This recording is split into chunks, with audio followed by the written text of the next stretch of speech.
We are live. All right. Good morning, everyone. My name is Siddharth. I head the BW Auto World vertical at Business World. And today, on the occasion of World Environment Day, we are hosting BW Business World and BW Auto World's first EV Summit. Now, electric vehicles are the future, and electric vehicles are also on the way to sustainable future. Now, we all have seen automotive sector working really hard towards a green future.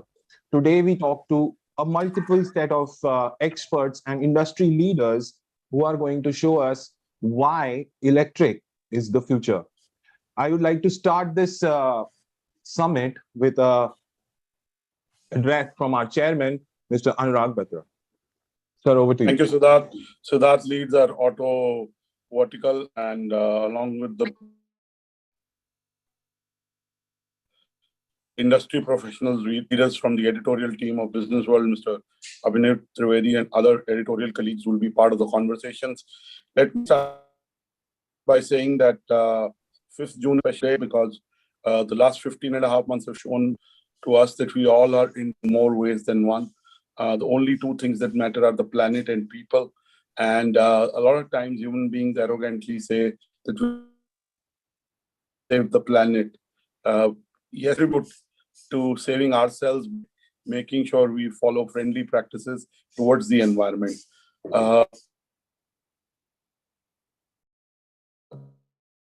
We at BW Business World take very seriously. Last year, we of India's most sustainable companies, which came out in November.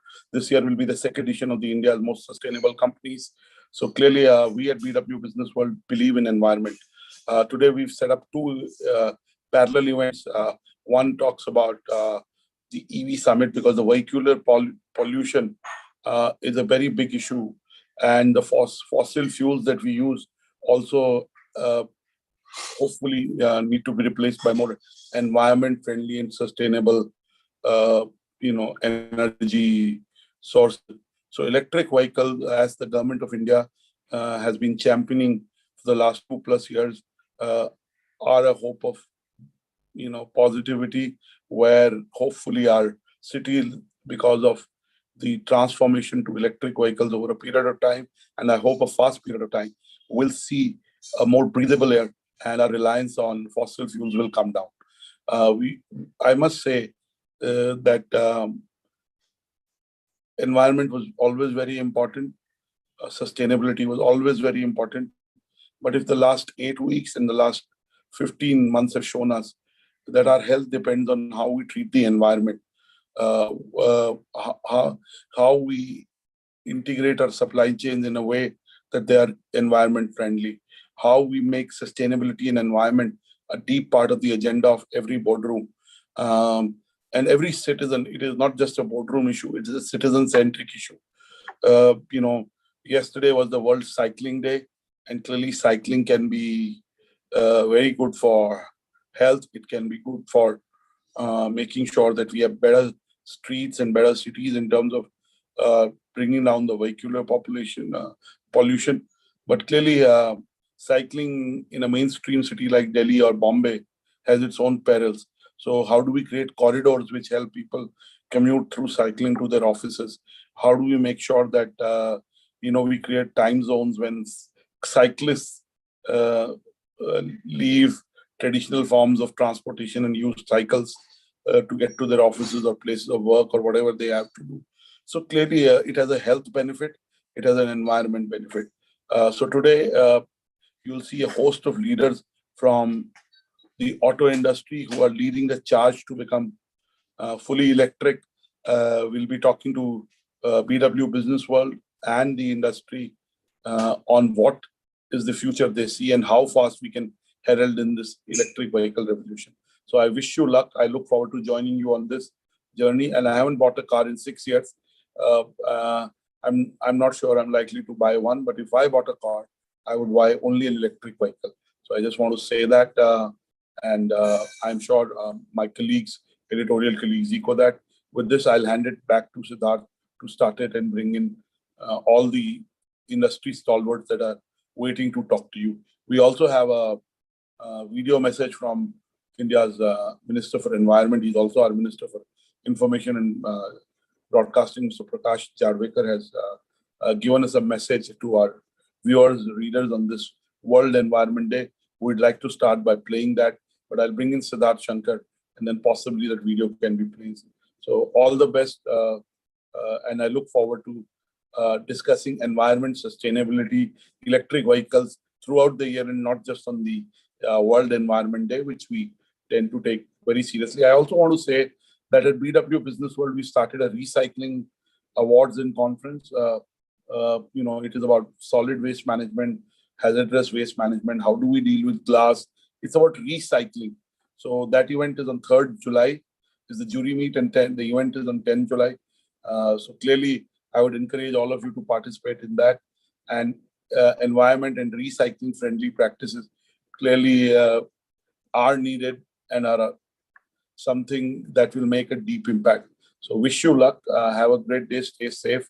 I hope your family and your loved ones are safe, and they continue to be safe. So wish you luck, and I'll hand over back to Siddharth. Thank you, sir. Thank you, sir. So Abhinav, now everybody, I would like to introduce Abhinav. Abhinav is our managing editor for our BW TV, which is our video vertical, and he is also one of the stars of a lot of our videos that we keep doing. So Abhinav, let's start this conversation. What do you think about electric vehicles and green mobility? Well, thanks, Siddharth. Firstly, I would like to correct Siddharth. I'm not the star. I'm the ugly face, which represents the hard work of my team. So Siddharth, I correct you there. But yes, indeed, a promising day.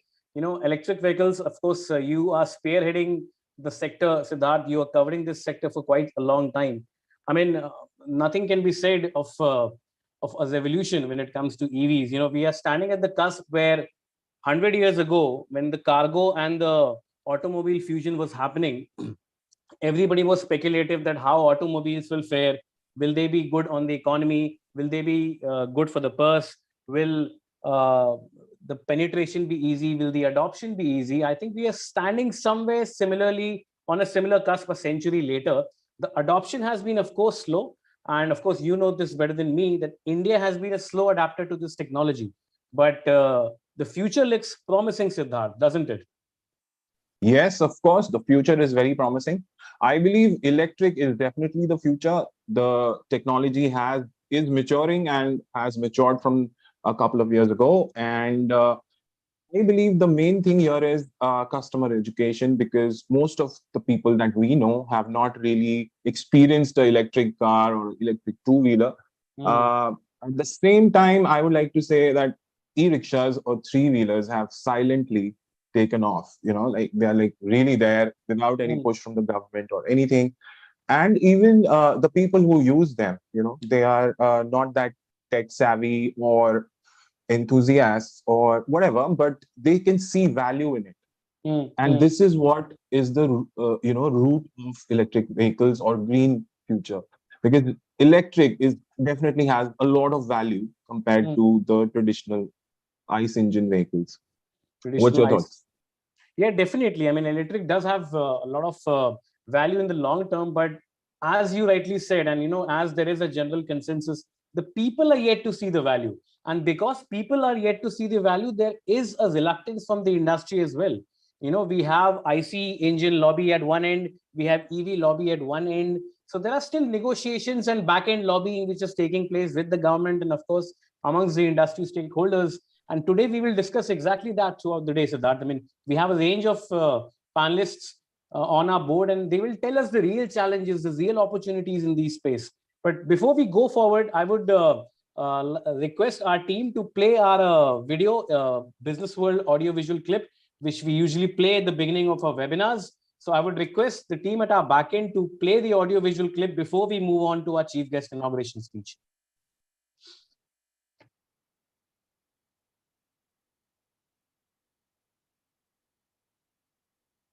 Did they hear me or did they ignore me, Siddharth? No, you're loud and clear. I think there is some work from home delay. Yeah, work from home delay, and we have facing with these technology glitches every now and then. Prashant, can we please play the audio-visual clip, the Business World audio-visual clip?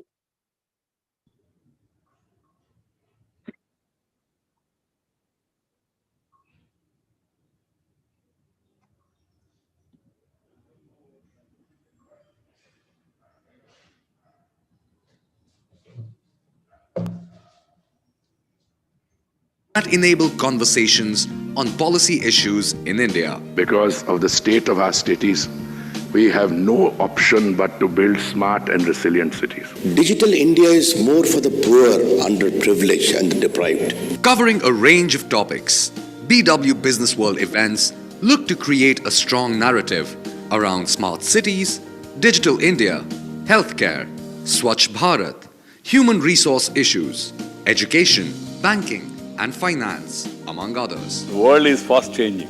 Best practices are available now on the net. Vikas development पूरी राजनीति में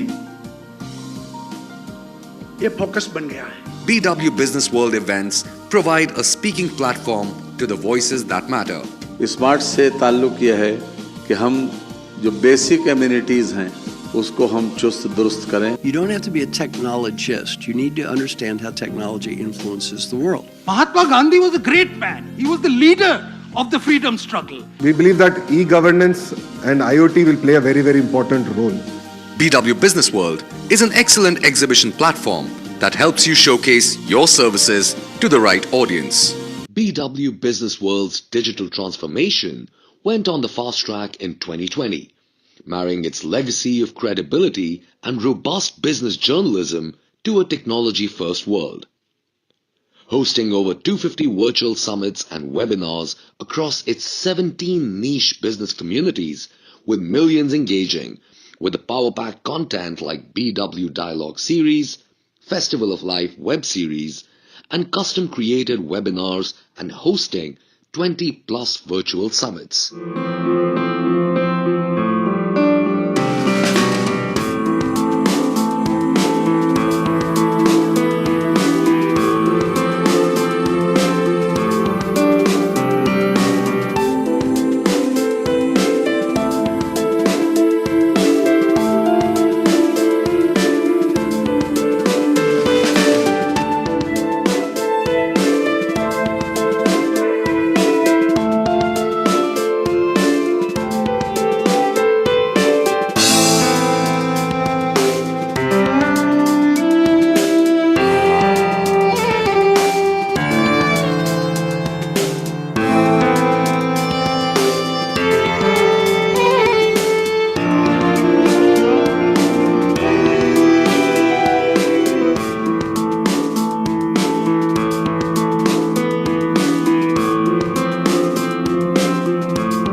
$33 million page views on an average, 21 special issues in 2020 hit the stands, and multiple IPs scheduled in the coming months, BW has taken a leadership position in the business news segment.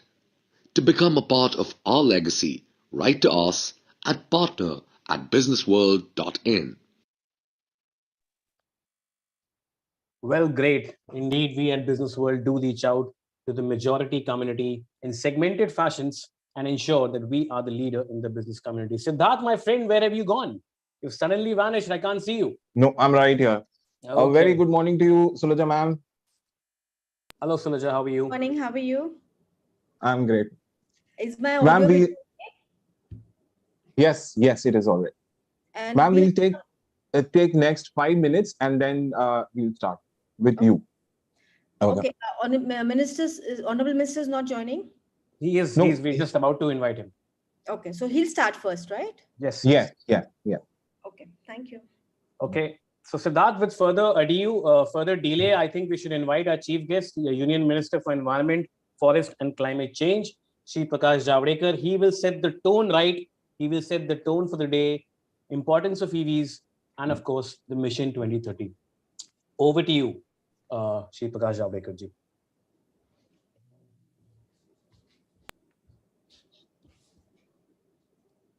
Government of India, under the able leadership of Prime Minister Narendra Modi, launched a very ambitious, faster adoption and manufacturing of hybrid and electrical vehicles in India program in 2015. The scheme is one of the green initiatives of the Government of India to promote hybrid and electrical technology in road transport so as to reduce dependence on fossil fuels, and will be one of the biggest contributors in reducing pollution as well as reduction in greenhouse gas emissions. We have improved further this scheme, and we are now supporting various states in this program. We supported deployment of 425 electrical buses in about 9 cities, which are operational. Sanctioned projects for setting up 520 charging stations like Bangalore, Chandigarh, Jaipur, NCR of Delhi, major highways such as Delhi, Chandigarh, Mumbai, Pune, Delhi, Jaipur, Delhi, Agra, etc. Out of these 520 charging stations, 392 charging stations have already been installed. Because there is a situation whether chicken comes first or egg comes first. Whether charging stations is the requirement of faster adoption of electrical vehicles, or whether vehicles are important to ensure that charging stations also survive. And there is a big challenge of battery storage faster and faster charging. And therefore, Science and Technology Department has also created a grand challenge, through a grand challenge to innovators to come out with solutions. And that is what is very important and future-looking. Today we have more than 300,000 electrical vehicles people are using. I myself am using the electrical vehicles, and which runs good. But yes, there is an issue of higher costs at this stage. But as the demand grows and as the technology improves, I am very sure that it will be very feasible, and the prices will come down, like what we have seen in renewable energy. I remember vividly that 15-20 years ago, when the renewable energy first started, the cost of 1 kilowatt was 19 rupees. Today, the auction has given us 1 rupees 90 paisa for 1 kilowatt. So this is how demand and supply plays up. And I'm very sure that this is going to pick up very soon than later.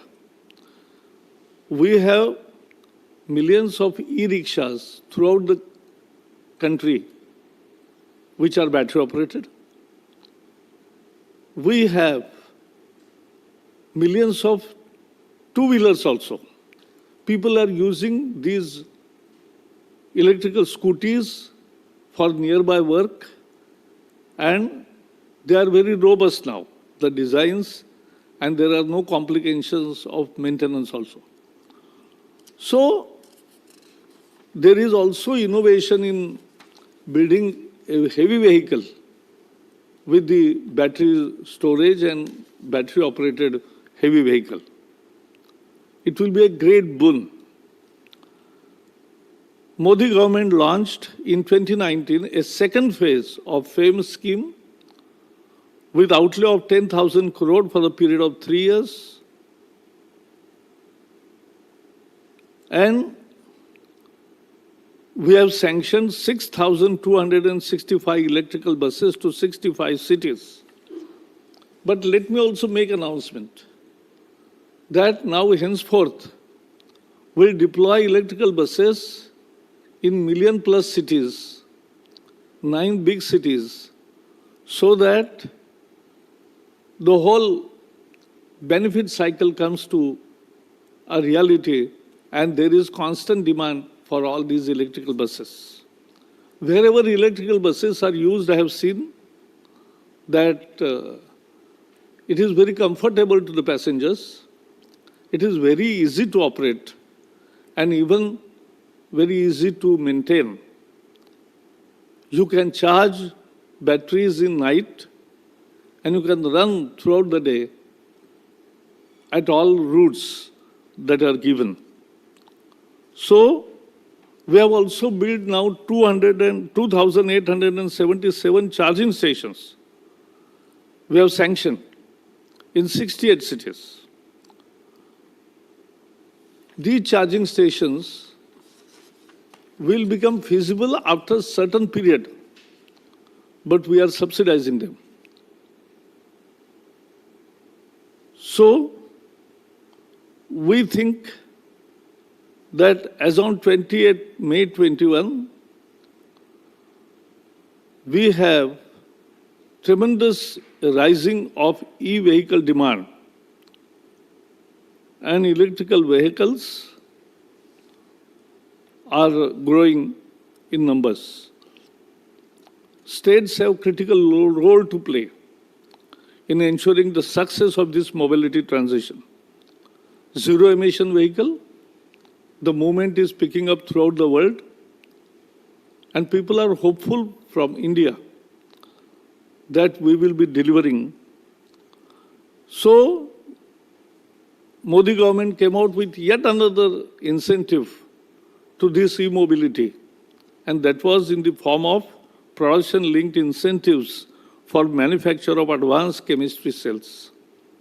This is a very important aspect of battery manufacturing in India and reducing the cost at all levels. So this will be a big boon to those who do it. Department of Science and Technology, as I said, has thrown grand challenge. Ministry of Housing has amended the model by building bylaws to establish charging stations and infrastructure in private and commercial building. So when charging facility will be available in the building itself, then people will be using it more. The Goods and Services GST Council has also reduced the GST on electrical vehicles from 12% to 5%. Ministry of Finance has committed to income tax deduction of 1.5 lakh on the interest paid on the loans taken to purchase electrical vehicles. Ministry of Road Transport will give green license and which are exempted from permit requirements. Ministry of Road Transport has also waived road tax on EVs, so thus the operating cost gets reduced. Road Transport Ministry has issued notification on 12th August that two-wheelers and three-wheeler electrical vehicles can be sold without battery pack. Because you need not invest, you can take batteries on rent and can run the show. The Central Board of Indirect Taxation and Customs has released a notification to reduce custom duty on electric vehicle components to 10-15%. A 10% import duty will be levied on a knockdown kit and 15% for pre-assembled kit.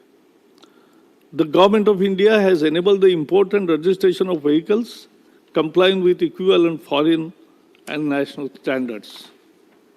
Friends, at the end, let me assure that India is on cusp of revolution of e-mobility.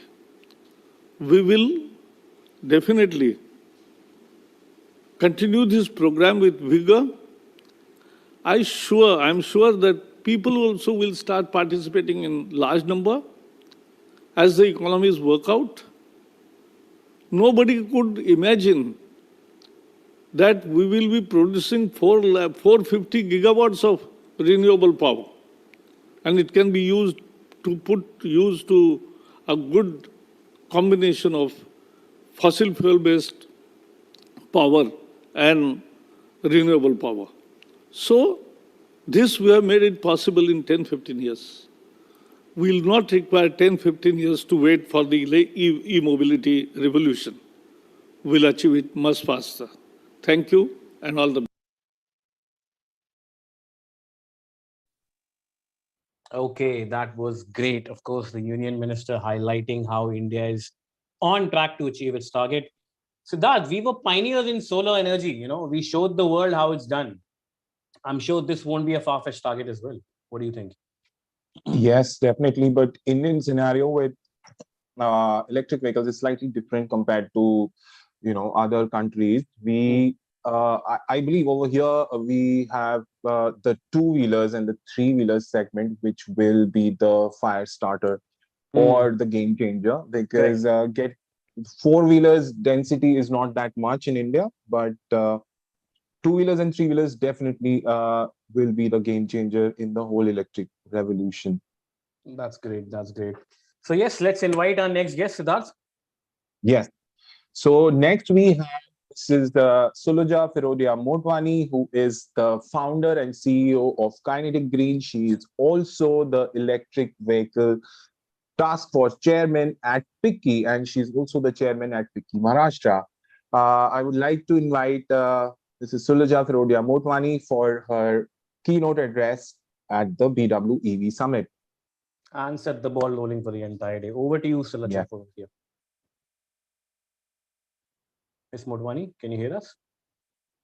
Ma'am, if you could switch on your camera. Yeah. My video has been disabled by the host. You need to enable my video. All right. Prashant, can we please see this? Yes. Okay. Yes. Okay, ma'am, over to you, I guess. Good morning. Good morning to all of you, to my co-panelists, the host, and all the participants to this wonderful webinar. Let me begin by wishing everyone a very happy World Environment Day. And I would like to also start by thanking the Honorable Minister Prakash Javadekar ji for his words of support, and also for the support given by the Government of India and by DHI under his leadership to promote the cause of e-mobility. Thank you very much, sir. Before I talk about electric vehicles, I would like to say that on this World Environment Day, I would like to request all of you to think about going green, and also request a call to action. I think that we on this particular day should think about the fact that like we like to breathe fresh air, like we like to look at beautiful trees around us. I think we owe it to our future generations that we live behind for them a livable, enjoyable, green, beautiful planet. And therefore, it's important that we commit ourselves to the cause of improving the environment. Of course, through industrialization, the humans have already caused a lot of damage to the environment, and therefore there's a need to address the climate change issue and reverse whatever damages have been done. And I believe that it can be done if all of us put our efforts together. And therefore, it's important that we act. I think we have to move from apathy that, what can I do? It's too big a problem. There's nothing much I can do about it, to thinking that, yes, my little actions will also make a difference. So we need to move from apathy to action. We need to adopt good measures, good practices, like using an electric vehicle, for example, instead of an ICE vehicle. Using an EV or electric car is like planting 100 trees. So if millions of people use EVs, imagine how much greener the environment would be, how much lower the pollution would be. It could be something like choosing a dwelling which has a platinum or a gold LEED rating. So we know that we're living in a green building. It could be reducing use of plastic around us. It could be adopting solar energy. It could be many small things that we can do in our own way to really bring about a small change. Like our great leaders said, be the change you want to see. So my request to all of you is to move from apathy to action, and then also move from action to advocacy. We can also make a difference by promoting the cause of green to many around us, to our relatives, to our friends, and creating the awareness. So therefore, let me begin by requesting you to go green and making a call to action to go green, from apathy to action to advocacy. Let that be our motto. I'm sure with this, we can make a big difference. Now coming to today's topic about the opportunities and challenges in promotion of electric 2- and 3-wheelers and their adoption. Of course, it's a topic which is very close to my heart. I've been doing a lot of work in this area. So whatever I speak is really from actual experience in the last few years, being very passionate and very committed to the cause of e-mobility. And very happy to share these thoughts with all of you. First of all, I think I'm stating the obvious, but I would like to state that as we move ahead and commit ourselves to the cause of green, EVs are going to be the future of automotive technology. I think everybody is now committed and everybody is now convinced that it is not the question if EVs will be the future. It's a question of when EVs will become the future, or when will they be mass adopted?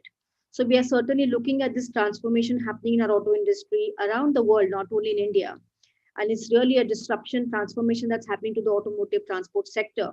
And we are really at the beginning, as Honorable Minister said, we are at the cusp of massive electrification in the coming decade.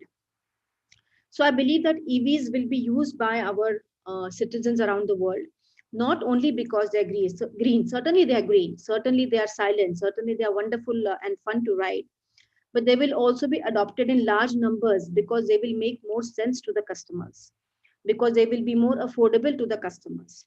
Already we know that EVs have lower maintenance costs than ICE vehicles. Already we know that EVs have lower running costs because there's no need for any fuel. We already know that the TCO on a total cost of ownership basis, the EVs are already cheaper by almost 50% compared to ICE vehicles, if you compare a cost over, let's say, a 5-year period. But I think what is really important, and we are at the cusp of something which is wonderful, is that EVs are also going to be cheaper to buy very soon when you compare them to ICE vehicle. Today, if you look at an electric two-wheeler or an electric three-wheeler of good performance, there is a small premium that the customer has to pay upfront, because actually you're comparing apples to oranges. You're buying an EV with battery, which means you're buying an EV with 3 years of fuel loaded onto it. And you're comparing the cost of it to an ICE vehicle, which is without fuel, where you're going to spend much more on the fuel in the next coming 3 years. So people compare this apple to oranges and they feel that they're paying a premium for EV, which they are not, because on a total cost of ownership basis, EVs are still much, much cheaper. But this sticker shock, prevents people from going for the new technology, taking a risk, jumping, ahead to try something new. But soon what is happening, or what is going to happen, is that lithium-ion battery prices are falling rapidly around the world. Already in the last 5 years, they've fallen from $750 a kilowatt hour to around $180 a kilowatt hour. And this will further come down to $150 or $125 per kilowatt hour. At this price, an electric scooter or an electric auto with a battery will cost exactly the same as an ICE vehicle without fuel.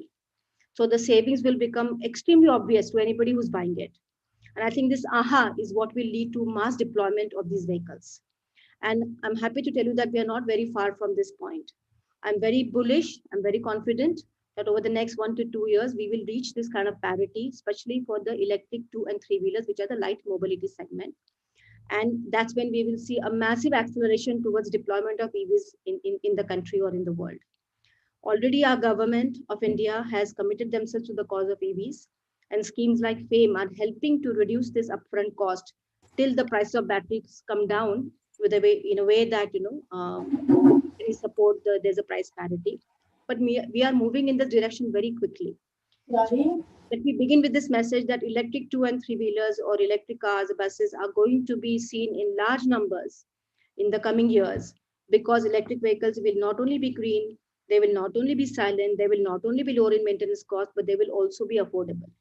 And we all know that already with increasing price of fuel, ICE vehicles are becoming more expensive. We already know that with every emission norm that's coming in, BS5, BS4, now BS6, ICE vehicles are becoming heavier, they're becoming less fuel efficient, they're becoming more expensive. So while the cost of the traditional technology is going up, the cost and attractiveness of EVs is increasing. And therefore, I'm very confident, I'm very convinced, I'm very bullish that certainly we will see a mass transformation in our transport sector in this decade. This is the decade of electric vehicles, and we will therefore see a greener transport sector around the world. Now coming to the topic of two-wheelers and three-wheelers, that why India has chosen the path of electrification of their two-wheelers and three-wheelers and buses as the first priority. And does this make any sense? Because, whenever people think about electric, they always think about cars. They think because Tesla has such a wonderful, I would say, excitement that they have caused around the world. So people think electric, they think cars. But in India, we have chosen a different route. Our government has committed itself to the cause of green mobility for the masses. And with the focus on electrification of two-wheelers and three-wheelers and buses as the first priority in the coming years, that we heard also just now from the Honorable Minister. I think that this makes a lot of sense, and I think this is the right way to go. First, because India has a unique transport sector. Unlike the West, US or Europe, where most of the people are traveling in cars, and it's a suburb-based economy, In India, most of the people are traveling on two-wheelers or using three-wheelers and buses as the means of daily transport. So 85% of our transport is by two-wheelers, three-wheelers, and buses. So if we electrify these segments first, it will first of all make the largest impact to our people. As a developing nation, we should think about how we can bring the benefits of electric vehicles to our masses and how we can reduce the pollution in our cities. And by electrifying the largest volume of vehicles which are moving in our cities, namely three-wheelers, two-wheelers, and buses, we will actually be able to make this impact. We can actually bring electric vehicles in huge numbers in our cities, reduce pollution, and most importantly, reduce the fuel cost for our common Indian man or the middle class or the masses, whatever we call the mass users of vehicles in our country. And I think that is when the impact of e-mobility will be felt by more number of people in our nation. That's when we will feel the impact of lower pollution in our cities. So I think first of all, from a social point of view, bringing the benefits of e-mobility to the masses is the right way to go. We need not copy the West. We can have our own unique strategy, which makes sense to our society. And I'm very proud that our government has chosen this path. Secondly, and practically speaking, two-wheelers and three-wheelers can also be electrified faster because they are intra-city vehicles. The moment you think about buying a car or a truck, you always think about being able to take it from one city to another city. If you buy a car, you want to go from Delhi to Agra, from Pune to Mumbai. It's not only for use within the city. Whereas two-wheelers and three-wheelers are always intra-city vehicles. Three-wheelers are always flying in a certain periphery within the city. They have a certain route that they follow. And even for two-wheelers, we have seen that mostly people use two-wheelers for about 40, 50, 60, 80 kilometers a day. And therefore, the route is predictable. The amount of range required for these vehicles is limited, and which makes it feasible for us to give a vehicle, electric two and three-wheeler, with adequate battery that the customer can use the vehicle all day without having to charge the vehicle during the day, by and large, which then reduces the requirement of a charging infrastructure. So going back to the point that the Honorable Minister made, what comes first, chicken or egg, whether charging infra comes first or vehicle population comes first. If we electrify two-wheelers and three-wheelers, the vehicles can come first and charging infrastructure can come along with it or can follow, because predominantly people can charge their vehicles at home after they have used it for their daily running, which makes it easier for us to start deployment of electric vehicles, which will then kind of lead to a momentum for electrification. As lakhs of two-wheelers and three-wheelers come on the roads, auto component companies will come in to make components. People will become more familiar. They will start using more electric vehicles. They will start recommending electric vehicles. Charging infra companies will have business, for their infrastructure, and so on and so forth. So it will create the required momentum then to lead to the next level of electrification, where we can look at electrification of the car sector.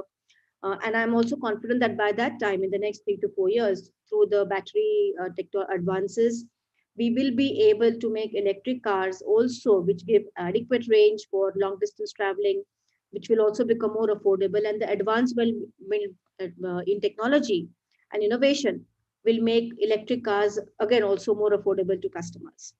So I think that this is the right way also, because it's the practical way where we can start electrification without waiting for charging infra, and where again we can bring it to our cities.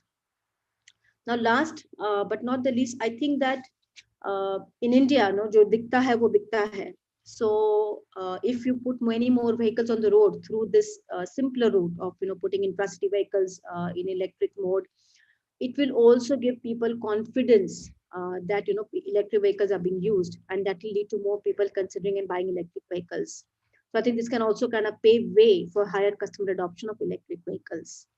I'm very proud to say that Kinetic Green has also been committed to this cause of green mobility for the masses. Our company is one of the pioneering companies in the electric vehicle sector. We began our journey 5 years ago with development of ground-up development of indigenous electric three-wheelers. And today we have the widest range of three-wheelers, from passenger to cargo solutions, from low speed to high speed, all the way up to 1 ton GVW vehicle. And we are deploying our vehicles for various uses, whether it is last mile transport, last mile connectivity, last mile logistics, and working very practically to promote the cause of electric mobility.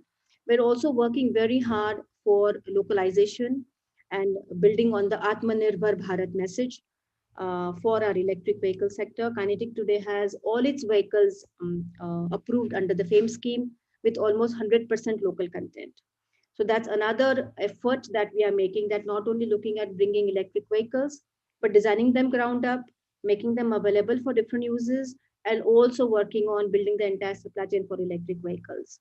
We have now sold close to 40 to 50,000 vehicles, and have really enjoyed this journey of trying to promote the cause of electric mobility. So from our experience, I would like to also share with you, as I said before, that how can we bring more electric 2 and 3 wheelers on the road? And what do we do to create the initial population when it's a new technology and customers have more reservations, customers have concerns, financials are not coming forward to finance electric vehicles. And we know that jo dikta hai, wo bikta hai. So how to create the population? So this is where I feel that the electric 2 and 3 wheelers can be promoted in our cities in very interesting ways and very innovative ways, not really opening showrooms and waiting for customers to walk in as the only method, but thinking how can we do, bring many other use cases, practical use cases and innovative business models to bring these vehicles on the road. I'd like to share some of these with you. First of all, of course, electric 3-wheelers are very useful for passenger mobility, especially in last mile. So near metro stations, near bus stations. We would like to encourage metro authorities, bus authorities to promote electric vehicles as a last mile means for their passengers. It will also reduce the cost of transport for the metro users if they use electric 3-wheelers for the last mile. That's a wonderful way that millions of people can experience electric 3-wheelers. Small towns. In smaller towns of India, where distances are smaller, where the traffic moves at a slower speed, certainly electric 3-wheelers can replace the diesel, petrol or CNG 3-wheelers, and again can reduce the cost of transport for the citizens of the small towns. So for passenger mobility, these are the two lowest hanging fruits: last mile connectivity and small towns. Of course, the second and most important use for electric 3 and 2-wheelers both is the last mile logistics. Cost of transport using a diesel vehicle, whether it's a Chota Hathi kind of vehicle or a 3-wheeler diesel, is almost 4 to 5 rupees per kilometer.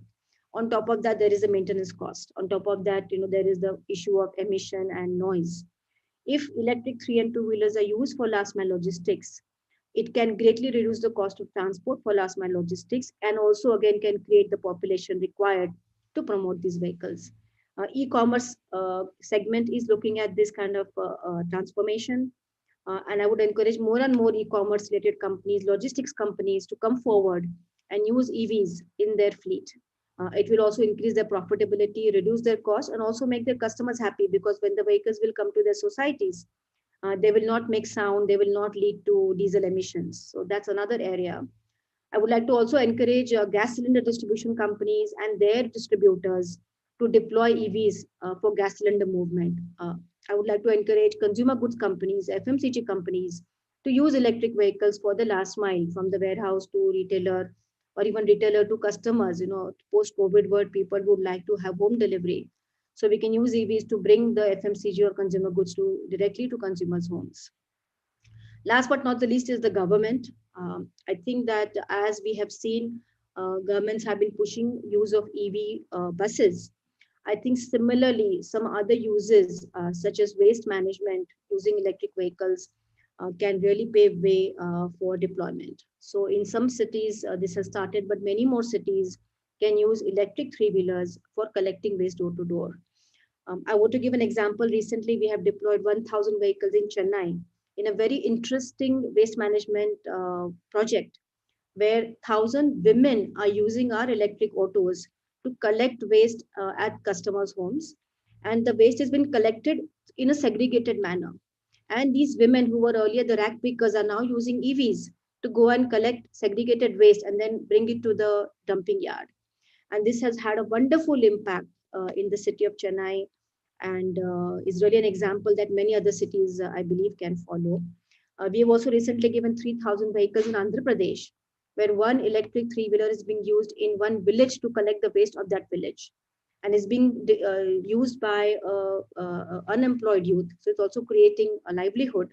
So this youth is being paid by the Gram Panchayat to use this vehicle to collect waste door to door. So we are also being able to not only green the village, not only automate the waste management, but also generate livelihoods. There are many such examples where the governments can come forward and promote use of EVs.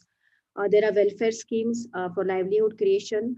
I'll give you an example of Uttar Pradesh. A few years ago, we deployed 10,000 electric three-wheelers there, e-rickshaws, which were given to cycle rickshaw pullers, again through a government procurement scheme, where the cycle rickshaw pullers who were earning very little money, had very poor health and social standard, using our e-rickshaws are now able to earn a very dignified livelihood. Their earnings have gone from 200 rupees to 1,000 rupees a day. It's of course also greened the city, and their health, economic status, social status all have been uplifted. So social upliftment, poverty alleviation, along with use of electric vehicles. So I believe that government can really come up with many such examples, such use cases, like waste management, like ecotourism, like livelihood creation, to promote the use of EVs.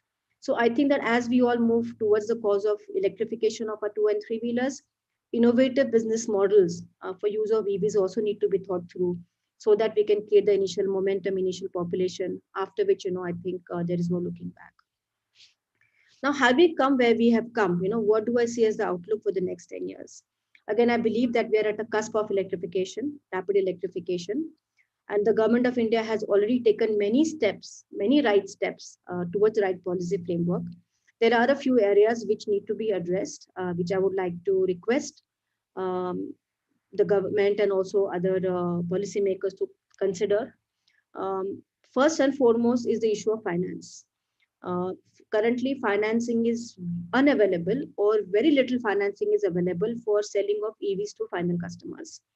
NBFCs and banks have not really, I would say, addressed this segment seriously. First of all, because the number is small, it's less than 5% of the total sales, so it's not such a big priority for them. Secondly, they have concerns about, lack of data for repossessed vehicle prices. They have concerns about, what would be the recovery rates, etc. So we need to create some models towards promoting of financing of EVs. And I'm sure that with move to lithium-ion batteries and with more EVs being on the road, bankers' concerns are well addressed. Lithium-ion batteries have good life, 3 to 5 years, which is equal to the entire loan scheme period. So they need not be concerned about recovery because of technology, and so on and so forth. But there is an initial inertia towards financing. I think we need support from the government. I think EV should be included in the priority sector lending, at least for the next few years, till there is an adequate population created, so that banks are encouraged or required to promote EVs and to support EVs. And this will really help in creating the population of EVs, through financing, which is needed. Our customers are middle class and lower middle class. They're not able to buy the EVs with upfront cash. Financing is very much required. So including electric vehicles in priority sector lending or other means whereby financing is made available for EVs is very much required. And this is something that needs to be done on absolutely top priority. The second area I would like to request government to consider is the norms for homologation of e-rickshaws. Currently, as many of you may be aware, there is a large number of e-rickshaws which are being sold in some parts of the country, which are mainly made from imported parts. These vehicles are of poor quality. They're not registered. They're not insured in many cases, and they're not safe. And they're also creating a bad example for electric vehicles. People believe that EVs therefore are of bad quality. And most importantly, I think they're an unsafe means of transport for our citizens. Now, this is happening because the homologation norms for e-rickshaws today are highly inadequate. There are only 8 standards that an e-rickshaw company has to meet in order to get their vehicle homologated or approved. And these are very simple standards compared to around 30 standards which are required to be met by an L5 auto, normal or electric auto, which include important standards like gradability, EMI, EMC, range, efficiency, and such which ensure that good quality safe vehicles are being used or allowed to run on our streets. Whereas for e-rickshaw, the homologation norms are extremely simple, and any small player, with a small assembly shop, can create a e-rickshaw from imported parts to meet these norms. So unless the norms are tightened, unless government says that, okay, good quality vehicles are allowed to be plying on our streets, how can we expect good quality vehicles to come on our streets? FAME scheme does not approve of such e-rickshaws. FAME scheme requires that an e-rickshaw which is approved under FAME meets all the L5 norms, is properly designed, is safe. And according to me, the basic homologation norms for e-rickshaw should also address this issue. And they should be tightened so that better quality rickshaws will ply on our streets. And it will also lead to a consistency in government's policy, where government wants Atmanirbhar Bharat, where the government wants local component manufacturers to come forward and not use of imported parts. And also the revenue loss which the government is facing because of non-payment of taxes, poor practices like under invoicing, not insuring the vehicles will also get plugged. So there's an urgent need to tighten the homologation norms for e-rickshaws and upgrade the standard of e-rickshaws so that good quality EVs will ply on the street. And one last point I would like to request our government to consider, Honorable Minister to consider, is to strengthen FAME for short run. FAME is a very good policy, it's in the right direction. However, due to COVID, companies have got battered, customers have become more risk averse, they are not willing to experiment a lot, try new technology. The overall momentum for localization of parts has slowed down. And there's a need, therefore, to increase the slab of incentive for 2 and 3 wheelers under FAME to 20,000 rupees per kilowatt hour from the current slab of 10,000 rupees per kilowatt hour, and make it same as the slab for buses. E-buses have a slab of 20,000 rupees per kilowatt hour. And I think if the same slab is provided to 2 and 3 wheelers, at least for the next 2 years, I think it will reduce that gap I was talking about in the sticker price, and more customers will come forward and buy EVs. So I think if we take these 3 important steps, namely availability of financing through making EVs under priority sector lending, secondly, tightening the homologation norms for e-rickshaws to improve the quality of e-rickshaws on the road, and improving the slab for electric 2 and 3 wheelers under FAME in order to, initially give a push to creating population, will really help all the other steps that the government has taken to create the boost for electric vehicles. I'd also like to I'd like to request the private sector to step up based on all the efforts government has taken to come and make investments in electric vehicle sector, especially auto component companies, and to create a stronger supply chain, to again, work hand in hand together with the OEMs to create stronger models and a better ecosystem for EV quality. I would like to also request states. Same here. There are 7 of us there. Jitendra Sharma. So, in conclusion, I would like to say that the Stone Age did not end because lack of stones, and I think the Oil Age will also end long before the world runs out of oil. So it's very clear that EVs are the future, and we're at the cusp of a massive disruption, a massive transformation. And green mobility in India through adoption of electric 2-wheelers and 3-wheelers is going to be a game changer for mass mobility. Its impact will be felt far beyond environmental changes. It will bring not only ecological balance, ecological sustainability, it will also reduce the cost of transport for our citizens and also lead to social upliftment by using EVs for better livelihood creation. And I think we are certainly therefore moving towards a greener and better tomorrow. I think India can set an example to the world of deploying this unique green mobility model, looking at its own transport sector and using its transport sector strengths, which is large number. We are the world's largest 2-wheeler market, world's largest 3-wheeler market. And therefore we have the strength of numbers. So if we are able to electrify these segments, we will also lead in terms of the numbers of electric vehicles that India is selling. And that will again lead to a great amount of momentum and ecosystem creation. And India can really lead this entire transformation that the world is seeing. So on that note, I would like to wish all the participants a great World Environment Day, and all my colleagues in the EV sector a wonderful year ahead, and my best wishes to all of you. And I think we should all feel very proud that we're contributing to a better environment. I'm very much proud, and I also congratulate you for being part of this movement. Thank you very much. That was a great speech, Suloja ma'am. Thank you very much. I have one question on Twitter from one of the viewers, and his name is Sumit Jha. He's from DTU, the Engineering College in Delhi. He's asking, according to you, battery swapping or fast charging, which would be the game changer? for two-wheelers and three-wheelers? So I would like to say that for three-wheelers, battery swapping makes a lot of sense because electric three-wheelers are commercial use. So the driver doesn't want to waste any time even in charging. And also the more the driver runs, the more he or she earns. And our three-wheelers are moving in crowded urban areas where battery swapping stations can come up. They need not, there's no need for putting them up in the suburbs.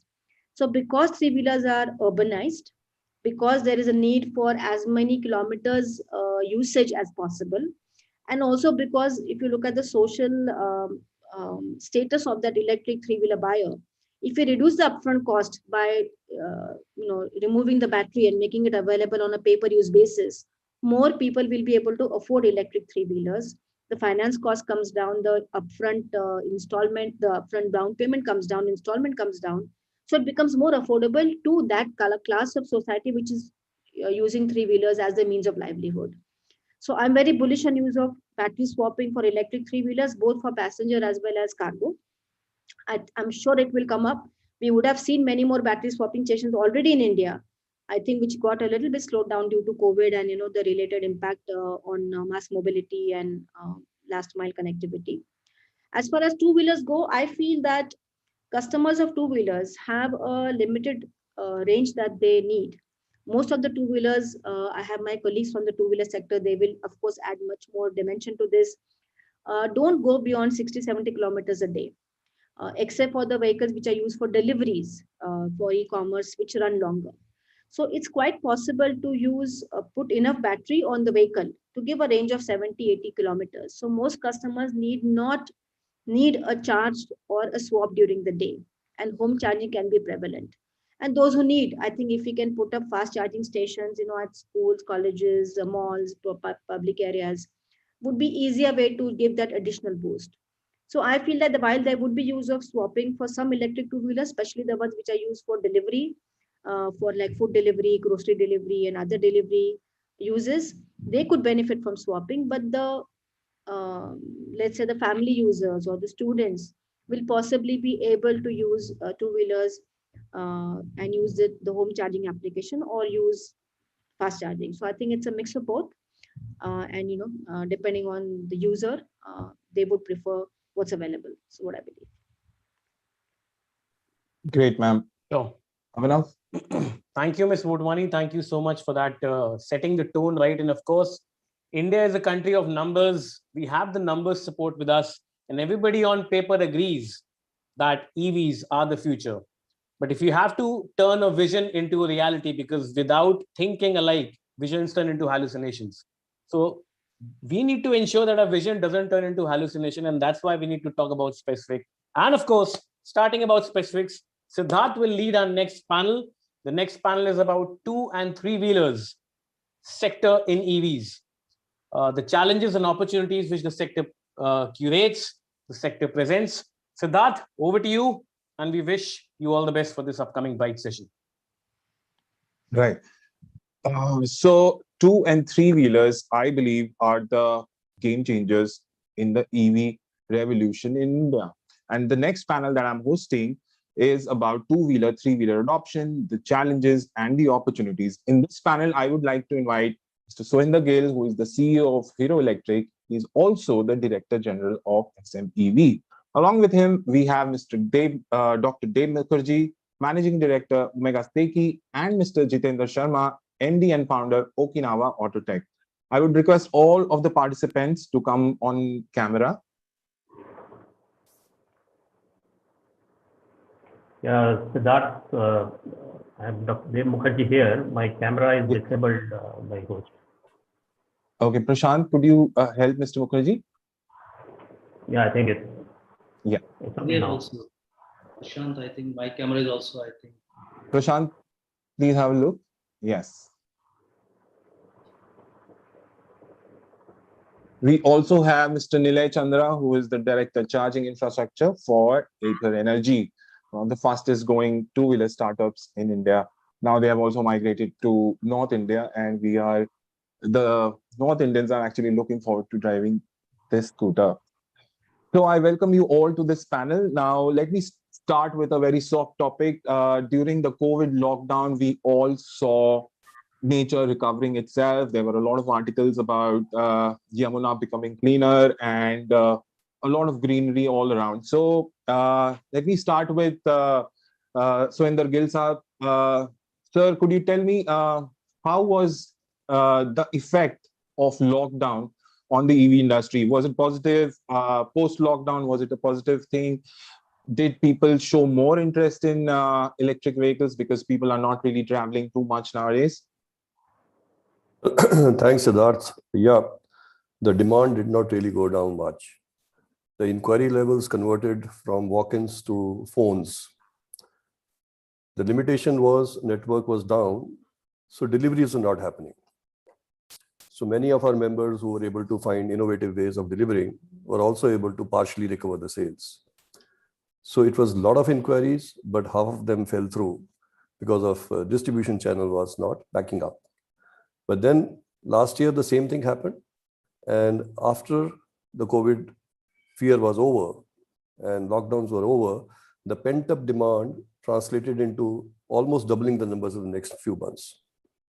In fact, as an industry, the last 3 months of the financial year, the run rate of the industry was twice of previous year.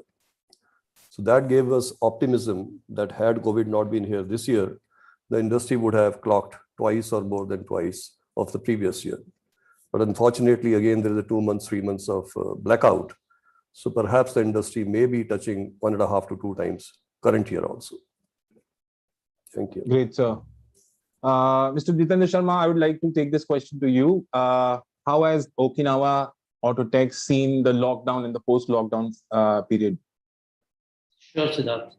So first of all, if we talk about the lockdown, I think it was a challenge for everyone because many states are locked down, some are partial lockdown. Because of that, maybe some supply chain is also affected for that because the OEMs is not getting the parts on time, and that's why the same time they cannot deliver the vehicles to their network. And because of these things, I think of course there is a lots of these inquiries are coming to the dealership, even online bookings are coming. But the challenge for delivery of the vehicles to the end user was there.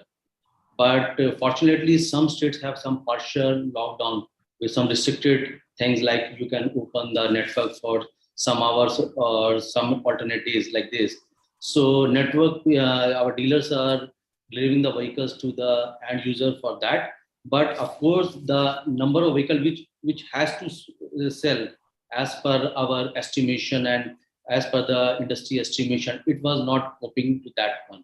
But of course, once the lockdown is over, of course, there is a lots of opportunities going to happen for the, especially for EV two-wheelers, because there's a increase in the petrol prices is there already. Everybody understand the petrol price is touching around 100 rupees. And because of this, by the same time, the cost of the running of the electric vehicle is almost 1/10 of the petrol vehicles. So it will give the boost to the overall industry of EV. And of course, people also understand now the product which is available in the market, they are like a performance vehicle which can match the performance equal to IC engine in somehow. So now they are getting the more and more confidence on the product itself. And of course, they are also understand the end of the day, the running cost is less. They are saving their money because when a IC engine person goes to the petrol pump and they are putting petrol every day and cutting their pocket. And once at the same time with the EV person, EV owner, they understand they no need to pay anything. They have to charge the two-wheeler at their home, at their office, just like charging their mobile phone. So it makes the convenience to the consumer, and this will bring the boost to the overall industry once the lockdown will 100% over. And we see it's going to be 2 times, 3 times in this financial year once the lockdown is over. Absolutely, sir. And I believe people looking at the nature, going green, and not much of interstate travel now, I believe this is going to be a big push for EVs. Now I'll move to Mr. Dr. Mukherjee. Dr. Mukherjee, could you tell us how has your experience been pre and post lockdown? Yeah, thanks, Siddharth. And obviously, lockdown did put brakes on the entire industry. And the traditional IC engine industry has seen a sort of a fall from the cliff, and we are seeing the numbers now coming out. As far as the three-wheeler electric industry is concerned, I think that is one industry which has seen an upsurge. And I mean, Corona has been the reason, the same reason which has brakes on economy is actually the reason which has led to growth of this industry. It is a bit of paradox, but it is what it is. The reason is that the one sector which we have seen, growing is the e-commerce, and electric three-wheelers have been the big part of the last mile delivery here. So we have seen quite a big demand. In fact, our demand is almost doubling since pre-Corona time. And also we are seeing one more aspect of it, that technology is playing a big role here. As the technology is maturing, and the economic impact of this maturing technology is seen now, in the sense that now we have a three-wheeler. We designed and we came up with a three-wheeler, which is the first one with a refrigerated box, and it is ideally suited for pharma industry. For example, vaccine. Vaccine transportation is a huge project where the central government, state governments, and various other agencies are involved. So this is something where we came out with a product, and we are now doing it with several pharma companies and governments. Also, it is ideally suited for delivery of food. We also have special food boxes using cooling and refrigeration, where food can be delivered in a very hygienic and clean way. Where post-corona, we see more and more sort of awareness and sensitivity towards this sector. So what I mean is that one is the corona-led growth during the lockdown period, driven by e-commerce. Also, the technology-led growth during this period. This has been a combination and volume growth for us. So let's see how it goes, and we are very bullish. We are very upbeat on this, and Great to hear that, sir. Now, coming to Nilay, Ather Energy, on the other hand, has actually between 2020 and 2021 come to North India as well. So how has your experience been with the COVID-induced pre-lockdown and post-lockdown? Honestly, it's been COVID has obviously been something that's sad for all of us, that it's happened to consumers. But in the breaks of it, I think we've also seen the glimmer of hope of how the future would be. We almost interact with the aspiring India, the part of India which is, a little established, they're at their jobs, etc. And I think that segment through this COVID period is really looking forward to how their future would be. Right? They're way more conscious, and now, I think our worries are more on during COVID was to how to reduce the amount of footfall that's there at the stores, because I think the demand has shot up very, very high, right? Because consumers have started to realize that now if they're going to buy a new vehicle, which is for the future, it has to be electric, right? And like we mentioned some time back, I think the economics have sort of started working together. The awareness levels have gone up, like some bit of what we have done, some bit of what the industry has done, some bit of what the government has done, and even the publication world, right? The amount of news that I think all publications today put out about electric vehicles actually going a long way on building the awareness, trust of the consumer towards electric vehicles. So I think it's been a ride upwards, and as we again get into a more stable condition, we are really looking forward to grow not just 2x, 3x. I think we want to grow 20-30% every month. That's how we want to grow. That's great to hear. All of you have been really positive about the pre and the post-COVID lockdown. Now coming to the core topic, cost. Now, EVs are expensive compared to the traditional ICE engine vehicles. And specifically for two-wheelers and three-wheelers, this is a very, very price sensitive market.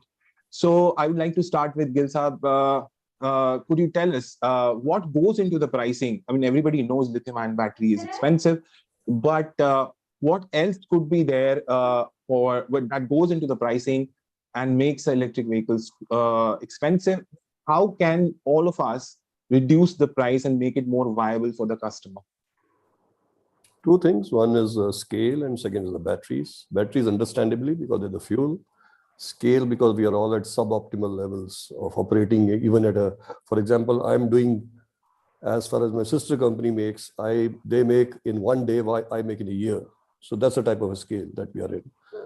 So obviously it's far cry to say that costs will come down in the next 1 or 2 years till we really are able to reach that level of scale. And batteries will follow a natural curve, like Shulja was saying. In fact, this year the battery lithium prices were up. But on a long term, yes, certainly so. So there's a gap between the future, like Abhinav was saying, can future become present? That's everybody's trying to do. We all know that we'll have 5 million vehicles or whatever, 10% vehicle in 10 years. What we will have in the next 2 years will make way for that. Can we have 1 million in the next 2 years or 3 years? Is the moot question here. So for that, the costs have to be artificially brought down. Because affordability, like everybody is saying, is equally important as TCO. And TCO sets in after the lifetime of a vehicle. And the confidence doesn't really come till there are a large number of them. So the TCO is not really a buying parameter as of now till scale sets in. Running cost, yes, surely. But still there is a confusion in the mind of customer on why should I buy it at 1.2, 1.4, 1.5 times of a petrol bike, where I am spending 40,000 extra. I will take 2 years to recover that in terms of petrol saving. So that's where we all have to work, and government has to pitch in. That is where we keep telling from the association to the government that there are three types of vehicles today: low speed, city speed, high speed. What we should try to do collectively is create great quality vehicles and leave it to the customers who wants to buy what. Today, unfortunately, these criteria of range, speeds are coming synonym to the performance of the vehicle. So if we remove that for the time being and talk of quality certifications, for one, we should get out of lead batteries, for example, as a country. No more lead batteries. Second is the motor efficiency should be governing factor. Not less than 85% efficiency motor should be used. Even plastics. So many vehicles have banana skin plastics. So there are so many standards that can be set in, and then leave it to manufacturers to adhere to those standards, yet make the vehicle suiting any type of customer they want to cater to. Whether he is doing 40 kilometers a day, 25 kilometers speed, or 180 kilometers a day, 70 kilometers speed. And all of them, if they are promoted well together in some way or form, we will get the 2 million. So that's the difference between what policy is trying to do in terms of increasing the numbers to that threshold where scale will offset the costs. That is not crossing in the next 2 or 3 years. That is crossing as of now in the 5 or 7 years period. Either we wait patiently or we do something on that side. Industry itself has to pitch in. They can't be still creating vehicles which are not even called automobiles on the automotive products on the road. We all have to come up to a standard of good quality with our own conscience and then promote those vehicles which really last for a long time, not just a toys or 3 or 4 years type of an operation. Because resale value is another thing that is so much in the minds of customer. Until that gets established, the quantity will not come out.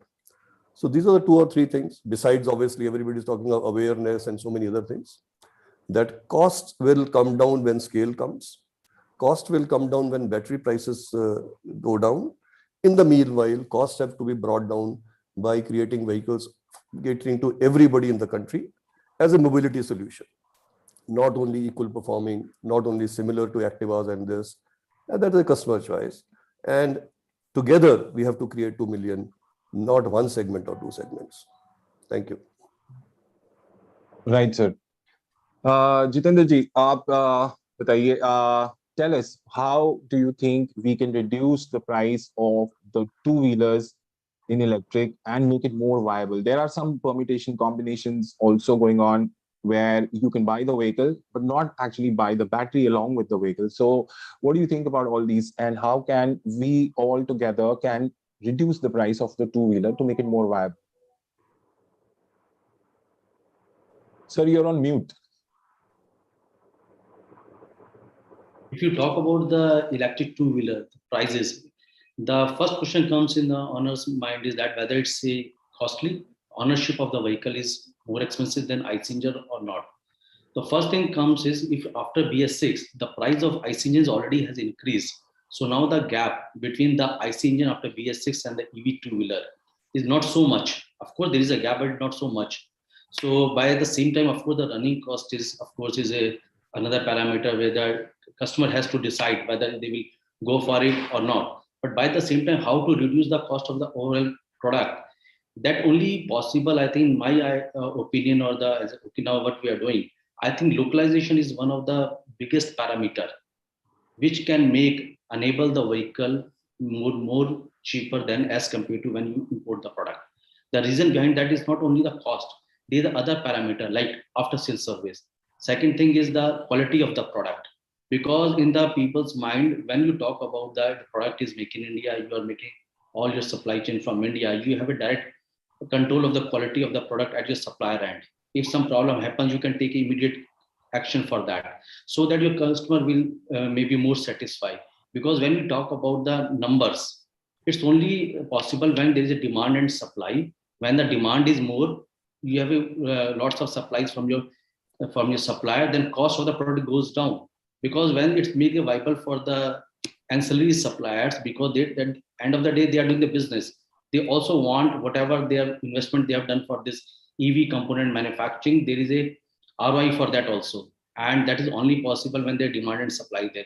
Of course, we can meet those requirements. Of course, one is parameters, of course, 30-40% the cost of the battery.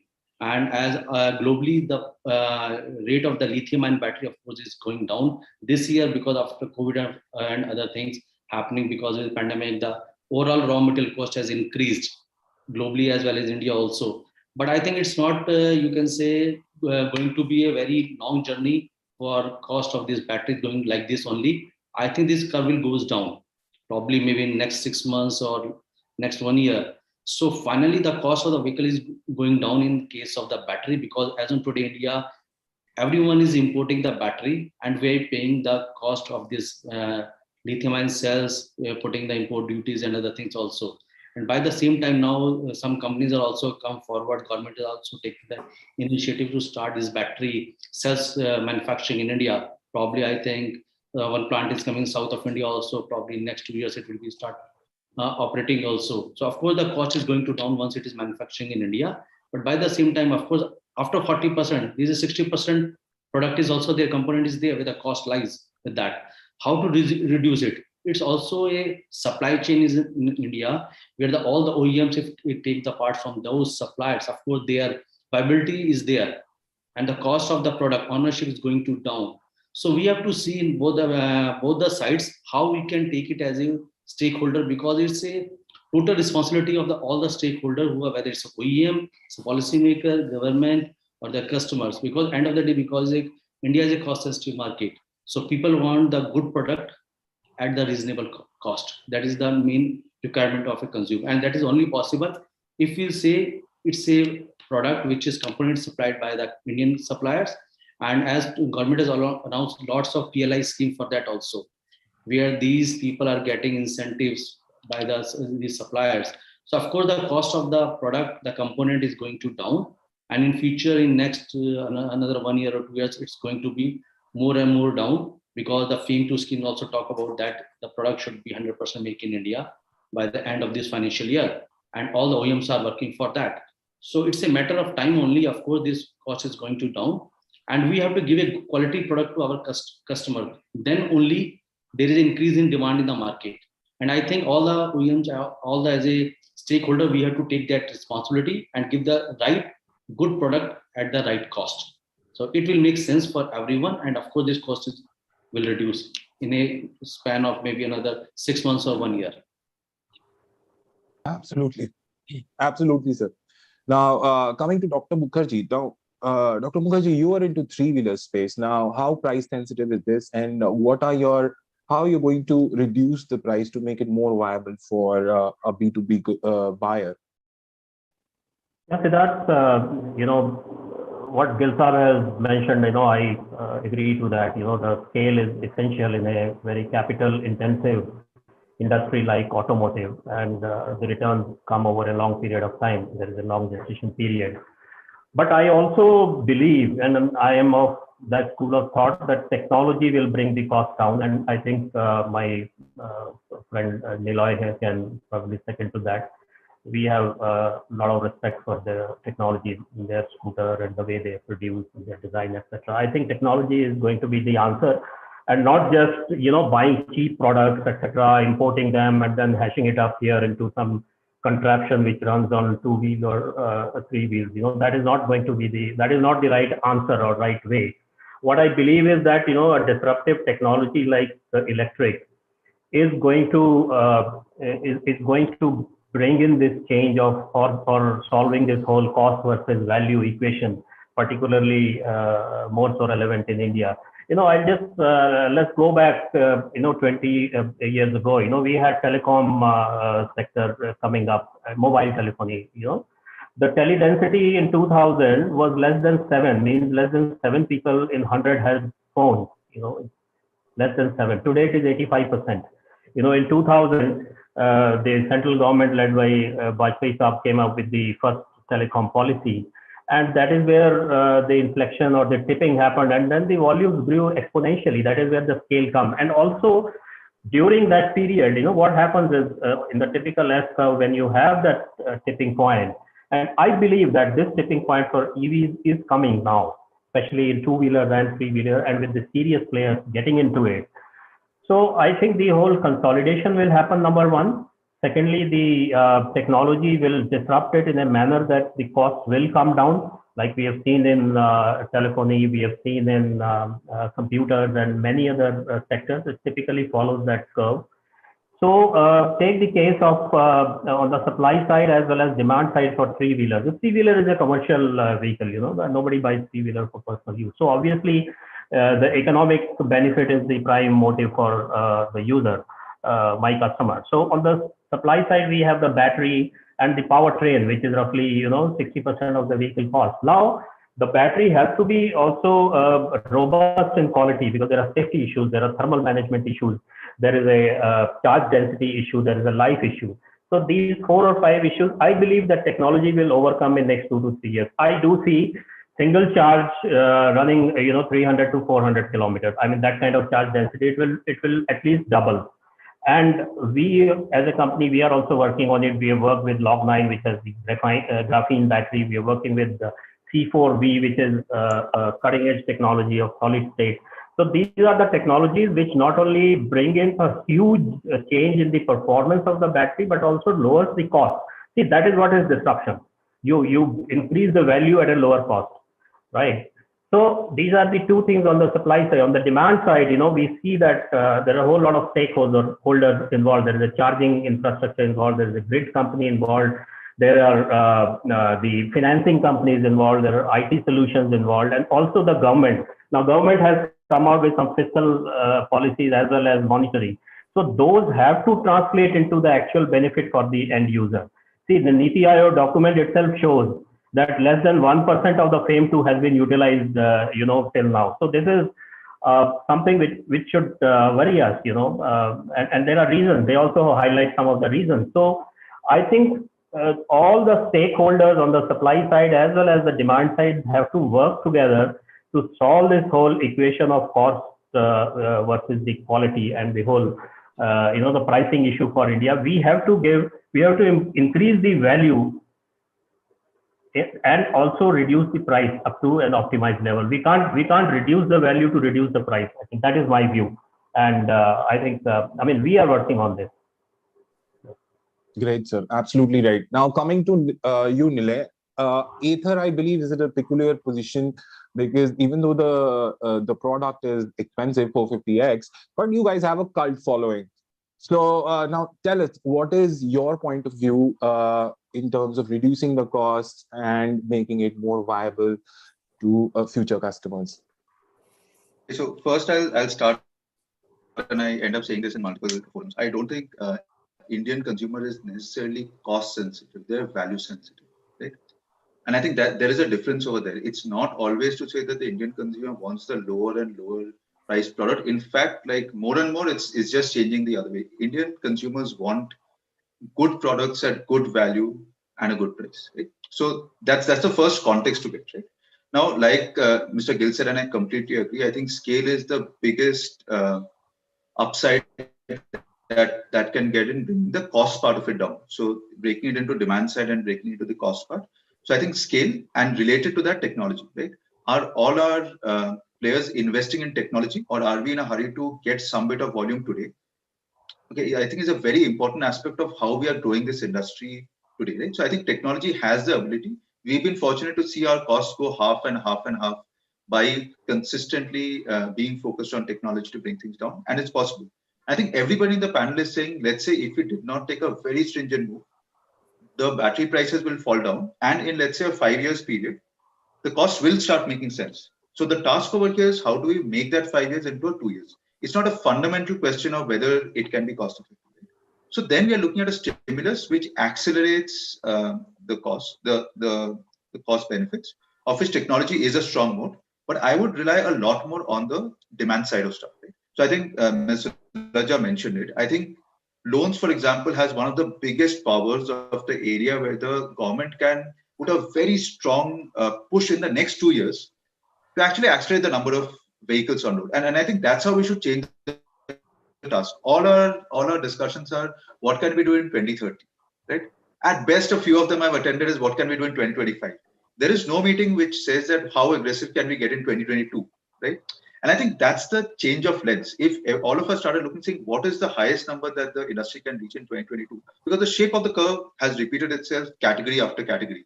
We need to make the shape move steeply upward in the next year, right? Now, loan, I think, is one big area of it. Right? There were some discussions upon, and I'm happy that everybody's discussing quality, right? FAME 1 allowed anybody in the market to grow the market. It did not put a very stringent quality measure. And I think we saw there that that probably wasn't the most successful way that India could grow this category.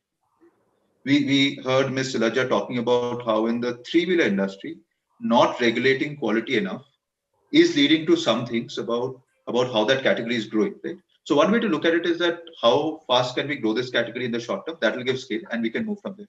The other is in the process of doing that, how is the category getting perceived by the audience who today are 1% of the world, but of that universe, but will get to a 20, 30, 40, 50% of the world. And there, I think having good products is very, very important. And I agree to Mr. Gill when he says that good products does not only necessarily need to be the most expensive product.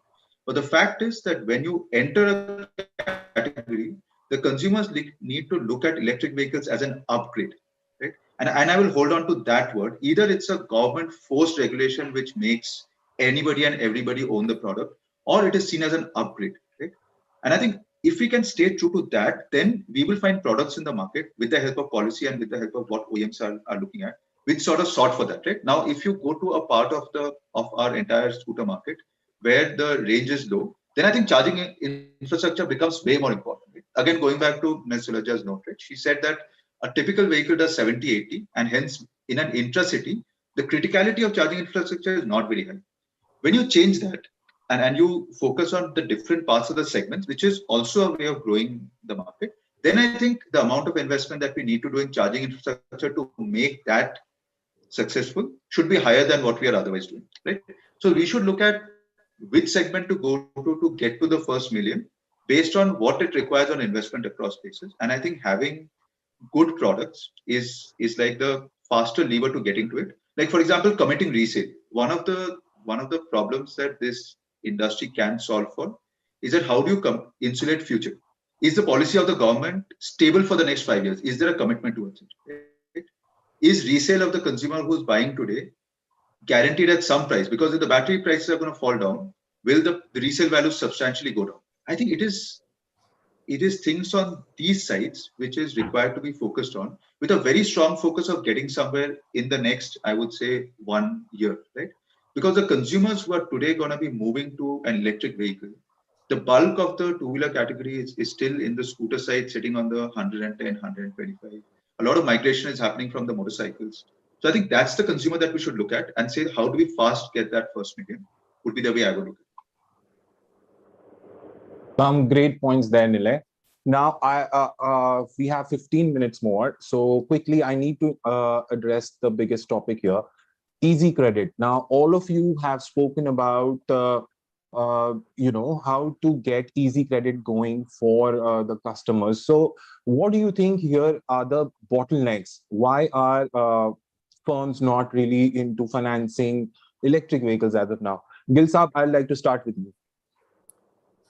Well, if I'm a financer, I won't do that because for me, if I have to put my $2 on the side where I'm getting a lot of turnover on a per man basis or a per rupee basis, that's surely petrol side, not electric.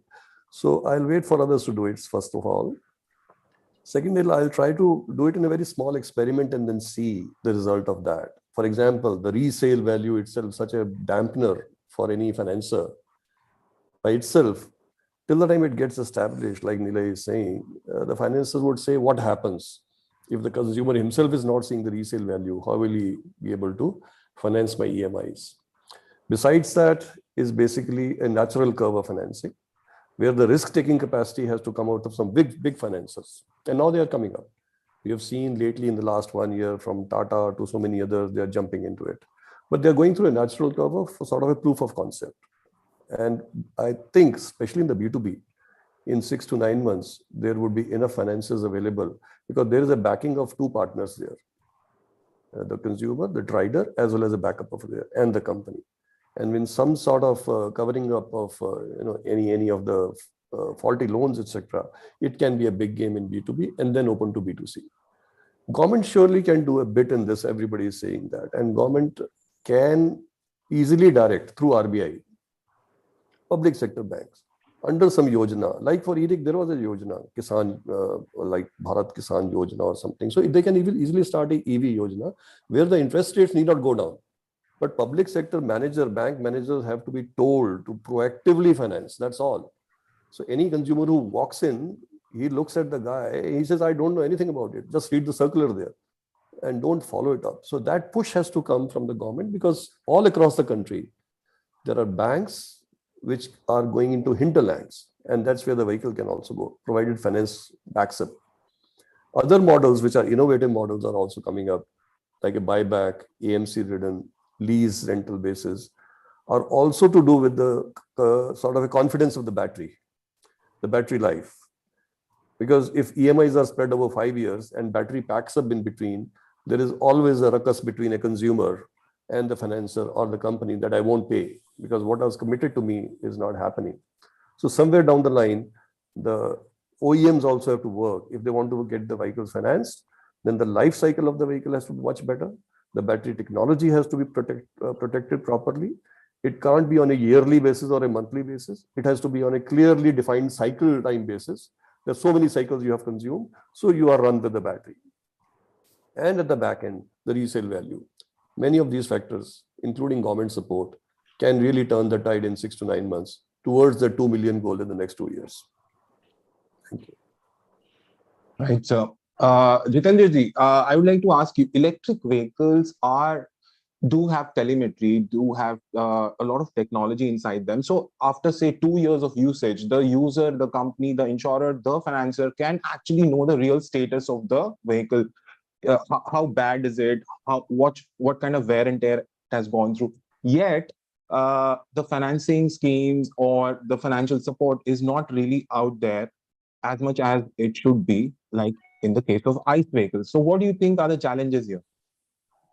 Yeah, if you talk about the vehicles for IC engine, when we talk about the retail financing, as on today, the total overall market of this 20 million vehicles, I think 70% or 80% is only financed.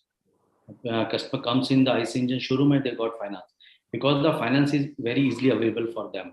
And when we talk about the EV vehicle, there is a lots of challenge because there is not push from the banks because they always think the volume is not so much. One thing is that. Second thing, when you talk about the EV person goes for this vehicle for the finance, they ask what is your profile of the customers. And same way when IC engine, sometimes they overlook the profile of the customer also and they take a chance because sometimes there is a possibility as a banker, as a financer, they always take how much percentage of it will be defaulter. Maybe when the volume scale is too much in the IC engine, they takes that accept this challenge. But when talk about the EV, when they think, okay, I have to just finance only 1 lakh vehicles, and if there is a defaulter percentage too much, then how they will take care of their interest cost and other things also. Second thing, of course, as a second resale value of the product is also very important for that. And third thing is usage of the vehicles. In case of EV, this is very important. As on today, people are using, actually they are abusing the vehicle actually, because the awareness about the product, and this is a responsibility of OEMs and overall all the stakeholders, how they use it. The reason behind that, the usage of vehicle is not like that, how the OEMs has directed the customer to do it as per their warranty norms and other things. So they are using in a very rough manner, and once the vehicles got you can say unoperational, they always think that the quality is not good and they stop giving the your EMIs to the banks, and that makes the negativity about this product, and as well as for the bankers to take a backseat whether they will finance it or not. So it's a altogether all the stakeholder has to come forward, understand how we can make this market bigger, in way how to use the vehicle. Rate of interest should be same as the IC engine. The profile of the customer, what is their benchmarking for the customer, whether it's for IC two-wheeler or for the EV two-wheeler, it should be same for them. And the second thing, as your question about the technology, like where the financer can understand how this, now lots of technology is already evolved around this EV. Artificial intelligence, IoT is already inbuilt in this. Even in our product, Okinawa product, we already have this type of facilities already there in our top-notch models also. So where you can understand what is the wear out of the product, what is the now maintenance reminders is already there, how much is the battery life is there, the cycle of the batteries, how much is remaining, so that they can understand. And case of default also, you can immobilize the product also. So now there's a lots of technologies already there, like in you go to the Western countries. So like this is one of the major parameter for these finance companies, that there must be a IoT is there, so that in case of any default, they can stop the product and they can repossess that product. But by the same time, the resale value of the product they have to ensure. But we as a stakeholder, we should also understand this market is a new in India and overall globally also. To establish the second-hand cost of the vehicle, it will take some time. When we compare with the IC engine, it's already 100 years old company industry. So we know when we use any IC engine two-wheeler, three-wheeler, four-wheeler, it's already established product, India as well as globally also. They understand how much wear pattern is there. So for EV, it takes of course time and to establish the second-hand cost of this. And for this, to make it more rigorous, to do it the retail financing, of course, the PSU has to come forward, and the policy maker has to make a policy where if the EV vehicle, they want to make a electrification of this industry. We are talking about the vision of 2030, that this much of sale has to be happen. So I think they have to be very strict about this policy and to implement this policy by the PSUs and the other banks also, then it makes sense for everyone. Absolutely right, sir. So now coming to Dr. Mukherjee. Dr. Mukherjee, you are dealing with three-wheelers. Now, commercial vehicles also have a second life or a third life where they're sold again and again. So talking about resale and financing options, what are the challenges that you are facing in the three-wheeler segment? Yeah, three-wheeler is a commercial vehicle, as we know, and almost 85 to 90% of these vehicles are sold through financing in India. So that's a very big sort of enabler of this whole industry.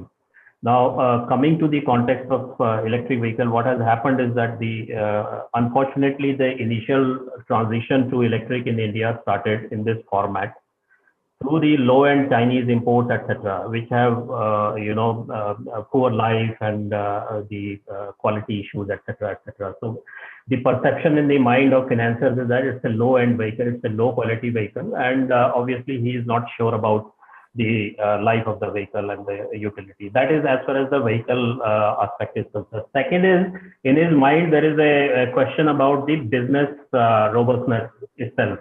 The three-wheeler today, it is running in the e-commerce, last mile. So tomorrow, will he have that business or not? So it has to be, what is the soundness of this contract? Is it backed by some guarantee or some big player, etc.? So on the both vehicle side, there are questions. On the business side, there are questions. Now, see, to address the vehicle side, as I repeatedly said, technology has to play a role, and the robustness of the technology, the battery life, the battery performance, the motor efficiency, all these things play a huge role in making the vehicle efficient. Because more the uptime for my vehicle, more is the revenue. Because most of these e-commerce companies pay like that. You know, the number of packets you deliver, you get paid more. So it's quite a simple linear relationship. So if I am able to guarantee, let's say about 80 to 20 hours of uptime for my customer, then you have a viable business model, and it shows in our calculations also. The problem is that the vehicles that many of these guys have been using is that they are low-end vehicles, and the downtime is very high, and also the life of the vehicle is 6 months or 8 months because of the Indian road conditions, etc., etc. So obviously the financer is right in his own way. He says that the vehicle life is 1 year. Why should I finance? There is no second life or third life. So that is what is addressed by using the technology. Coming to the the viability of business, now all the big players like Amazon or Flipkart or BigBasket, etc., who are the major players in this industry. Most of them have announced their policy to shift to the EV over next 3 to 5 years. Some Amazon and these are global companies. If they come out with a mandate, it applies to everybody in India as well. So that is where I think the robustness of the business model comes, and we have our calculations which are backed by data. That if, for example, a user runs about 100 kilometers, then the business is viable. He's able to pay back the EMI. He's also able to take home certain amount of money, which takes care of his basic living standards. So this is where the role of technology, artificial intelligence, data analytics comes. And we can predict that if he's not running, for example, if the guy is not running 100 kilometers, then he is likely to be an NPA, and we can take care of it. And we can go and find out the reason. If there is a reason on the vehicle side, quality issue, battery issue, or if there is a problem with the business itself. So instead of waiting for the NPA to happen, we can predict with a very high level of accuracy that this is going to be a problem. So I think this is where certain innovation has to come from the financing companies as well. And this is a huge business, about $1 billion even today for financing of three-wheelers alone. And I think the financing companies, banks are missing the bus here. They're not coming up with lending, and even if some of them are coming up, they're coming up with 22% and higher, which is not a viable proposition. So this is where I think, the technology has to play a role, innovation has to play a role, and government has to make it like a prime lending sector, And anyway, 76% of the banks are public sector banks. Government has to play a role here to facilitate the financing. So I think in a nutshell, it is going to be the role of technology to ensure the robustness of vehicle. Commercial aspect has to be ensured by the customer side, user side, and overall the artificial or the IT has to play a role to make sure that the NPAs or the failures don't happen. So you can have geofencing, you can disable the vehicle, or you can find out what is the problem here. So I think this is where the solution lies. Absolutely, sir. Now, Nilay, coming to you, with all the high-tech telematics that you have in your product, has that helped you getting finance companies on board? And what has been your experience with your customers with financing and resale, of course? Yeah, so quick ones. I think financing being very critical for scale of this industry to pick up is completely undebatable. And I echo the sentiments that everybody raised.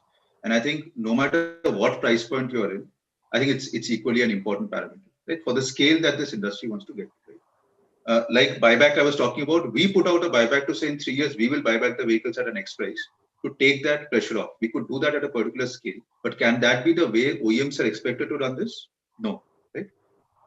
Does technology, telematics help you in getting lower insurance rates? The answer is at a very early stage, no, right? Because let's look at it from the bank's perspective, right? Why do they need to move today? Right? What will happen if they move today versus they move, let's say, a year later, a couple of years later, right?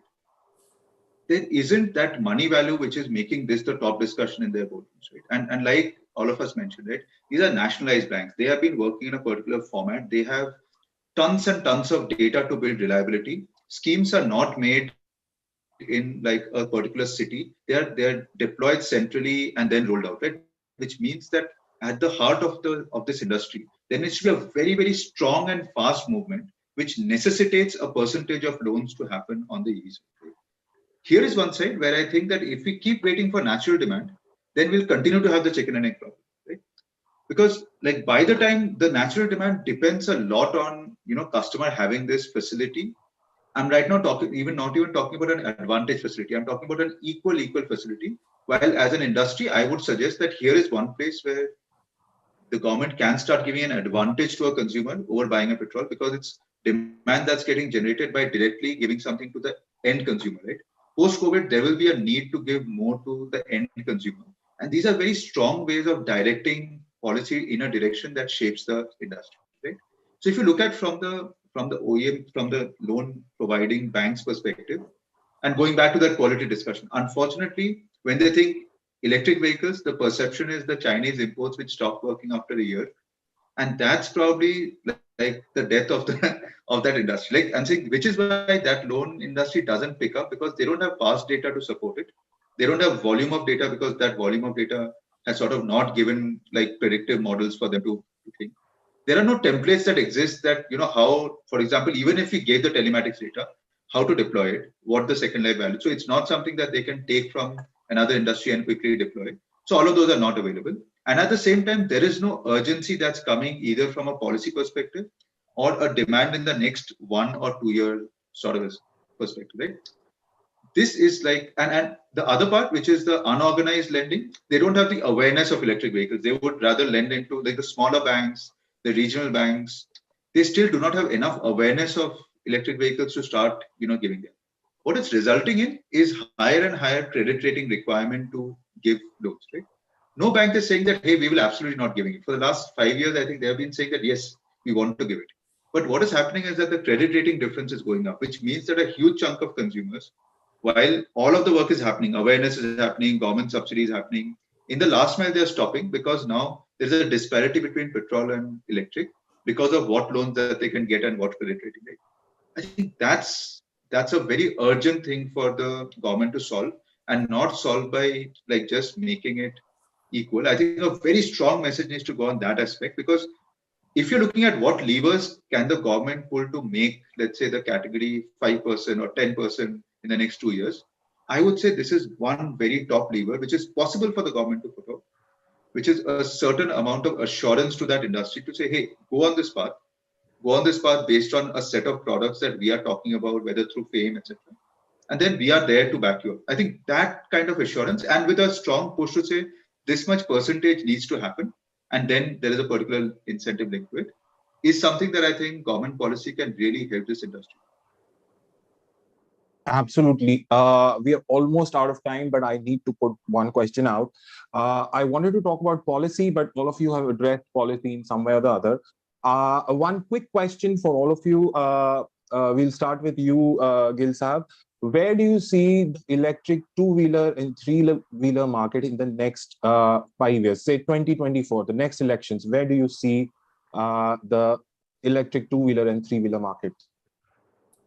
See, like the magic of money doubling up and then creating billions, I think this industry is going more than double, irrespective of policy handicaps or the stimulus can make it much more.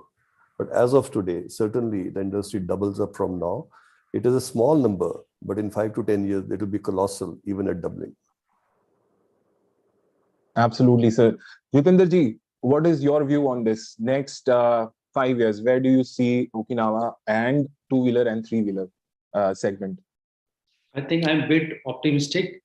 I think after down the line 5 years, I think because of the push from every side, from all the stakeholders, from the government side, awareness is coming in a big way, new technologies, innovating every day. So I think this market is going to be at least 15 to 20% of the total two-wheeler industry. All right, sir. Dr. Mukherjee, three-wheelers, where do you see three-wheeler segment in electric three-wheeler segment in the next 5 years? So we are very optimistic. I'm personally very bullish, and also, there is a government mandate to be three-wheelers will have to be converted by 2023. So if that kicks in, then we I mean, the question is short, but in India there are various other issues related to policy implementation, infrastructure, etc. But personally, if you ask my view, I feel that we have a number of 50% minimum conversion in case of three-wheelers. And just one quick word I would like to add here is that it is not only the whether two-wheeler how many will convert or three-wheelers how many will convert. I think we'll have to see the complete ecosystem economic opportunity that we have. It has the economic benefit, it has the technology benefit, it also has the human resource development of a huge number of people to lift them into high-skilled jobs, etc., etc. So I think we should also take a holistic view of this, not only for the Indian domestic industry, but also for export of components, etc., and take a complete sort of holistic view while speculating such numbers. I mean, that's my view. Great, sir. Nilay, now coming to you, where do you see electric two-wheelers in the next 5 years, along with Ather Energy, of course? I think we'll continue to be bullish, and since the index is just going up, I'll continue that way. So I think this discussion more or less tells everybody's point of view. The government has to be and will be bullish on the policy side, and if that's the assumption, then I would agree with Mr. Dev on the three-wheelers going to a 50 to 55% in, let's say, 5 years from now, right, 2026. I would say the motorcycle industry will take a little bit more time, so I would give it a 15 to 20%, and scooters, I would imagine a 30 to 35%. Little optimistic, but that's what the industry should be. No, it's really great to hear all of you being very optimistic about the future. Even as a journalist, I am very optimistic about electric vehicles. The moment I drove my first electric vehicle, I was sold.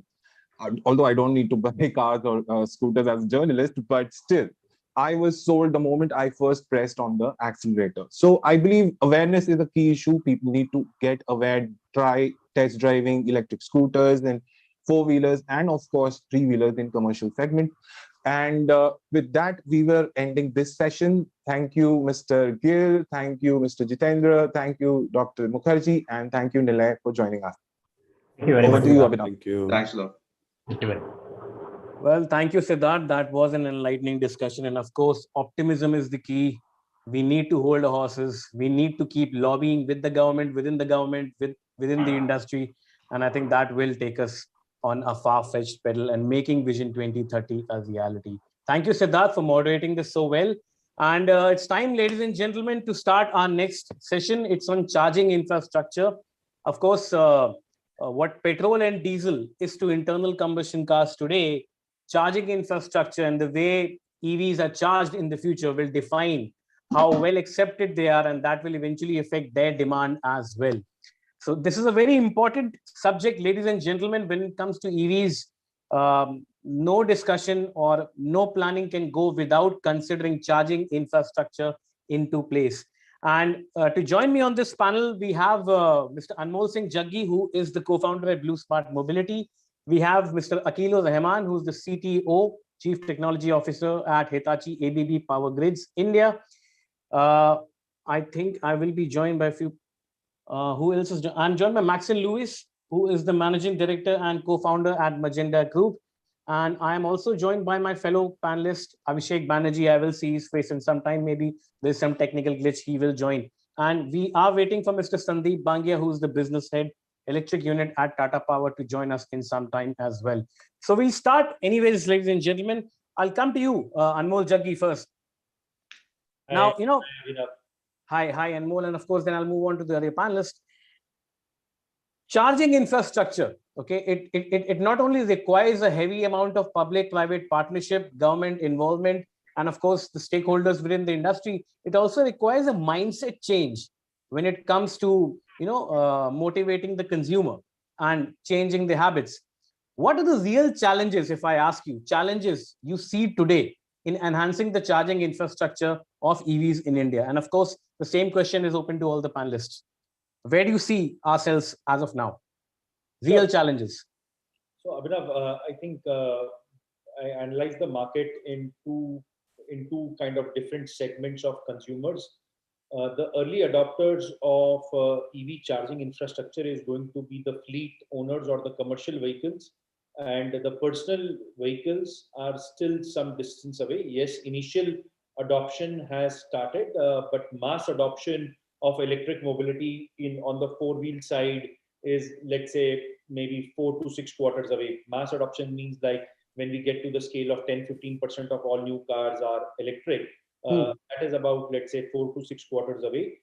Today, it makes all the economic sense for commercial fleets to go on to electric, which means anybody who has use case of driving more than 100 kilometers a day, it makes all the economic sense to shift to electric mobility.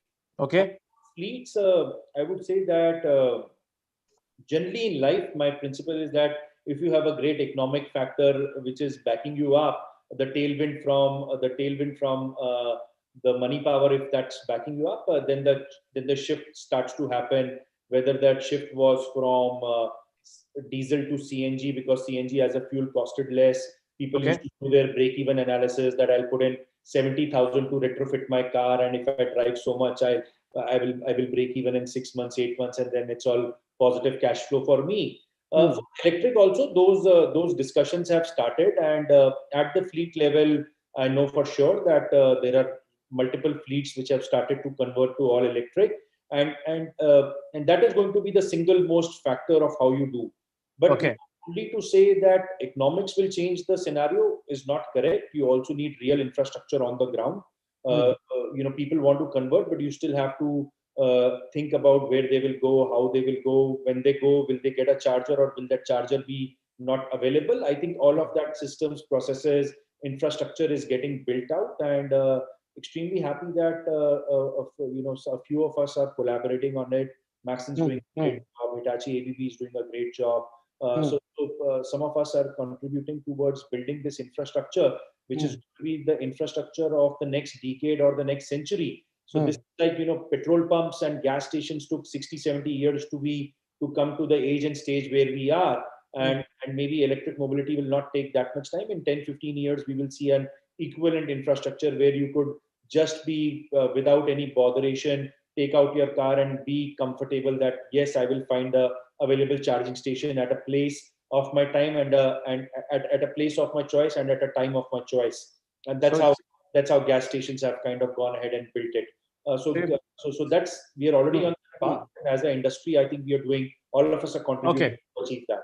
Okay, so betting his hopes high on commercial vehicles. Akilur, do you agree with Anmol that we will reach in 10-15 years as compared to 40-50 years which was taken by petrol and diesel vehicles?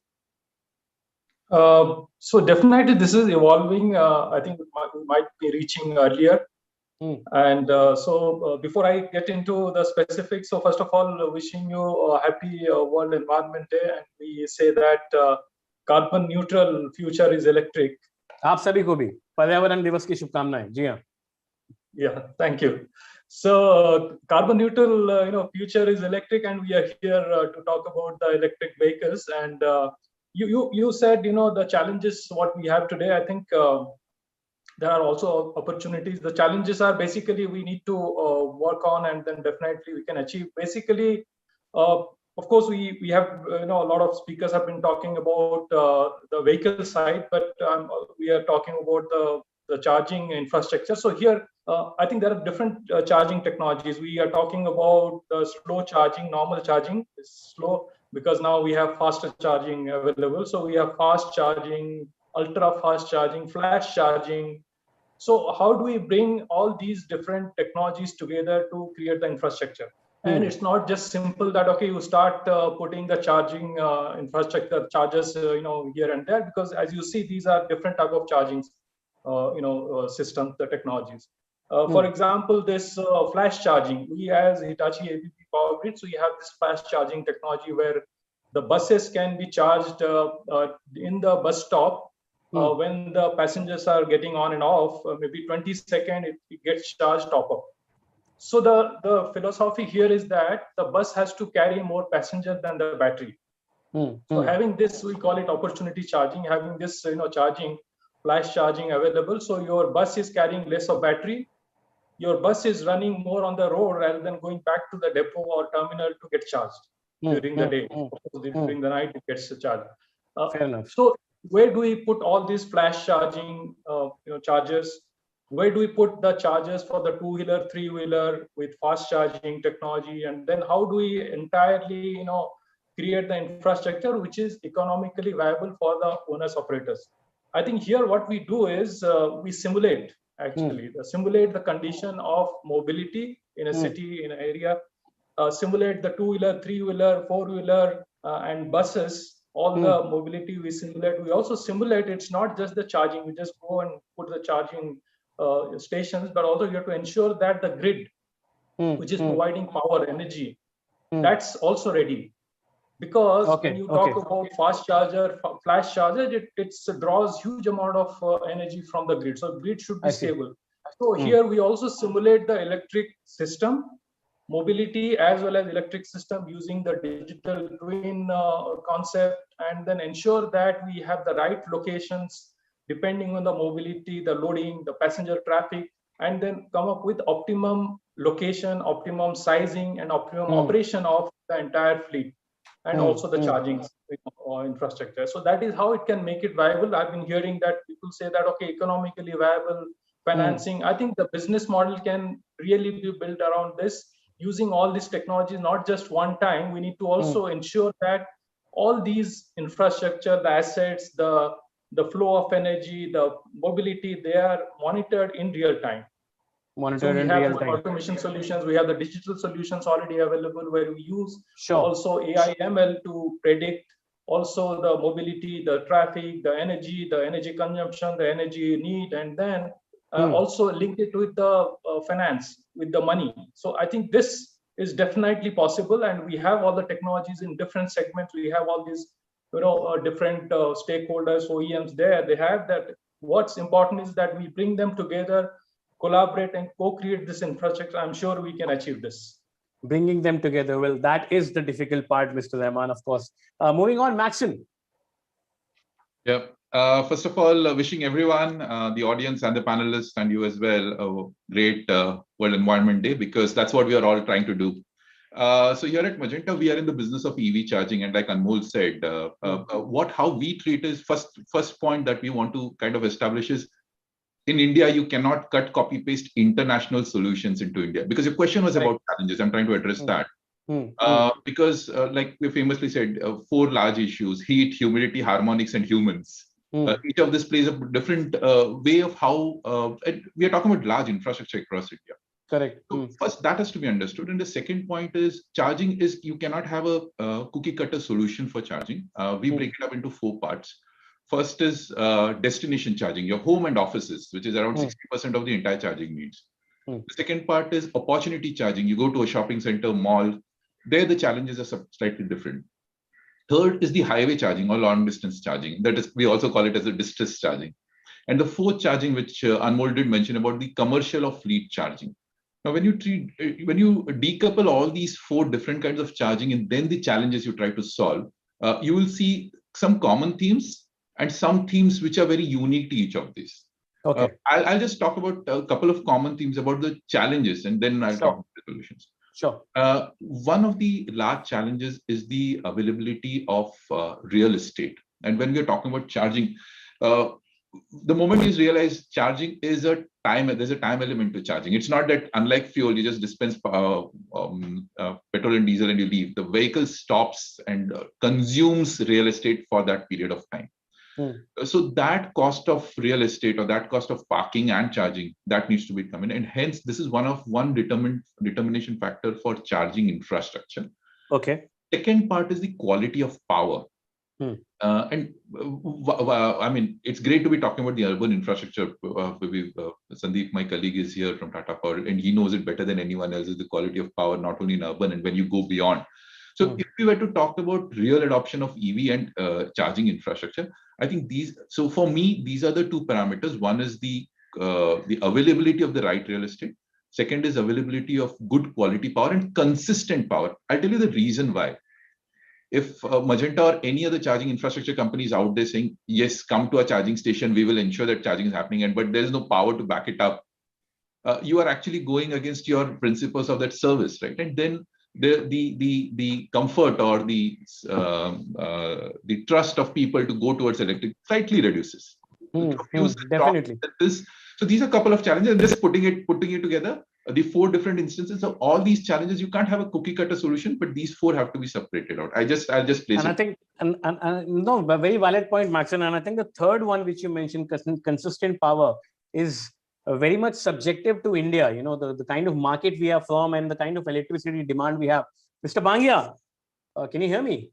I'm not able to see you. Sandeep. Yes, I can see you now. Hello.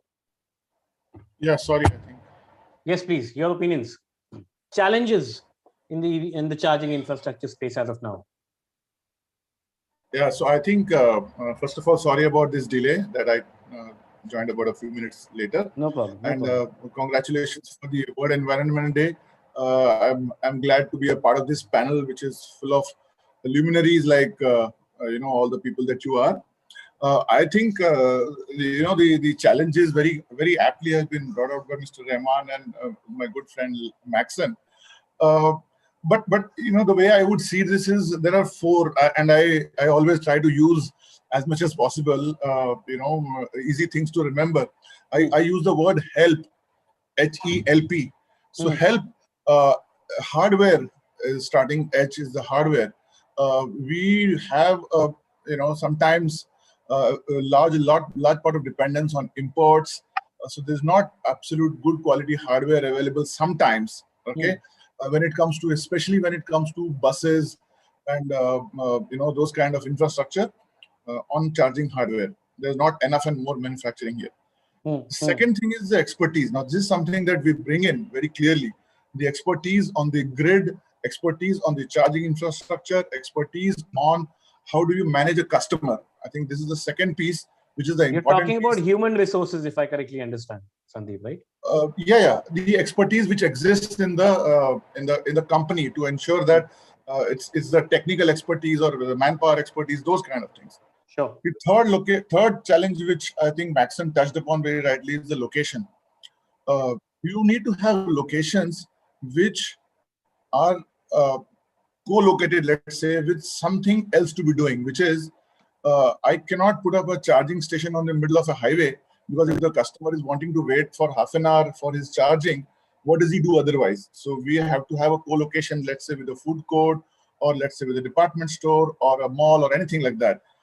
So that while the customer charges his vehicle, there are about, and that is a very big challenge, because most people are very reluctant to, offer a location for highways for chargers, because they think that this is one big opportunity to make money by giving it to a charging charging company. They look at it as their own, I would call it pension, which is very different from what we would want them to believe. Our electric vehicle owner, if he comes and stops for a while, he increases the footfall for the store or for the location or for the mall. That is something that we want to sort of tell people, but it is taking time. It is happening nevertheless. And the fourth one is the platform, which is the digital platform that people like us are creating. Now, this is something that is in the evolution stage. It is this is what I would want to call it as a key differentiator, in the charging ecosystem.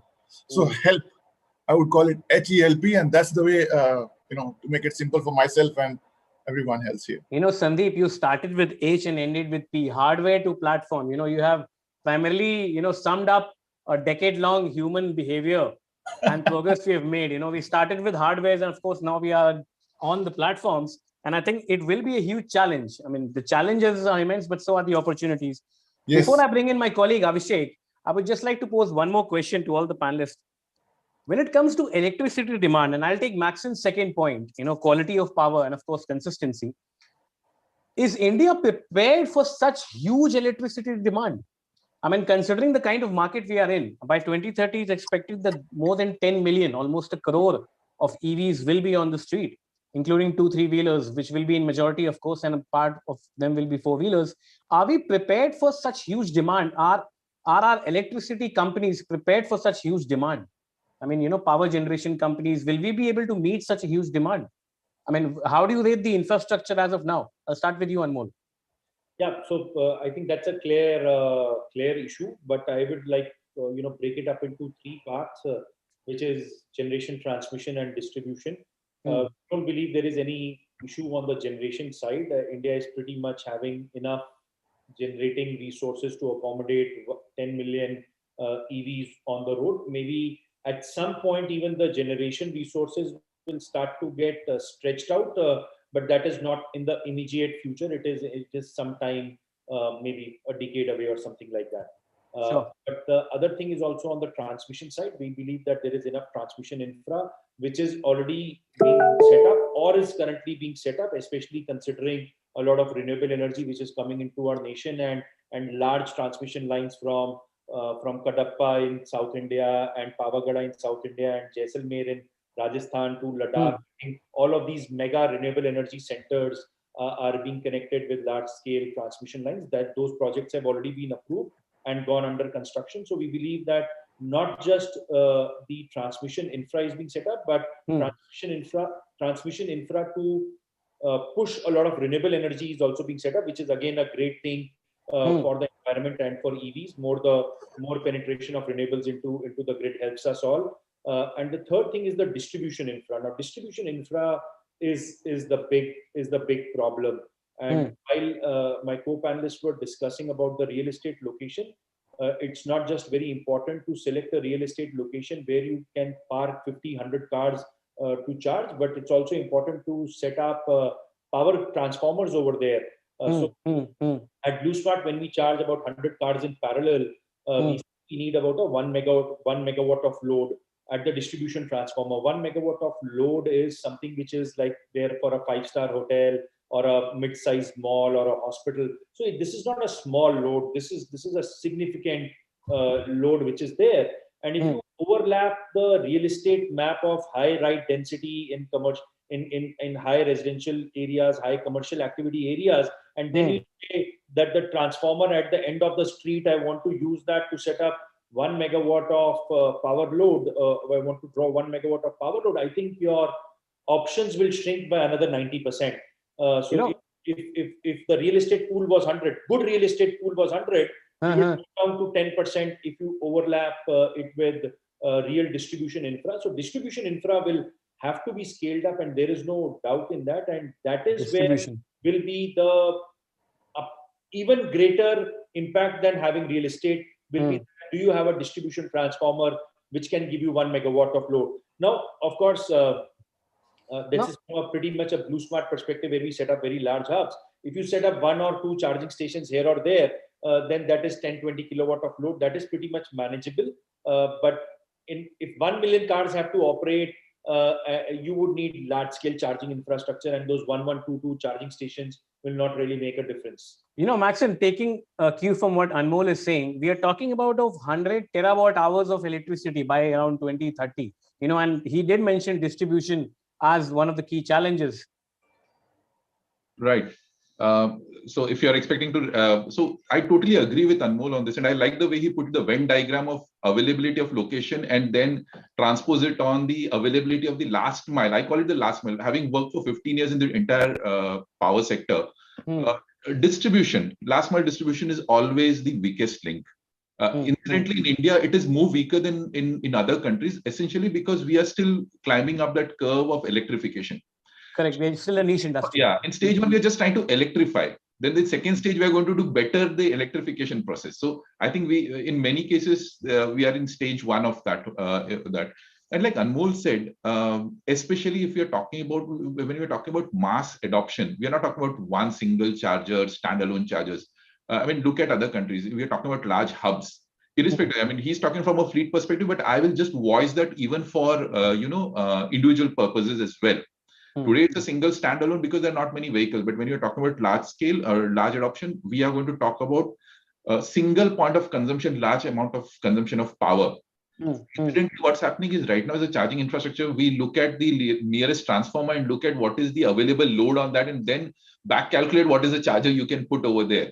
The moment you're getting into this large transformer-based infrastructure, one more problem to it. And I know I'm getting a bit more technical here, but change or setting up of these transformers is not easy. You have to take downtime across a large area and population, right? If you need to set up these transformers. So this is where, fortunately or unfortunately, this electric vehicles transposes across multiple platforms, not only the RTO and the road transports or urban infrastructure, but also power. Sure. And this is where, while individuals like us and companies like us will take that first leap of faith and start investing in this infrastructure, but I think there has to be a consistent effort, which is what I think. But while the government is not represented here, but I think that is going to, that policy, you need to have a large-scale policy of how this is going to get enabled, not only in urban, but also in the rural infrastructure. But coming to your point about whether we are ready, I think Anmol put it rightly. In the generation and transmission, we are more than ready. More than ready. We are more than ready, yeah. And I think the scale up is already going to happen. Sure, Rahman Saab. The distribution. Right? Rahman Saab, we are talking about technology. Of course, we'll need your inputs as well. Yeah, I think Maxon put it very rightly that generation transmission, we are there. I think we are going to be definitely meeting that demand. In fact, we can quite surplus power. And you talk about the renewable penetration. I think government has taken a lot of initiative. The target is also there to go towards solar, wind.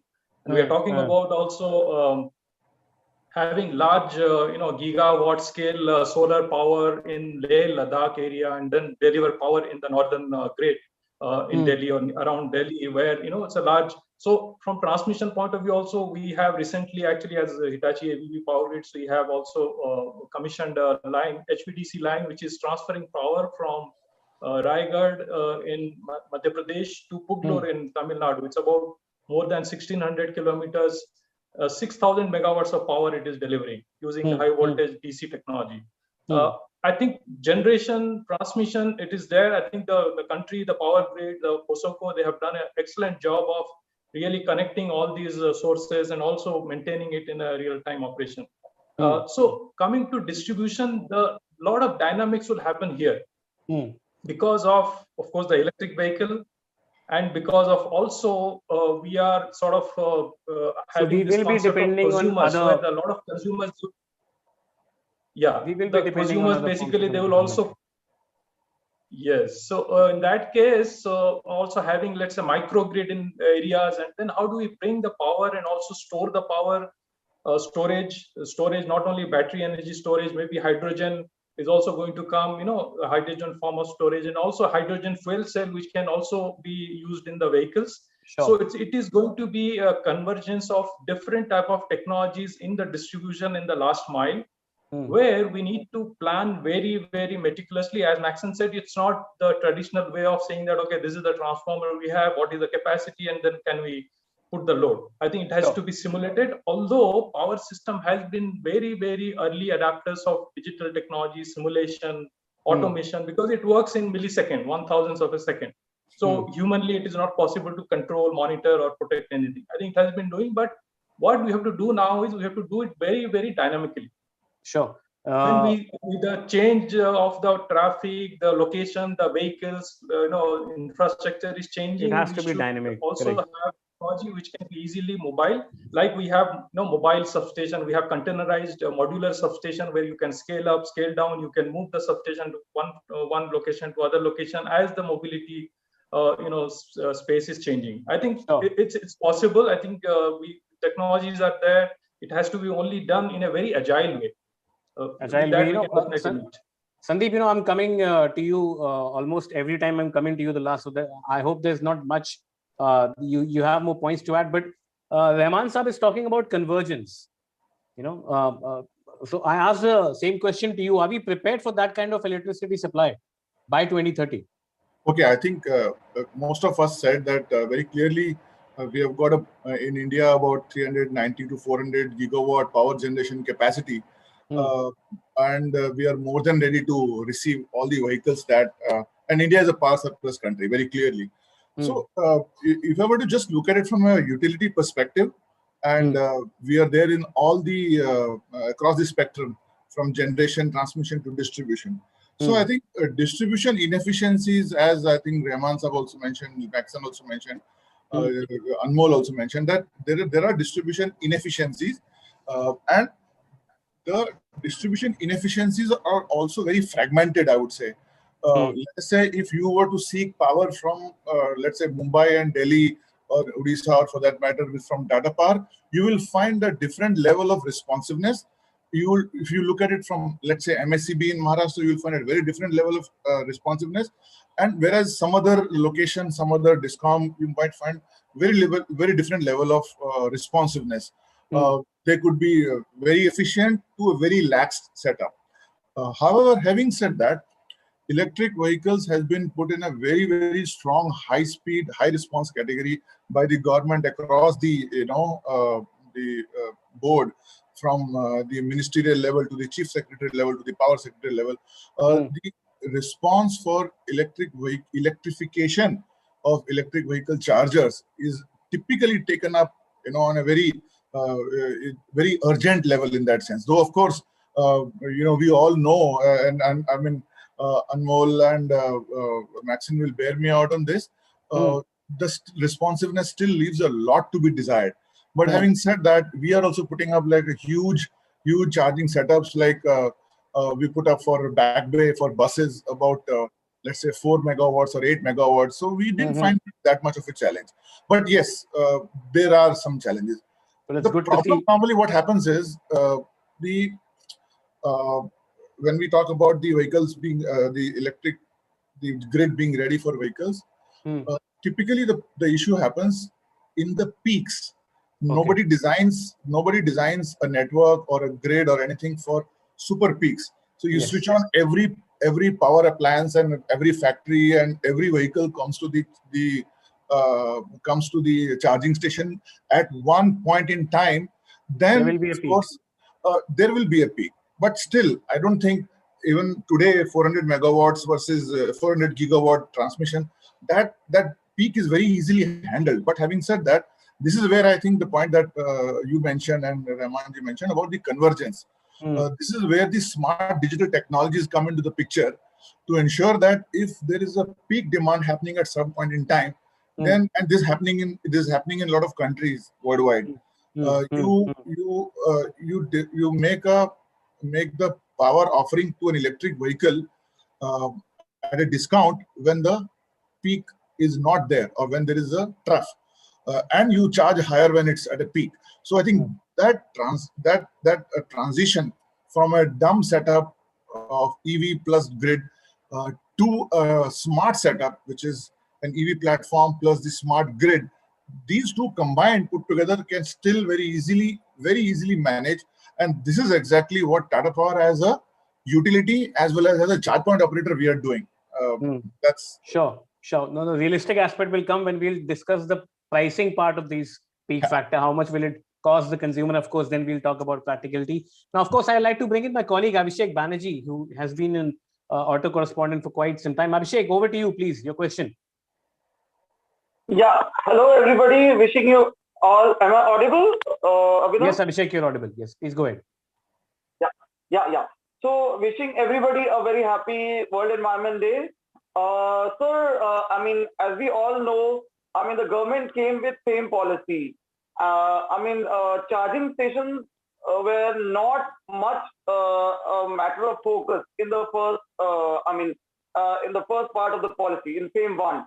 But in FAME 2, charging stations, the infrastructure gained a lot of eminence. So, has the government done enough with FAME 2, or you think there are certain gaps that needs to be filled? And if there are some gaps, what gaps do you think need to be filled? And I mean, should it be a joint exercise, public-private partnership, or do you think the government should solely play a role in this? Sure. Who would like, Anmol, you want to start with that? I think we'll start the reverse cycle this time. Yeah. Okay, we'll start with Mr. Bangia. Okay, so I think there is there's an easy answer to that, honestly. See, for a lot of these initiatives, there are private sector participation, and the government then decides that something is worthwhile and they jump into it. But fortunately for us, this is a domain, electric vehicle and electric vehicle charging, like Abhishek mentioned about FAME 1, FAME 2. So this is a very interesting initiative that is driven by the government first. I can give the examples of the telecom policy. I can give the examples of the internet policy that happened. The private entrepreneurs got into it first, fingered the government to say that please give something. But in this case, fortunately, the government is seeing a very, very strong way to leapfrog the country into this EV ecosystem. And of course, this also ties in with the overall Paris Agreement goals. So government is doing a lot. And I would believe that this is one domain in which actually government is taking very, very progressive steps. There could be instances in which we could have a requirement for a more structured policy approach. It could be a more consistent statewide approach. Those things are there. But I guess, so why is Maharashtra not as good as Delhi, is not as good as Haryana? That is a debate that can happen. Why would it be left to states? Can there not be a central umbrella policy? Those are the things that can be debated and argued. But we typically believe that government is doing a lot to catalyze this ecosystem, whether it is on the vehicles front or registration and insurance, or all those things that they're doing, including on charging front. The catalyst is there, and they're really awake. That's very simply. The catalyst is there and they're awake. Rahman Saab. Yeah, I think it's a very important question, very interesting. So Abhishek, a public-private partnership. So if we talk about the vehicles, they are very straightforward. You have OEMs, somebody will operate the vehicles and retrofit or maybe have the new vehicles. But when it comes to charging infrastructure, there's a lot of different stakeholders, different technologies there involved. So you have a point of integration where you have the transport utility involved, you have the electric utility involved, you have also the operator involved, you have the technology involved, different type of chargers involved, you have traffic also involved. So here is very important, and there is no one solution for this. It has to be very customized from location to location, the demography, the geography, and also how the entire traffic system, entire mobility system is working in that area. So here I would suggest that the public-private partnership can happen when we come together and maybe take some model areas where we want to put some integrated charging infrastructure. Okay, it's not just for one type of charger station, you have one location, another one is here. So it can be, integrated bus, car, four-wheeler, three-wheeler, two-wheeler, and then see how the economy can be achieved with integrated kind of infrastructure, like, petrol station, you can have that. And so here, then what type of specifications we should have, how do we plan it? And more important is the economics of that. So here, probably it will evolve as a charging as a service. Yeah.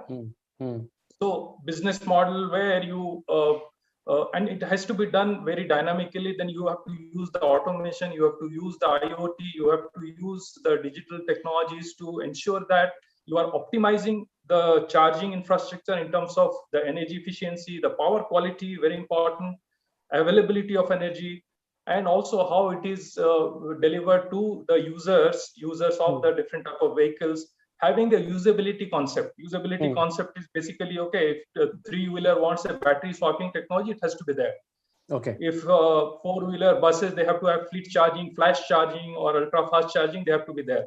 So bringing in all these technologies, bringing in all these different aspects, different utilities, different stakeholders, it's important that how we can bring in a model reference specification with public-private partnership and also evolve the business model. I'm sure the technologies are there, and also the economic, the business model concepts are there. It's only a matter of how we bring them together and demonstrate it. Sure, Maxine.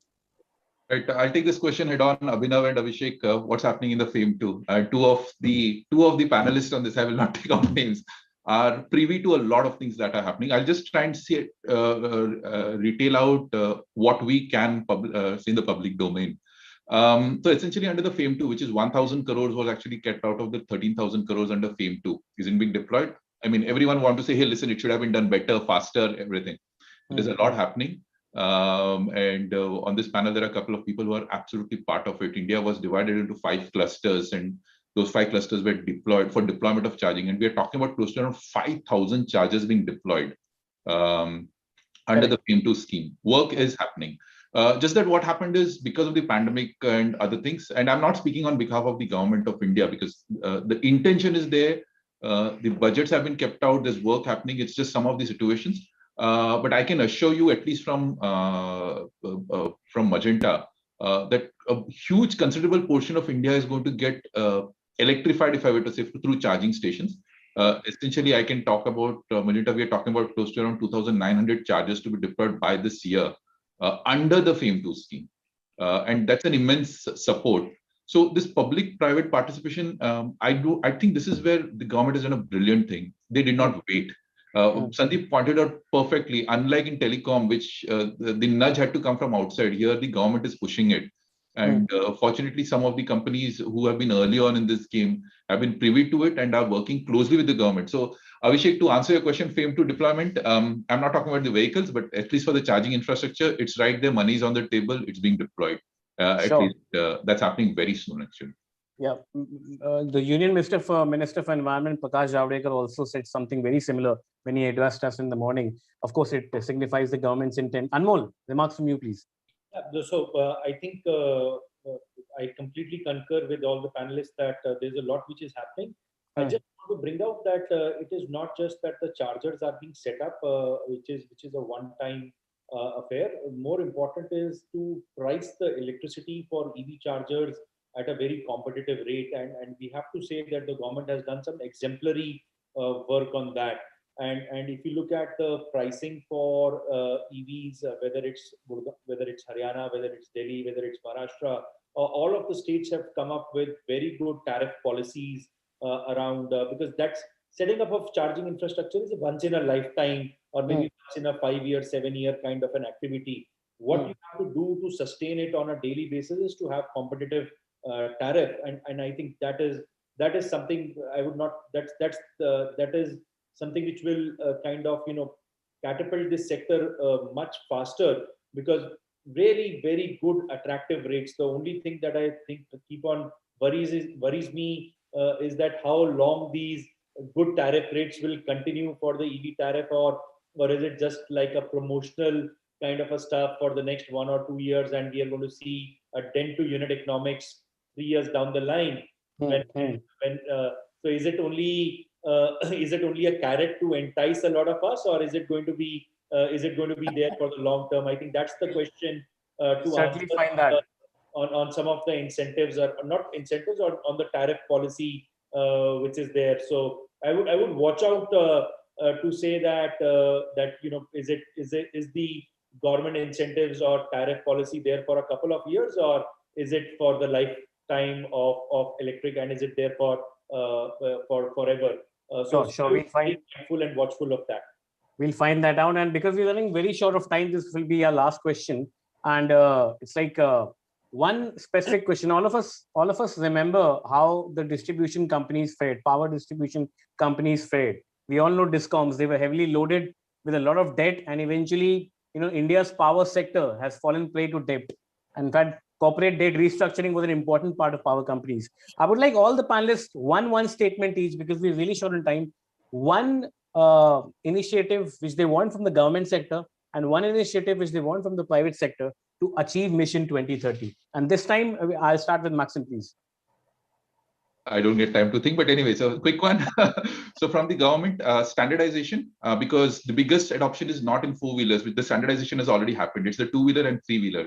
So better focus on the standardization of the battery and the technologies over the charging technologies. That's from the government expectation. From the private, I think there is a lot of collaboration which is required, because you cannot work in isolation. This is an ecosystem play. and some of my panelists, we are working very closely. So from a private sector, collaborate and win. I think because the competition is yet 5 years away. I mean, right now it's more about setting up the ecosystem. So these are the one asks each from the government and the private. Sure. Sandeep? Yeah, I normally try to, as I mentioned, I try to use simple language. So there are 3 C's, okay? So 3 C's from me, starting with HELP. So 3 C's here. So number 1 is consistency. We need a consistency in the policy framework, whether it is across the states, whether it is across the timelines. Anmol was very, very rightly mentioning the worry that a lot of us would have, that if you start with a 6 rupee tariff and 2 years down the line you make it different, what happens? So this is the consistency part.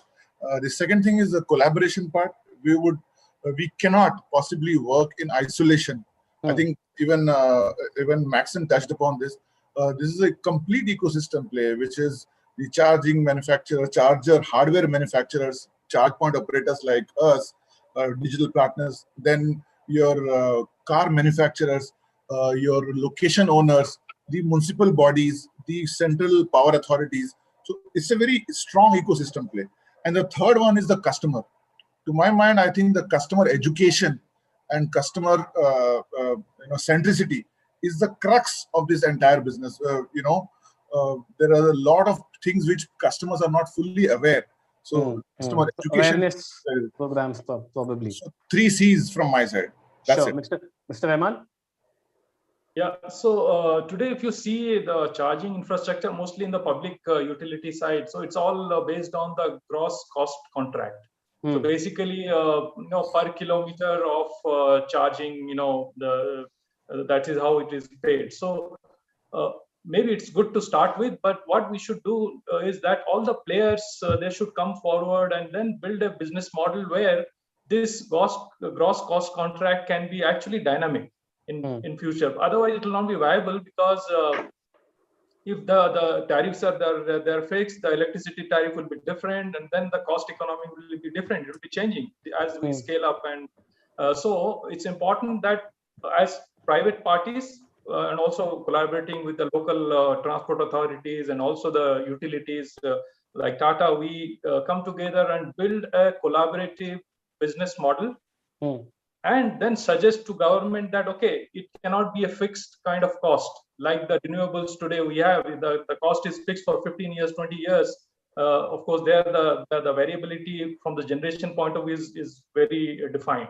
Whereas in this mobility space, it's very dynamic. It's going to be very dynamic. So what is the formula by which this gross cost contract with a business model of energy as a service can be viable for a long term? I think this is what we have to work together. It has to be a collaborative, dynamically changing environment. We have to simulate, we have to correct the model, we have to also deliver. Collaboration. Anmol, quick word from you, please.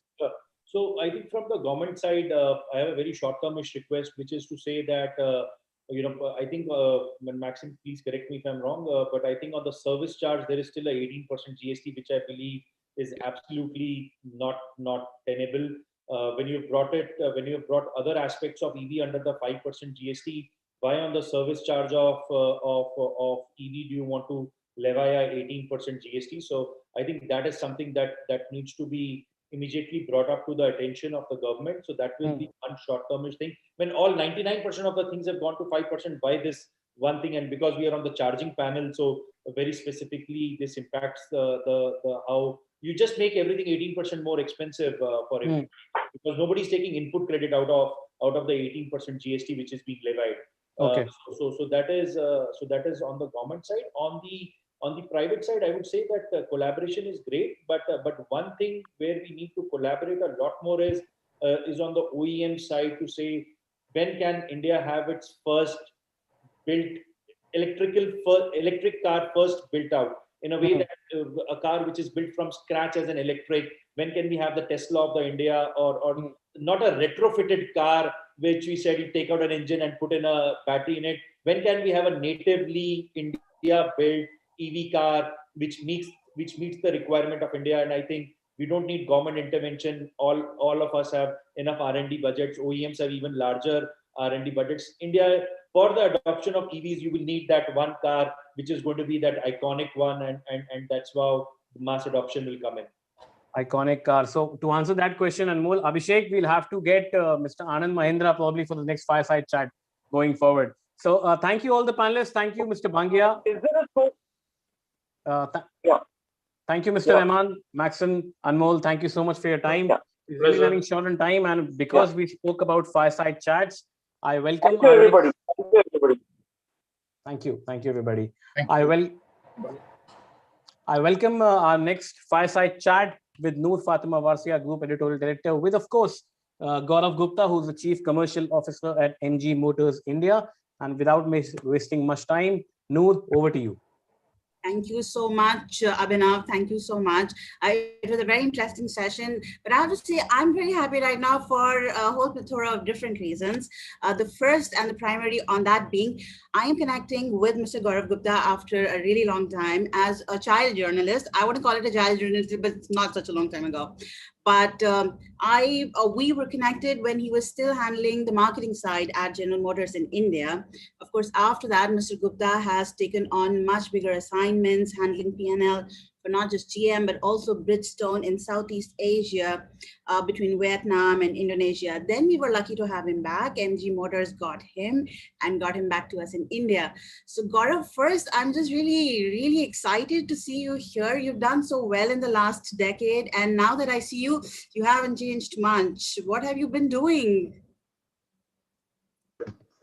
Hey, Noor, likewise, I think it's a pleasure to interact with you as well. And I must say congratulations to you for the growth in this very competitive media world, and great poise and great knowledge base as well. So congratulations to all of you, and great to connect with you. Today we have a bit of an interesting topic. The whole day is dedicated to EV, but you and me have the responsibility to try and put a sense on the future of mobility itself. Now, of course, your present company has done a lot. MG Motors has not only done some good partnerships in context to that, like Atero, for example, or the sales figures that we saw for your EV vehicle, which is MG ZS, and of course the concept electric spots that we saw with Cyberster. So there's just so much that's going on with MG. My first question, slightly broad based, from a manufacturer standpoint, honestly, what are your views on India's current electric mobility journey? Thanks. For us, let me first say it's MG Motor. We don't. There's a typo there. But for us, Noor, bringing our second product as an electric vehicle by itself, was our commitment to this entire electric vehicle wave that's going to be, coming in very soon. And while I say that, I also will say that it does not mean that it will all supersede the existing technology. I think they will coexist for a long time, simply because of the existing base that we have, and also as technology keeps developing. After the success of MG Hector, which was the connected SUV, the ZS EV, when we were bringing into India, we were very clear it's not about tokenism. And why I say that is because it has context to what you asked me.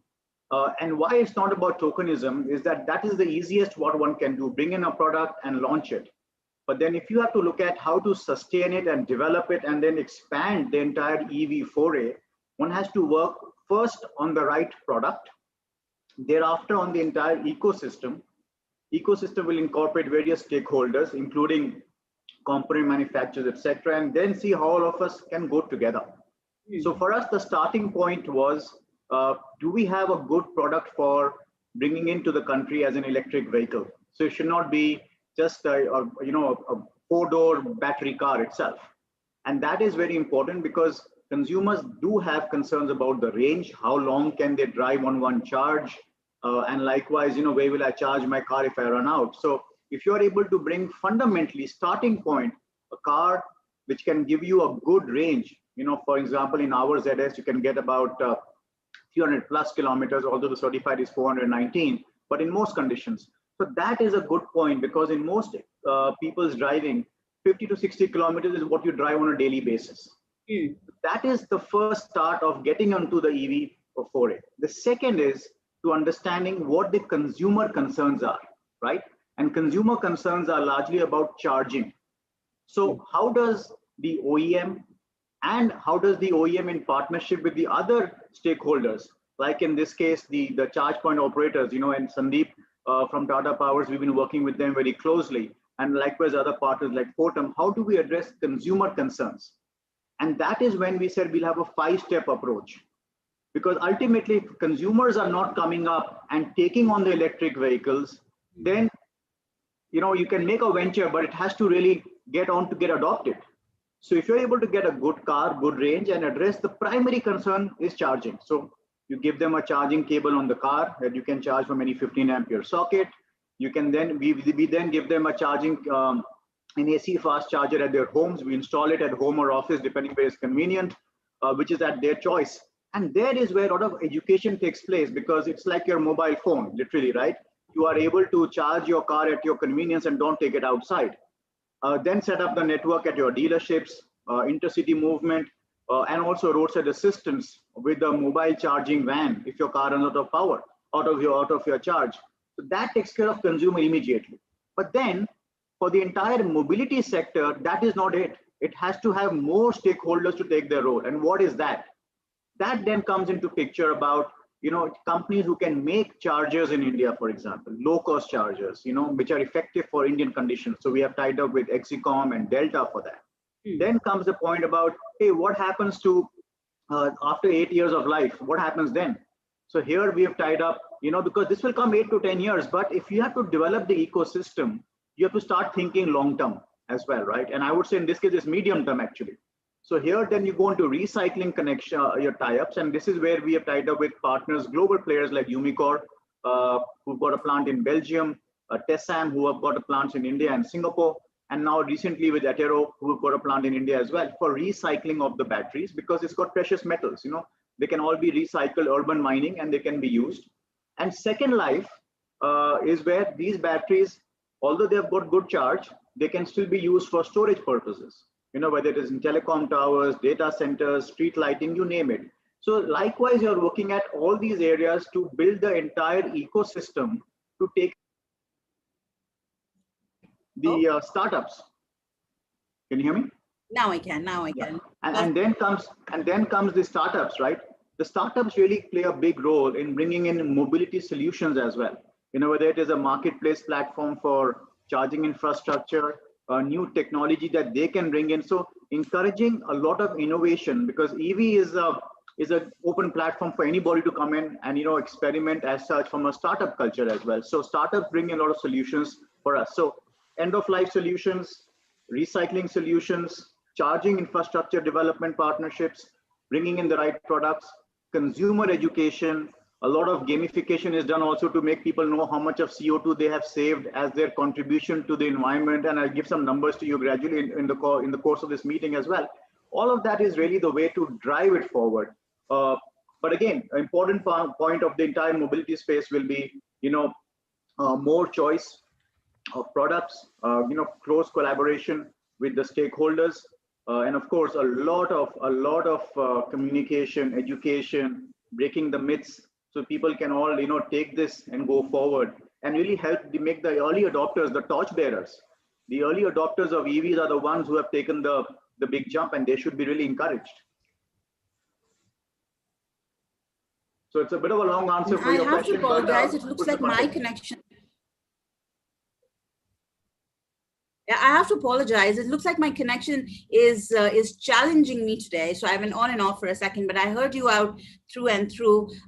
So, Gaurav, you already explained to us that it is a little bit of develop the ecosystem at the moment that India is facing, especially if we have to ensure that EVs take up from the passenger standpoint. But the current price range really is not for the masses. It's a very high-end price range. Now, if we had to kind of look at that affordability part of it, what would it take to, to address that issue? So, of course, right now, a large part of the cost goes on to, components not being available in India. And there's a lot of drive to localize parts in India for the electric vehicles. I think the move recently to support the advanced cell chemistry development in India, set up and many players have come up These are the initiatives which really help, to build. We've got, I think, 18,000 crores odd has been put aside to develop something like a 50 gigawatt factory for electric batteries for EVs. That will be very helpful. An important point here would be that there can be various ways to bring down the acquisition cost. One, of course, is components being available and localized in India. Once we have the technology and build up and know-how in India, and then various solutions can be also looked at from our financing solutions as well. And we've talked about, we've been looking at various ways of, can we look at a battery asset management company separately, and the vehicle financing is there. So those options are being reviewed. But fundamentally, yes, for mass adoption of EVs in India, the price points have to come down. Even though right now, the cost of ownership, if you see, it is 1/6 compared to, the running cost is 1/6 compared to an ICE engine, number one. And number two, over a period of time, the electric vehicle actually is a much more convenient vehicle to own also, because it's got less moving parts. So one is cost, convenience, etc. But the acquisition cost is where there is a challenge at this point in time. A lot of steps are being taken right now, as I spoke right now, but more have to be done so that this really, brings in products at more affordable price points. That will be important. So more choice of products and choice of products at affordable price points will be very helpful. Yes, absolutely. Understood that. We love asking these questions, especially when we're talking anything technology related. I want to understand how much this actually applies to EV, which is about the adoption and accelerated rate of adoption actually in the crisis period in COVID. Everybody was locked down. Everybody was really looking at how we must look at the environment per se, and we will get into numbers a little bit, as you were mentioning earlier. But of course, the environment second, because technology really was the only solution. Now, from that standpoint, in March 2021, as I was mentioning earlier, you saw some of the highest sales numbers for both Hector and for ZS. I hope I've got it right. I keep on calling it ZS. I don't know why. But it's ZS EV actually. So you have to get that EV on top, yeah. All right. So ZS EV. This is the marketer in you who keeps correcting motor and motors and then this. But those were the highest numbers. So did the crisis actually play a role also in increasing the consumer, at least embracing the idea of EVs in India? So, let me just, am I on mute now? So, I think the good part, or I would say not good part, but I think the key part here is that the lockdown has really helped a lot of people look at the clear blue skies and enjoy the clean air in breathing. And that has also played a big factor in really people stepping up and raising their hand to look at adopting an electric vehicle in their families. One is that. Second, over the last almost 18 to 20 months, there's been a lot of surround sound, what I talked about earlier, about electric vehicles, education taking place also in terms of cost of ownership, and obviously a lot of drive in terms of the infrastructure that's coming in place also. So government has played a big role in setting up the charging plans out in the market. CPO partners like Tata Power, etc., they've all played their role. All of that is helpful. But the environment, the clear blue skies has really, made people stand up and say, I will change what I can to try and see I can give a better world for the future. So that definitely has played a role. We've got, more than 2,000 plus cars now on the roads in India. And that has really helped us to understand our consumers better. And as we do, we are also expanding the footprint based on the response we are getting. There's a lot of demand coming up for electric vehicles as we speak. In India itself, you're seeing, so I know that the numbers I just mentioned were for MG overall, MG Motor overall, but then for India, has it been a similar experience for you that India continues to be, does India continue to be a growth or a market of investment, or is it already a contributing market for you right now, especially in these new concepts? See, India overall electric vehicles is still starting, and there's, I think we are all, getting our pieces together to really get into this entire arena of electric vehicles. So more OEMs bringing in more products, stakeholders coming in and scaling up for component manufacturing, a lot of education of the consumer that's happening as we speak. All of that is really going to be helpful for electric vehicles and adoption of electric vehicles to start to move up further. And that is very important for us. Of course, March was our highest month ever in India. We clocked more than 5,000 units overall. And the electric vehicle also played ZS EV played a very, very vital role for us. In fact, as we speak, there's a lot of demand coming up on a continuous basis also. Like I said earlier, so there is a lot of demand from the main cities. So right now we're selling only in 31 cities in the country. There is demand from additional cities to come up also to say, we also would like to get onto the electric vehicles, but we have to be cautious as we expand because there's a lot of understanding of the policy framework of different states, conditions and likewise. But overall, I think we are very, very optimistic. We are very, very, gung-ho about the electric vehicle journey in India. And, I'll share with you some of the plans that we have for the next few years as well. All right, perfect. I have been prompted that we have last couple of minutes left. So I do want to summarize it. I do want to let you summarize it basically, but you have taken us through the points, the first 5 points that you were putting together on how do we get customers or consumers in this journey? How do we make the uptake happen? Also from a long-term and a medium-term standpoint, how should the ecosystem develop? And then of course you have enumerated the various advantages that work in India's favor as well. And most importantly, you have highlighted once again that you're very bullish on how this sector is headed in India. So as last comment, Gaurav, and we still need to kind of make a industry-wide comment, as last comment for the next year, how are you seeing auto manufacturers reimagine themselves as they look at making EV and the likes mainstay for them? Sorry, I had a bit of a static, Noor, at my end this time, so I lost you for about 10 odd seconds. No worries. I will just repeat the core part as your finishing comment. From an industry standpoint, how do you see auto manufacturers reimagine themselves or reconstruct themselves in the year ahead, especially because of the likes of EV and other concept cars of these kind coming in play? I think important point here is I think all the players would be looking at their portfolio and seeing what is going to be the EV play in their portfolio. And depending on everybody's strengths and depending on everybody's plans, they will be looking at what share of EVs will be there, depending on the models, the category, and likewise. So I think it definitely is at a time when everyone is going to the drawing boards to understand how they can contribute to the electric vehicle plans for the country. At least I can say from an MG perspective, we are working on 3 areas. One, we are looking at exploring the opportunities of battery assembly in India, which will really be helpful. We talked about the cost that should help in some amount of cost factor. Second, we are working on bringing in more electric vehicle models in the country as well. And we are optimistic that we should be bringing in one very soon, probably next year. And then third is that we are also working on the technology side, and we're looking at batteries which can be giving us 500 kilometers on a single charge, because battery technology is also evolving very fast with changing of whether it's a solid state, change of electrolytes, changing of the composition and chemistry.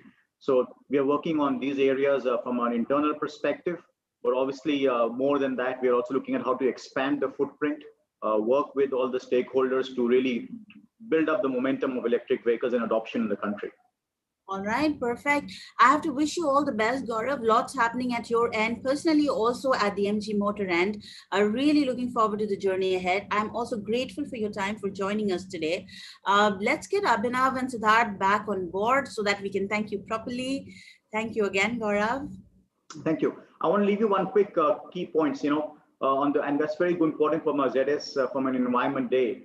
At least for the ZS, we've got, our customers would have driven more than 10 million kilometers so far. And that's really, helping. If you look at the maths, it will be more than 1.5 million kilograms of CO2 saved. And that's equal to almost 65,000 trees. So some quick numbers which really help you to give the correlation from a business perspective, but environment, because it's the World Environment Day. So with that, thank you all so much. Thank you. Thank you, Gaurav. Abhinav and Siddharth, this is over to you again. All the best. Thank you, Noor. Thank you, Gaurav. Thank you. Yes, Siddharth. You're not audible, I guess.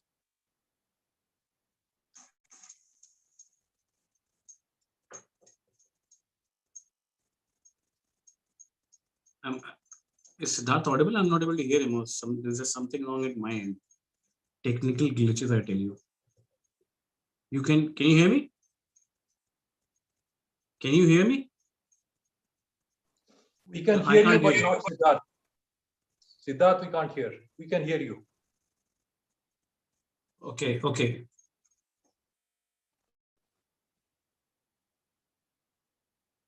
Hello. You are audible, Abhinav. You are audible. Maybe you can I'm sorry. the next panel. Okay. I'm sorry. This was supposed to be. Well, now I think I am. Yes, you're not. Technical glitches, I tell you, this is the one big disadvantage of working from home. Had we been there, Siddharth and I would have been bashing each other, but kya kar sakte hain? Okay, let's move on. This is the new, I'm stuck in a traffic jam sort of situation, the new normal. Yeah, so now we have somebody not from the corporate side of the things. We have somebody from the environment body, right? So right now I'd like to welcome Ms. Anumita Roy Chaudhary, who is the Executive Director, Research and Advocacy, Center for Science and Environment. Hello, ma'am.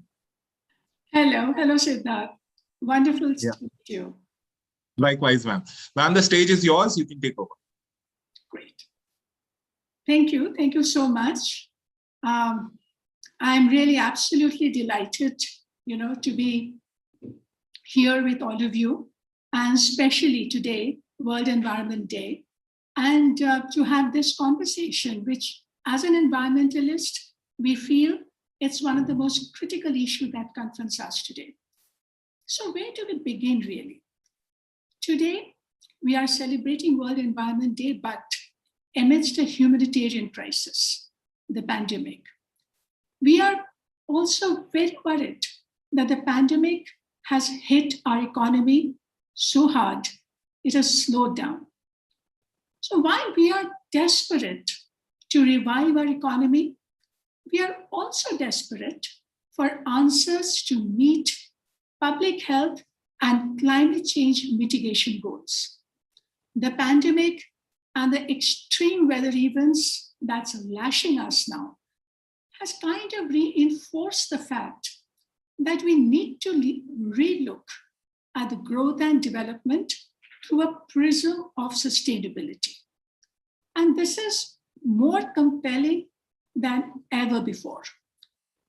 This pandemic has made us more conscious that we have to respect health and environmental boundaries of economic growth. So having said that, and having raised that bigger principle, how do we understand electric mobility within this context? And that's the question we'll try to understand in the context of what is happening in India today. So this conversation is possible, I feel, only if we first understand the scale of change that is already underway globally. In fact, you may recall a few weeks ago, we got this new report from International Energy Agency, Net Zero by 2050 Roadmap for the global energy sector.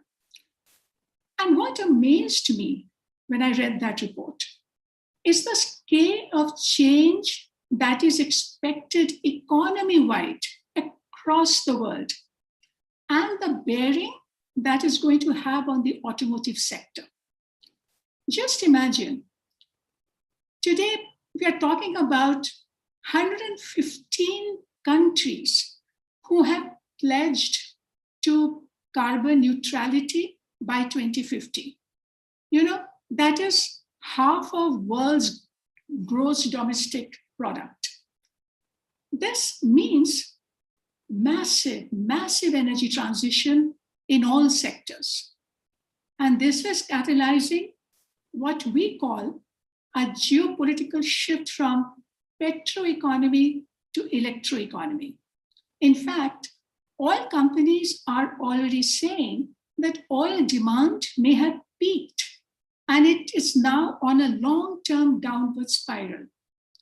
Governments are fighting with each other to get access to mines for battery material, rare earth, and which is really the new oil today of the new oil of the century. So how will this mega macro change that is taking place will play out in the automotive sector?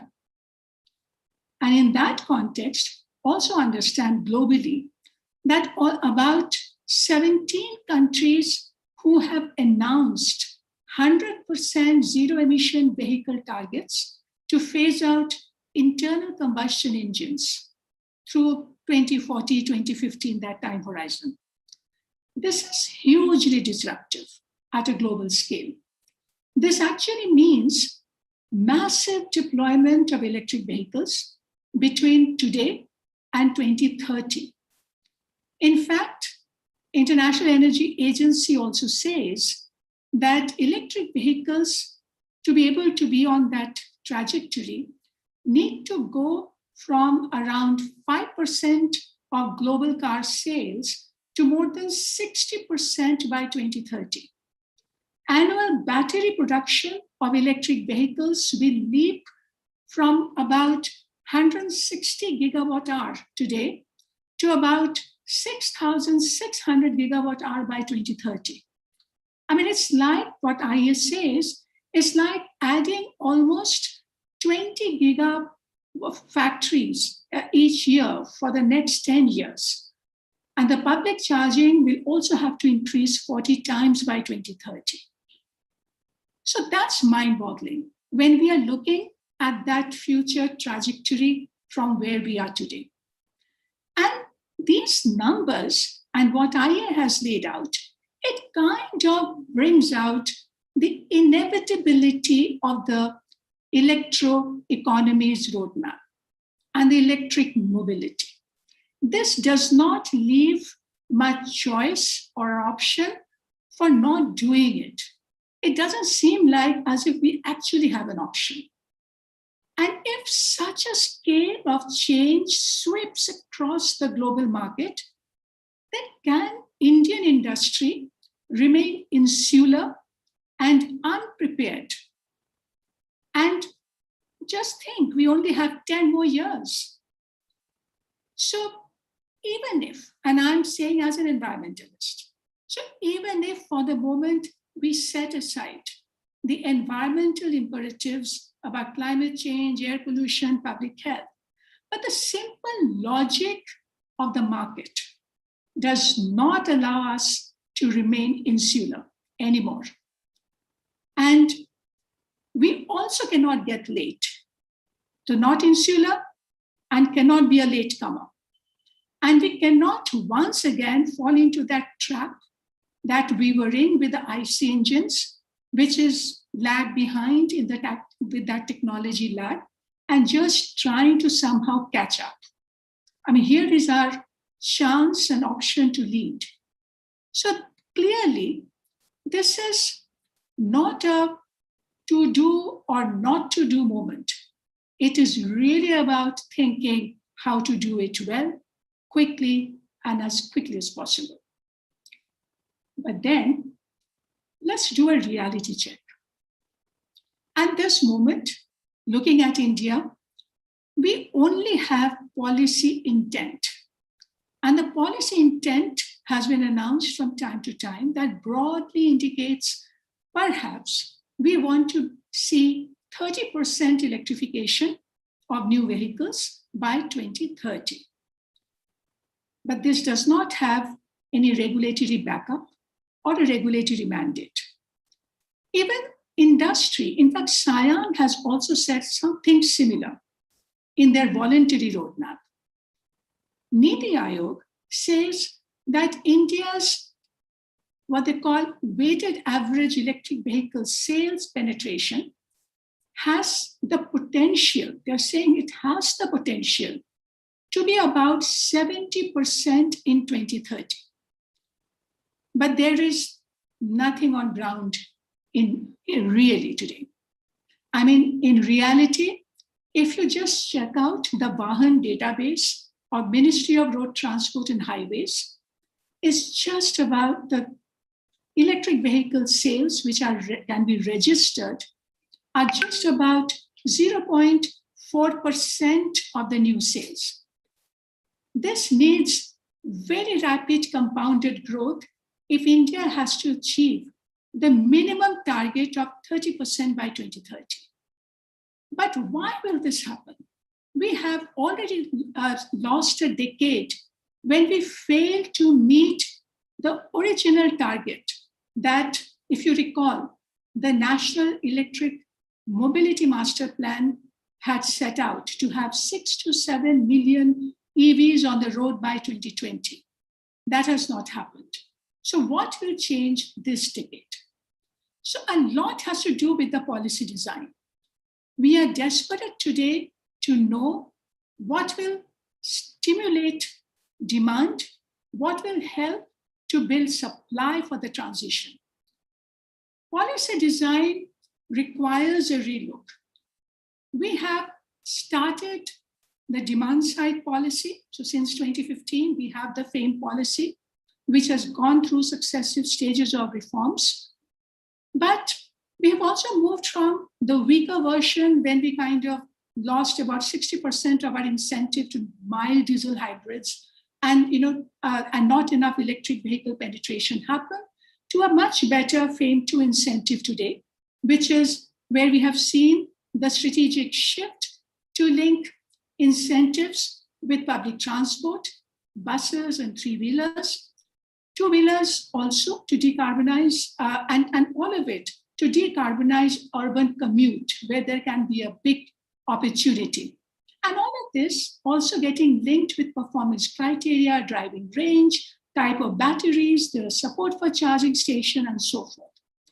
But clearly, the incentive program that we now have in place is certainly not enough to drive scale in the market.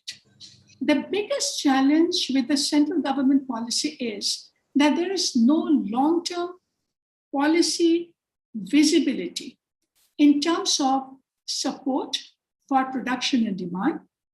And more important, there is no target, no mandate to bring more certainty into the market.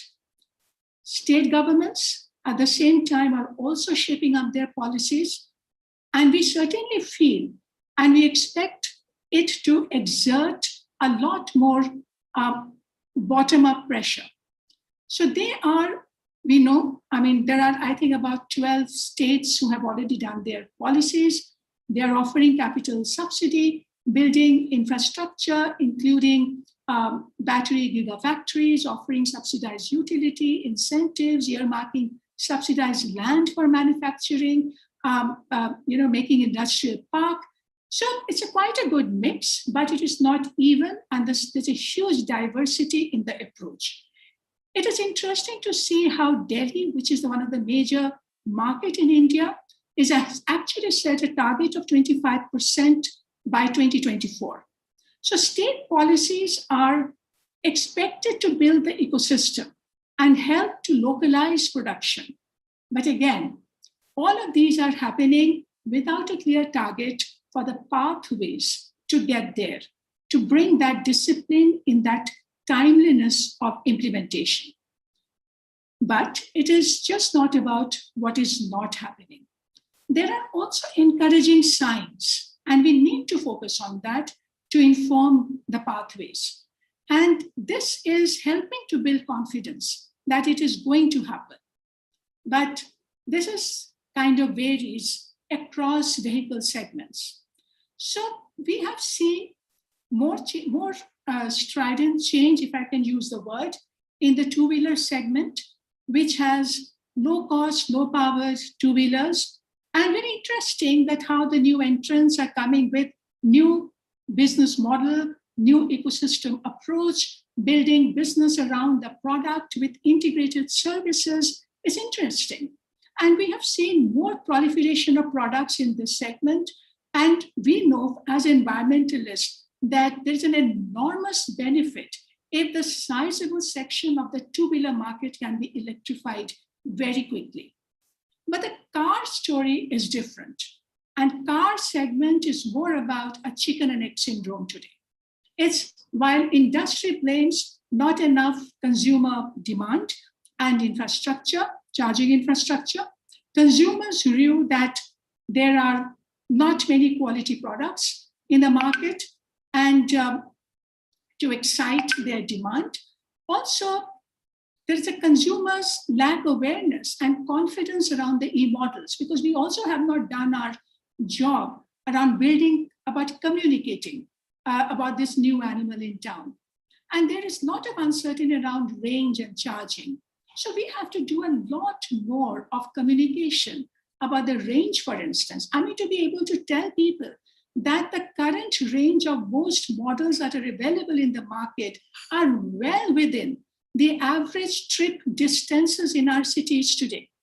And we can do a lot more in terms of providing fiscal support to lower their higher so-called acquisition cost or their total cost of ownership. We know that the battery costs are going down, and that's certainly going to help.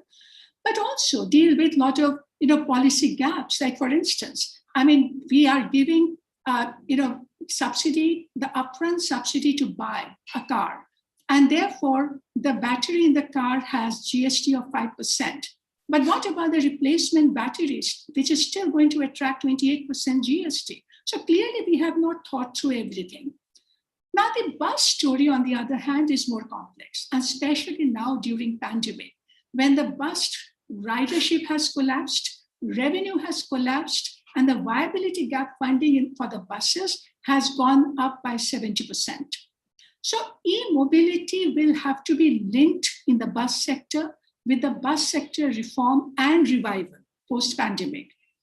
And it is interesting that when Department of Heavy Industry says that by 2020, according to them, India could emerge as the second largest e-bus market. In saying that if 4 out of 10 buses can be sold as electric bus, but it's all said, it sounds great, but do we actually have a roadmap?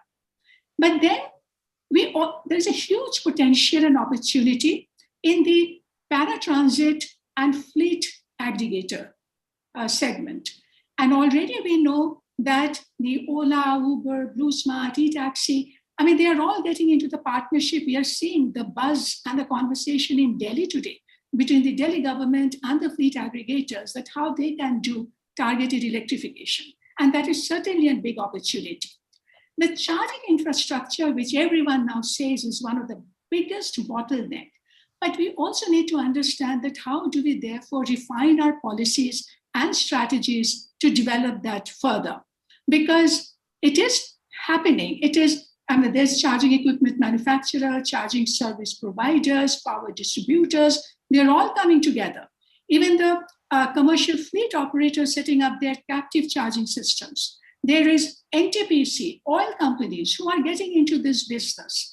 And so clearly what we need is a policy which is going to give clear direction, especially financial financing support and funding support to scale this up. But we really need a good design input into charging infrastructure to work out all the details, because devil is in the detail. Having said that, now, to summarize slowly, I would like to first highlight that if we understand that this needs to happen, that we need to have strong target, then what is holding us back? And I think that's where we need a lot more conversation and clarity today. So one, clearly, where we are really slipping a lot, and what we need is it's just not one incentive program here and another incentive program there. It is actually about a holistic industrial policy to build up the ecosystem to fast track change. That's what it really has to be. And Anumita, yes. Anumita ma'am, hello. I'll just request if you hold on your thought and continue with this. We have the fellow panelists joining us, and of course you can continue displaying your thought over there. I would like to welcome Jyotsna Sharma to continue and moderate this session. Of course, we are talking about nurturing the mindset of sustainability, and Ms. Chaudhary is on the track on highlighting how different elements need to come together. But Jyotsna, over to your capable shoulders. Please go ahead. Of course, you'll be joined by our fellow panelists as well. Yeah, please, ladies, continue. I'm signing off. Well, welcome. And Ms. Roy Chaudhary, we're going to just take over from where you basically left off. And while we're waiting for Gautam, I think Mr. Gautam Sen is also here. I'd request Abhinav, if you can turn on the camera for Mr. Gautam Sen. Welcome, Minya. Very good to have you here. Thank you, Jyotsna. Always a pleasure to see you. Welcome, Mr. Sen. You're on mute, Mr. Sen. Hi, Jyotsna. Good to see you. Right. So it's been quite a day, and we've had excellent speakers. And so in this panel, what we want to do is take what Ms. Roy Chaudhary was saying and take it forward and move it into talking about the sustainability mindset, how that is so important, like she was saying as well, and how that translates at a government level, at an organization level, and also at an individual level, and how we can move that forward and make that, use that to achieve our EV goals. So let me start actually, should I start with you, Minya? What do you think that in India, where are we at the moment as compared to other countries and other nations with our focus on, say, climate and environment sustainability? Where are we? So, Jyotsna, there is good news and bad news, right? So I'll start with the latter, which a lot of us know that, the greenhouse gases emitted by India is the third largest in the world. And we are emitting about close to around 7% of global emissions. And, the other top emitters being China, US, the EU, all the countries in the EU, UK, and India. And these countries together are contributing 55% of the total GHG emissions. Now, having said that, I think, what the good news is, the good news is that we have come a long way. I think some of the earlier panelists have also mentioned this in terms of when you're talking about the mindset as well, right? So policymakers' mindset, let's even start with that. About 3 decades ago, the main policy stance was that it is not the developing countries, it is the developed countries who have caused all the pollution and they should be dealing with this. Now, in the discourse that I hear from India on international platforms is that they're taking ownership and responsibility and saying that fine, that, that we will take measures as well. So if you look at the commitment, India's commitment at a policy level to the Paris Agreement, and then the translation of that into national policies, you see a big change from how it was 3 decades ago. Now, the challenge here lies in the implementation of those national policies. And that's where the various government agencies, but also the private sector has to join hands. And one big, I think, stumbling block is thermal. And we tend to think it is just the private sector, but actually, the private sector generates about 46% of India's thermal power, but then it's also states and the center as well. They also generate around close to 25% each, 25% each. So, and even if you're talking of EVs, the electricity from that powers up electric vehicles, that might be coming also from thermal, but as we know that it's still cleaner, because the combustion engines in the cars are still more efficient than the thermal power generators that are more efficient in terms of waste than your combustion engines in the cars. So I think that is a stumbling block of how do you translate those commitments at the government in India, through the private sector and local government policies.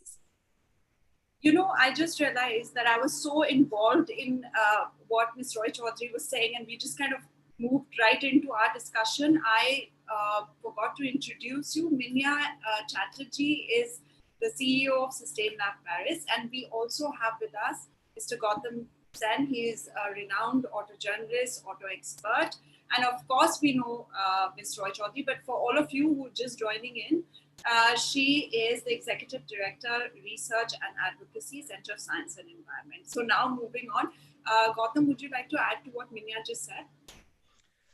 Not very much. I mean, I think the points that both Dr. Chatterjee and Madam Roy Chaudhary made were very, very relevant and very, very important and absolutely spot on in terms of the issues. The aspect of the government, of course, and the fact that there has been a tendency for the government of India to make a lot of announcements and pronouncements and objectives have been set and promises have been made, or we'll be at one point we have said we're going to be 100% zero emission by 2030. That's changed to 30%, etc., etc. The fact is that there's a lot of noise made, but how do you get there? And that's never been defined, and that's not very clear. And I think there again, that I think has been the biggest failing as far as India is concerned, vis-a-vis that of, let's say, what's been happening in China, what's happening in Europe. Well, United States is another matter. So in that aspect, I do think that it's about time that the government decided, let's say, in terms of setting objectives, which is fair enough, and setting broad guidelines, and then leaving industry and consumers eventually to decide what is the technology. There is also a tendency to believe today that electric vehicles is the solution, that, that's it, that we just need to go and make batteries, convert everything into EVs, and we've solved the problem. The fact is that there are other issues, as we know, with electric vehicles in terms of the fact that battery disposal, recyclability is a major issue. The other aspect of, let's say, well-to-wheel, implications, which I think Dr. Chatterjee is kind of implying, but of course, that's also another aspect. But beyond that, the fact is that why are we blocking ourselves to essentially one technology? Why? It's not for the government to define or decide what the technology should be. I think the government needs to set objectives, need to set a sort of, let's say, a certain roadmap to get to those objectives. If you're going to get to 30% by 2030 and maybe 100% by 2050, government needs to set those objectives. And how those objectives are met, I think that choice of technology should be left eventually to industry and to the inventiveness of mankind. I think we are a very, very inventive bunch. As we know, we have created the problems that we are in today, thanks to our inventiveness. And I think that's where we should leave it to that. And to assume that battery technology is just the only way forward is also a bit, I think we are narrowing our options there. And do think that there are so many other, in fact, as IC engines, a lot of the tendency is to believe that IC engines are dead or going to be dead even in a matter of time. The fact of the matter remains that we have to remember that there are about more than 1 billion cars and about almost 300,000 to 400, half a million, 300 to 400 million, sorry, not 1,000, million two-wheelers, which are today being used across the globe. The numbers may not go up very much, but are not going to come down. And they're not going to be taken off just because you've started introducing electric. Certain, if manufacturing, from the manufacturing side, if it becomes electric predominantly, doesn't mean that the car park, the vehicle park across the globe is electric. Not at all. It's a very, very tiny percentage. And so it's going to take a while.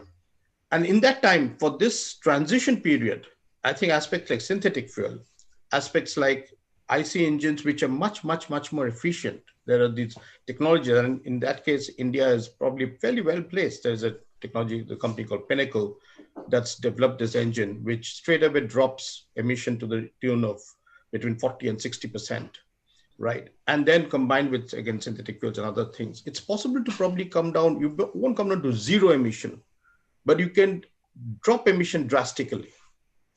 And I think those also ought to be encouraged. So it can't be just that this is it, electric. That's one way to go, stop everything else. That's not the way. I think we need to have a much broader, I think the government needs to define objectives and then leave it to after that. And there should be probably a system of either, if you emit more, you have a punitive taxation system, a system like that, which is very common in Europe. I think Dr. Chatterjee is familiar with what's happening in France in this matter. Those kind of system by which you kind of discourage people from using vehicles which emit more. At the same time, you can't stop people from just saying that, okay, this is it, you're going to stop using these and switching to the others. So I think there has to be a sort of a broader way of looking at the whole thing. So coming back to you, Ms. Roy Chaudhary, where are we, like, we just heard both our speakers right now. So coming back to you now, where are we in as compared to other nations in terms of achieving our goals? If we were looking at some key factors and key metrics, what do you think where we are? In this case, I'm going to highlight 2 points. And in fact, I'm going to add to what already Mr. Sen and Ms. Chatterjee have already highlighted. One critical factor, and what we really need to learn from what is happening in the global markets like Europe, is to how to leverage the economic recovery process for the new normal now, the post-pandemic, to work for green recovery and to work for electrification. That's one missed opportunity in India today. So even though we have got the PLI, and hopefully that will work to some extent, but you should see the way Europe has designed its recovery package. Electrification has not slowed down. And the whole, the way they made it conditional recovery, that if you get the bailout package, then the mandatory electrification must happen. Now that's the way we need to do this. We also miss the opportunity like they have done. Like we have just announced our scrappage policy, but have failed to make this a stimulus package for the electrification. So that's one big area where we certainly need to look at. And the other big area where Europe has worked very well, and is to take off from what Mr. Sen just said, that you also need to think about the IC engine. I personally feel that more than the policies designed only for the IC engine, it is actually the regulations for the electric vehicles. It is the regulations for IC engine which is going to drive electrification. So it is actually the CO2 emission reduction target in Europe for IC engine, fuel economy regulation for IC engine, real world emission regulations for IC engine, right? All of these have contributed towards pacing up electrification. And that's why today in India, where we see industry hedging the next level of reform for IC engine, that they want to slow down fuel economy regulations, they want to stave off real world emission regulations, we have to stop that. So therefore, the combination of very well designed incentive policy, which is both incentive plus disincentive, plus strong regulation for IC engine, and very carefully designed recovery package that works as a fiscal stimulus and green recovery, that's the way to move forward. Right. So coming back to you, Minya, we're going to just change track a little bit. The importance for a sustainability mindset in corporate India. Could you talk a little bit about that? Yeah. Some of the things which my co-panelists were talking about, that how governments should be setting targets. It's very similar to what corporates also should do. What's happening now is that on one hand, while in the last, I think very recently, 2 or 3 years, there has been some awareness that companies need to be looking beyond shareholders and looking at stakeholders, So, and stakeholders, both people and environment and employees and, regulations, all stakeholders. I don't believe sustainability is only about just, CSR and environment. It's basically the whole set of stakeholders, right? But now it's happening in an ad hoc manner. Also in India, most of the large companies are owner driven. So it's a little bit whimsical. Ki acha chalo ab ye karte hain. If you talk to companies, they'll be like, what are the sustainability initiatives? But essentially sustainability has to be part of your strategy across your operations, your production process, the kind of products you're making. So what is most important for corporations today is that it's great that at least they are now aware and making an effort to move towards responsible business, but now set science-based targets. Don't just pull out targets from here and there or whatever you feel like. Set science-based targets. There is a science-based targets initiative in the world. Join forces, set your targets scientifically, map them, monitor them. And, so that, and also another thing related to that is that there are lots of there is a tradition in India of corporates being involved in education. So there, I think as corporates are moving towards being running sustainable organizations, if they can also invest in education to have the next generation of consumers, because you're talking of market-driven forces. I mean, your EVs will be bought by people who would want EVs, right? So investing in education in institutions, schools and universities, which can generate the talent that will be feeders for these companies, because talent is a big problem as well. Even if companies want to move, there are no people who are technically trained and who will be the next generation of consumers. So big role to play by corporations. Gautam, what would you could you add something more to this, and especially in terms of comparison, because you're Gautam is based in France, and so it would be nice if you could bring in some of that perspective as well. See, the corporate level, it really varies, and I think I'm sure Dr. Chatterjee is much better placed to kind of explain that, and probably she has a much better sense of that. But the fact of the matter remains is the fact that there has to be, let's say, the effort has to be global.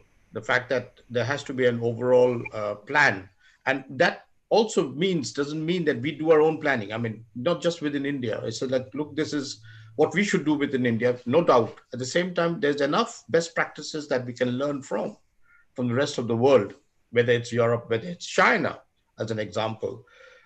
We could obviously learn a lot from that and probably take those learnings across to what's happening in India. And if at all, probably work sometimes in certain, let's say some kind of level of cooperation. For the Indian automobile industry, the European market is very important. As a car maker, we are exporting single biggest exports of cars, almost 500,000 has traditionally been to the European Union.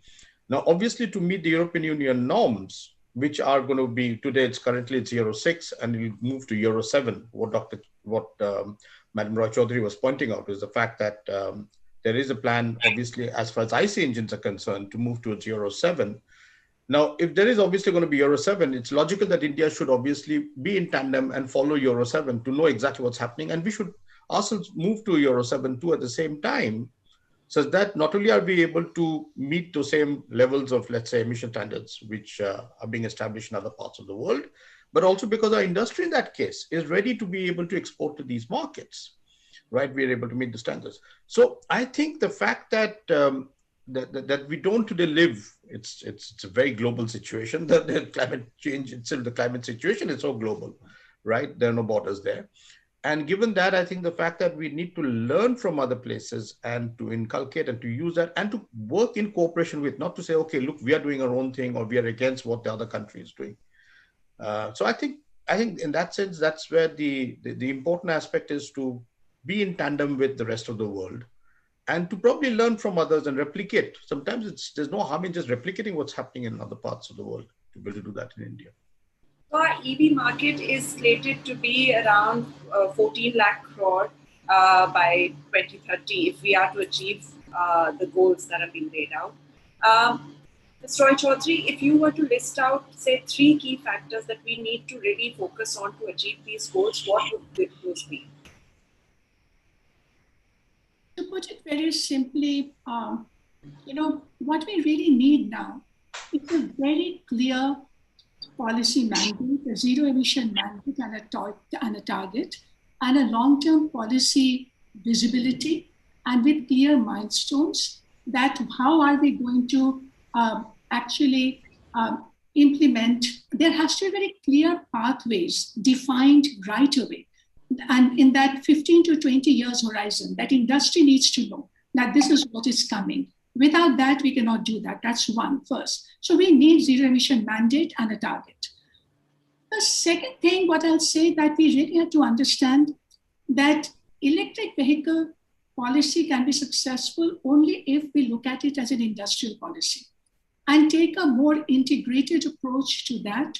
By that, I mean actually this is learning from China, and where they have taken the early bird advantage and they have built their electric economy by planning very well the upstream mining of battery raw material to midstream production of battery grade chemicals to downstream production of lithium ion batteries and other end products, and building and mandating not only their domestic market and also building the international market. Ultimately, you really need to play that game if we really have to move forward. And as I said, we need very clear and the state level policies will be very important for that bottom-up pressure that we are talking about, but that is what is going to help with the so-called localization and so forth. So if we do not do all of that together and right away, then we are just going to miss the bus. But this was one chance for India to really take the lead and not fall behind. And the final leg of that will be to build the consumer excitement around the new product, which is not happening right now. When we did a survey of the dealers in Delhi, it's very interesting. People go there asking about EV models, but a small percentage of that actually gets translated into a purchase decision. And that's because so much of uncertainty, they just don't understand. There's so many questions. If I want 10th floor of a building, how do I get my car charged? And that's stopping that person from buying it, right? So we really have to do a lot more public outreach and consumer awareness program to be able to really, catalyze that change. But do we have the infrastructure? Like you just said, that the person says that, if I'm on the 10th floor, will I be able to charge? But do we have that at the moment? Are we there? Right now, everyone is talking about charging infrastructure in terms of just one-way street where you get a lot of private players to come in and set up public charging facility. It is only understood like that. It is not understood in terms of how do you make your building ready, right? That most of the personal vehicle charging is going to actually happen in your home or in your office. So therefore, the approach is very different, right? And the public charging becomes only a top-up charging, and the buses require a different kind. So first that. Secondly, it's just not about setting up the charging infrastructure. It is also the design of it in terms of mix of slow, fast, and that understanding is important, financial model for that, the market and the business model around it. So many different things will have to be looked at. For instance, in Delhi right now, they have a target of having 200 charging stations by 2024. And Delhi has already set up 70 charging stations. But when we are looking at the way they are spread geographically on the map of Delhi, it's highly concentrated only on one side of Delhi. And the most of them perhaps have got one gun. Now, so we are not paying that attention to the details. So therefore, the charging providers, but interesting things are happening. Those who are setting up the charging infrastructure, they are saying that in the residential areas, we are going to come and provide the charging facility to you. We will be the service provider. Now, how does that whole management of that business to setting up that infrastructure needs to play out? We really need to get into that design of the detail. Gautam, what do you have to say to that? Do you think we're there yet in terms of, the infrastructure part of it? Not at all. Not at all. We haven't even started. We are virtually at ground zero, as Madam Chaudhary pointed out. I mean, but again, the same thing, it's a question of details. That's a very much an important aspect. Just as an example, let me give you the example of Beijing, which apparently when the study, I've been a part of this thing called the Global Automotive Forum, for which I've been a regular visitor when it used to be happening. And at that point in time, they pointed out the fact that in Beijing, this is a few years ago, about 2011, 2012, they calculated and they found that 3% of the vehicles are actually public use vehicles, the buses, the light trucks, intracity, and the taxis, just 3% of the total vehicles in Beijing. And these 3% contribute to 38% of the pollution of the city because they have been used constantly. And in fact, the taxis, if you look at it, are used almost 24 hours. And so the drivers could keep changing, but the car remains the same. And it's a similar story with the buses, with the light commercial vehicles. Whereas when it comes to personal use vehicle, the usage is very, very little. You drive to work, you take an hour to 2 hours to get to work, you park there the whole day, and you come back in the evening and you use it for another hour or two. So the fact of the matter remains is that 97% of the vehicles which are personal use hardly get used and are polluting much, much less than the public transport system. So what do you do? So the first target was to electrify that. And that's what Beijing did more than anything else, is to make sure that all the buses, all the intracity commercial vehicles, taxis, etc., are electric, which is what has happened anyway. So I think the fact that you go and set an objective of 2030, we must get 30%. But 30% of what? 30% of private use vehicle is useless. And not say, I wouldn't say useless, it's hardly useful, let's say, much less so, the impact. And of course, it varies from country to country. In the US, if at all, the amount of electrification that's happened is private use. It's Tesla and the car makers. It's not public transport at all, because there is very little public transport in the US. In India's case, where I think our situation is similar to China, so similar to Europe, the fact that we need to have more of the low emission zone cities, LEZs, like Delhi's, what has become, I'm sure in time, most of the major cities which are with large population should become low emission zone cities. And in which case you make sure that the public transport is the first thing that gets electrified more than anything else. So if it's more systematic, it needn't be a question of setting these kind of very broad targets of 30%, 50%, 100%. That's a bit silly. I think if you target exactly what is required, what is the one which pollutes the most, and let's kind of tackle that first, is much more useful and much more, will contribute to the, to the situation much better than random numbers. And even that as just an example, coming back to Paris as an example, which is where I think there has been, as Dr. Chatterjee is probably well aware, that the mayor of Paris, Anne Hidalgo, she keeps winning elections on the basis of the fact that she's made Paris cleaner, greener, etc., and very effectively so, I must say. There have been issues like what happened 2 years ago. There was a rapid level of electrification in terms of two-wheelers, the use of the fact that you could have shared two-wheeler usage, which are mainly mopeds and what they call trottinettes, just little skateboards with wheels and scooters. They did manage to, the idea was that with 20,000 of these electric two-wheelers, it'll replace 100,000 vehicles otherwise on the road, and which is what probably did happen. What they didn't anticipate was the fact that two things happened. One was the fact that these vehicles actually, because of the usage, because people don't care, the usages, I would say, is, that they just can tend to, use them. It's not a personal, it's not your own, not something that you own, so you're not careful. The fact is the life of the vehicles is much shorter. They are not going to be around for 2 years, 3 years. Most of them had to be replaced within the first 7-8 months of usage.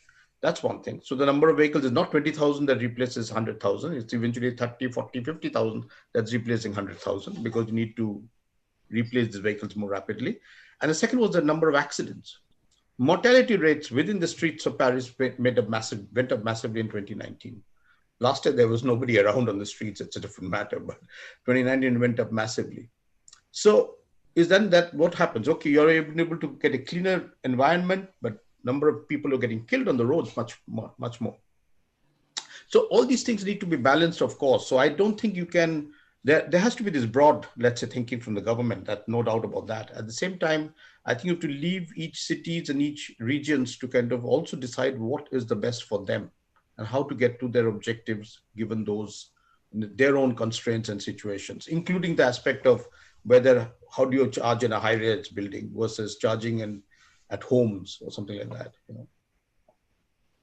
Minya, coming to you, I wanted to know what, according to you, are some of the challenges, if you were to talk about 3 challenges, for instance, that we have in achieving these goals, or achieving, let's say, make it larger, achieving a sustainability mindset. What are those 3 challenges? You're talking about, Jyotsna, people or organizations or government? Organizations and the government. Yeah. So I think the first one is awareness. It's, we've seen this, Jyotsna, even when we do our sustainability ranking of companies. So, there are KPIs which companies need to be aware of to be responsible companies, which we then tell them and they're like, oh, we didn't know, these are things that we should. Sorry, I'm going to butt in right there. Can you just expand a little bit on the sustainability rankings, just so that viewers, know about? So Business World and Sustain Labs, you've partnered now for the 2nd year now on ranking India's companies, top 200 companies, on their sustainability performance. It's a very thorough study, which is based on 6 aspects.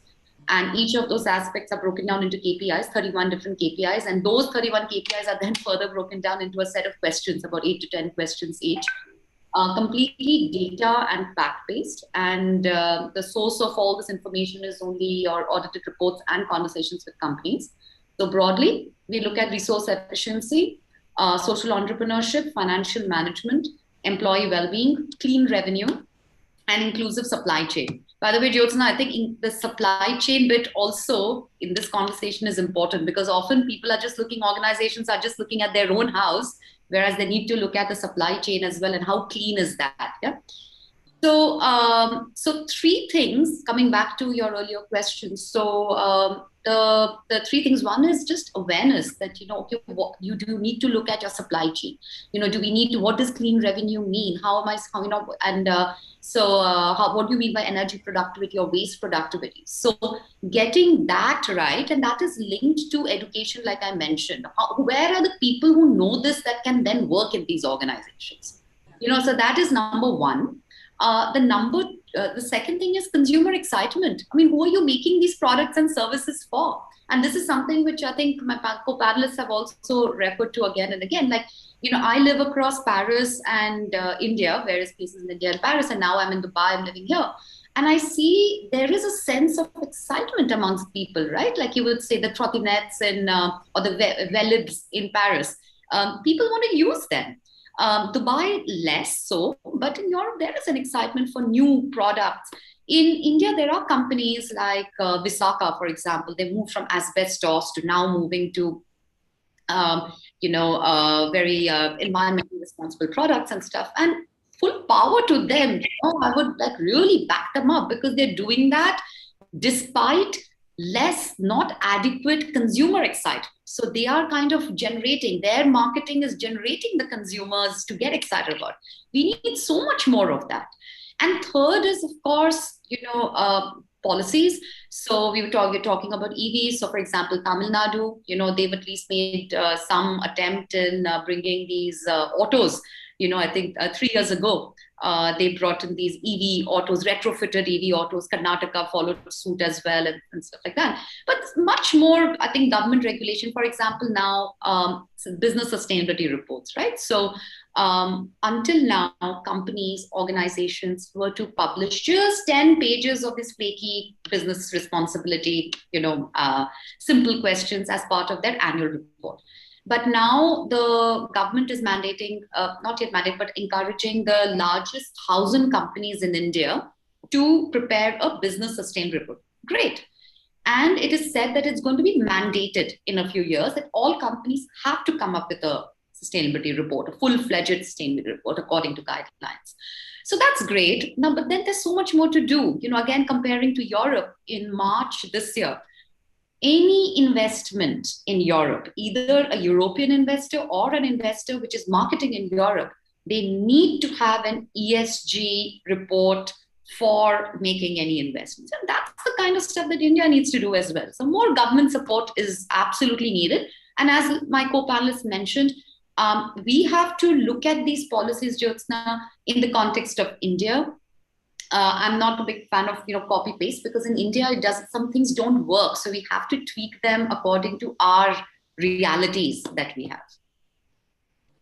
So I am actually getting messages. I think the next panel is about to go on. So before we say we let you go, let's have some closing remarks. So I'll start with Ms. Roy Chaudhary. Ma'am, what is the key factor we need to keep in mind to have that sustainability mindset?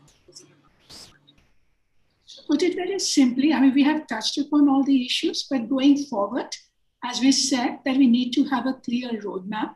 But at the same time, an additional point that I would like to add to say that this also means an enormous restructuring of the industry itself in terms of job skilling, and the whole, it's a big shift.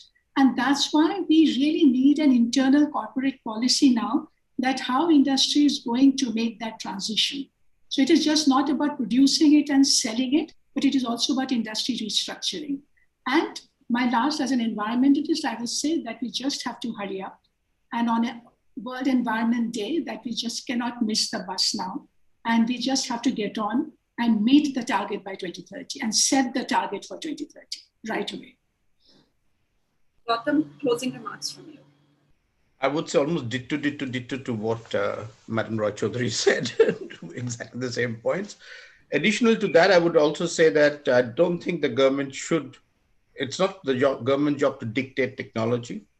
It's for them to essentially give us, as I said, the roadmap, give us a direction, provide the, let's say, the milestones, and then leave it to industry and the consumer then to find the way best by obviously using some system of either incentivizing or disincentivizing this, the more polluting vehicles. Inya?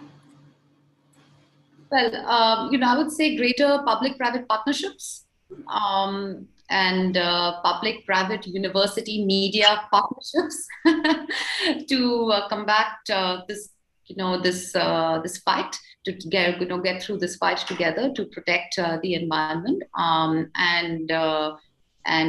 that would be my closing remarks.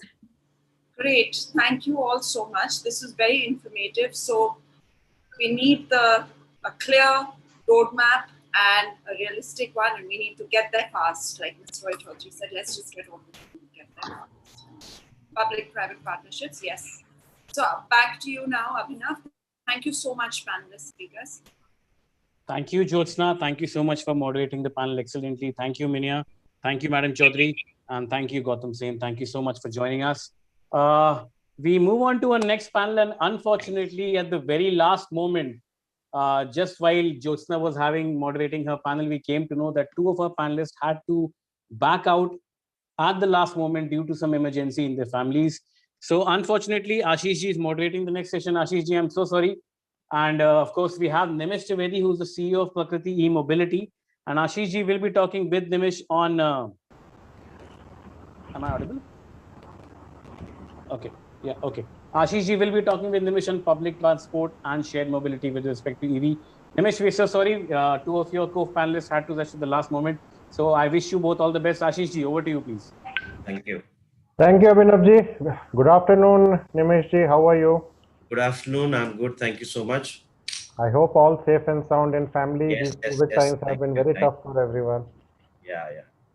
So now, since we have the entire fort with us, let us talk in detail, about your venture, your learnings, your experiences in this space. Because as I recall, 5 years, 10 years ago, when I used to cover auto more actively, there used to be talk about electric vehicles. There used to be government plans that by 2020, we will have these many vehicles, electric vehicles on road.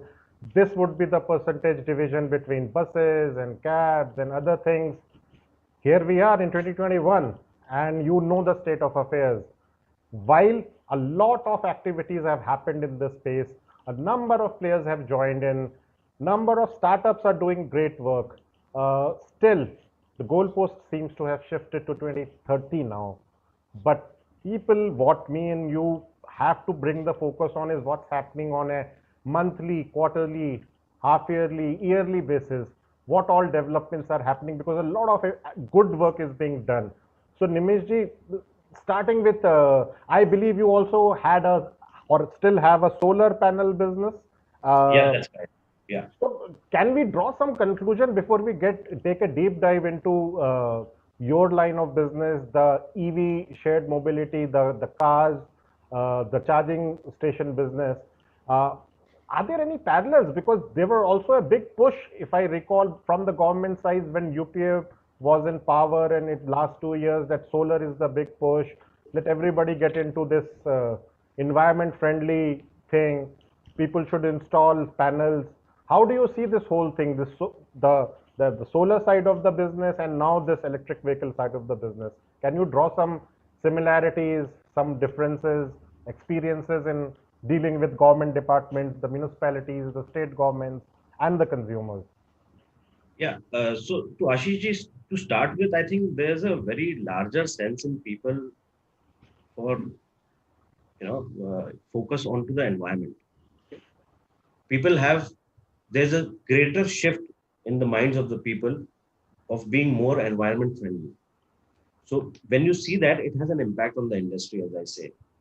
So even on the solar side, and even on the EV side, both these segments have seen a growth. One, primarily with the shift in mindset. Two, on the solar power side, it has been, the pricing also has gone down drastically over a period of time, which has given it a bigger push. The government definitely had a very big push on the solar side, and there's the constant work is going on as we see. And India is scaling to new heights in terms of the solar installed capacities. Similarly, onto the EV side, if you see, yes, we can say that like we've run close to about 60 lakh kilometers in Delhi, green kilometers in Delhi, and we quite a bit understand as to how this entire EV thing works on the ground when you go and execute it, because everything has its own challenges. I mean, you just have the car, doesn't mean you can drive it properly on the roads and you can maintain it properly and see that the asset is utilized properly. So, yes, I before we really start, I would say that yes, there's a lot of consciousness that has now prevailed for the environment, and which should actually give us a very good benefit in the larger run. Public transport remains kind of a ignorant area when it comes to the entire discussion on electric vehicles. I mean, this is one aspect which has a direct connect with the citizens of India, the residents of India.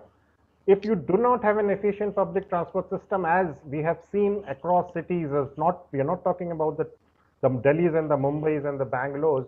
We're talking about smaller towns, be it a small town or in Uttar Pradesh or in Madhya Pradesh, or not so much down south, because the lot of good work being done there in terms of quality of roads, the inter-district connectivity is much better compared to northern India. But when it comes to public transport, Nimishji, why did you see this? Why not launch a two-wheeler, get into a two-wheeler electric segment, or why not get into a four-wheeler kind of a thing for the passenger segment? Why into this challenging world of where Ubers and Olas had already made inroads in large volumes, and bigger cities, it's like your second habit now, right, to just book a cab on the car on your app and just go from place A to place B and come back. I mean, so what was the thought process behind getting into this public transport and shared mobility space? Now, actually, the push, if you really want to hear the journey where we started, the thing started when there was a lot of push from the government in terms of developing the charging infra in 2019. So we started and we said, fine, from the power company, we said that let's try and build charging stations which are completely green. So we have a solar panel and have a charging station. So there's a lot of talk that there's some fossil fuels still being burned, even if you're charging it through the electricity directly. So if you have a green solar-based charging infra, it is completely green. But when we really went back, we saw that there are a couple of things that really are not working out. That even if we put out these charging stations, who are the takers for it? There'll be no takers because there are no cars. And two, it had a very low entry barrier. A charging station doesn't really charge too much. So there will be a lot of price conflicts that you'll see in a very near time. But we found the field very exciting. And then we went back to the drawing board and said, why not have the EVs first? And when having the EVs was something that, yes, we went out and spoke with people. Let me tell you, all my co-founders, all three of us, we traveled in Uber and Ola for about close to 6 months every day to understand how this entire thing operates and how this entire thing works on the ground when it goes. And then we realized that there is a larger possibility of getting ourselves into this space. The market is big and will have enough space for operators like us to come in with an advantage of being green. And plus, we took out a lot of points which were not taken care by Ola and Uber. We tried covering that. So that's a longer story. But the market is big and is expanding. If you really see, there's been a greater shift, as you said. People prefer going by a cab than using their own cars. So maybe, yes, in the COVID era, this may not be a reality, but yes, maybe over a period of 3 to 4 months hence down the line, we'll again see that surge coming in where people have given up their cars because there's no use. You go to the office, your car is just standing there, you're paying a cost.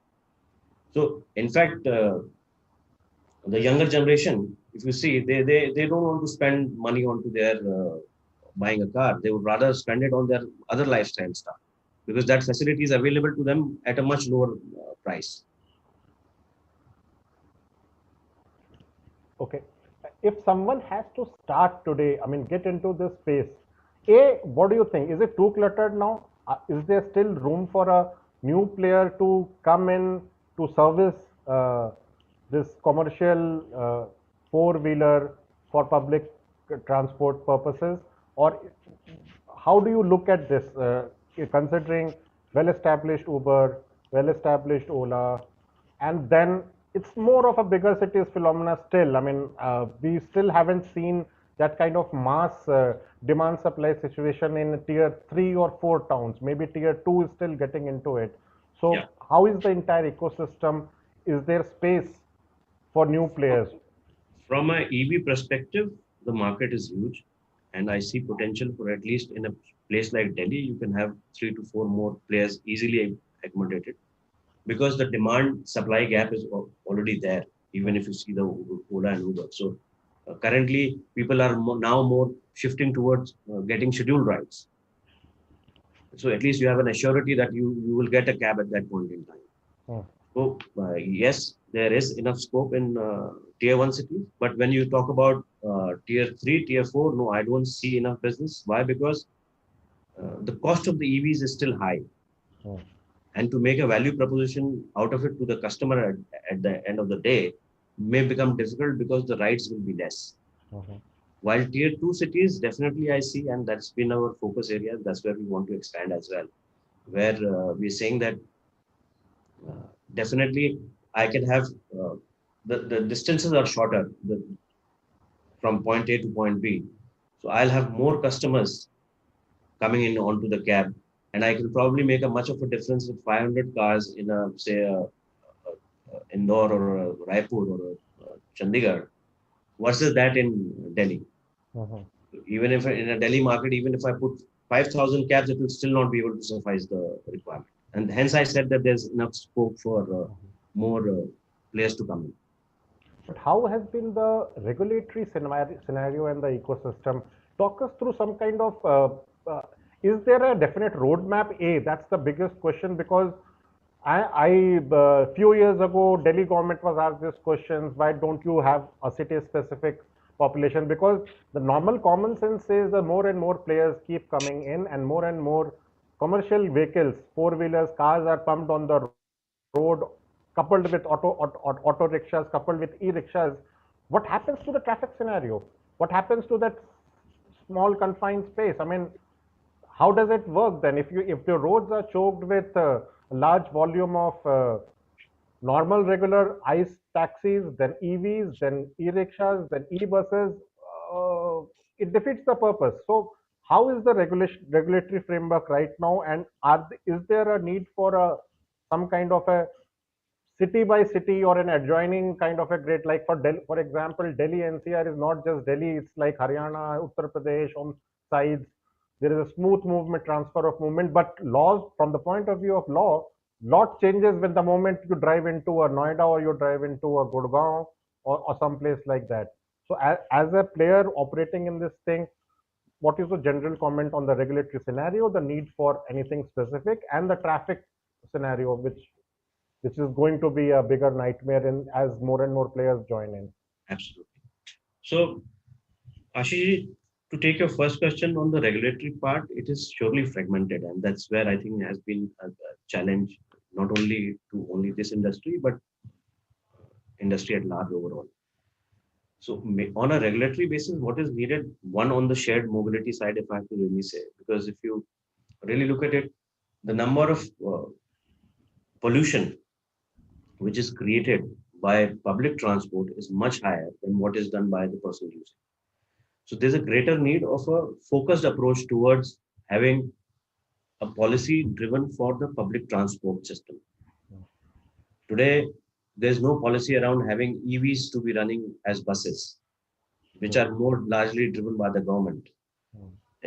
Taxi operators is something different. I'm keeping that aside for a while. But buses surely is the need of the hour, and we have several buses flying all across India.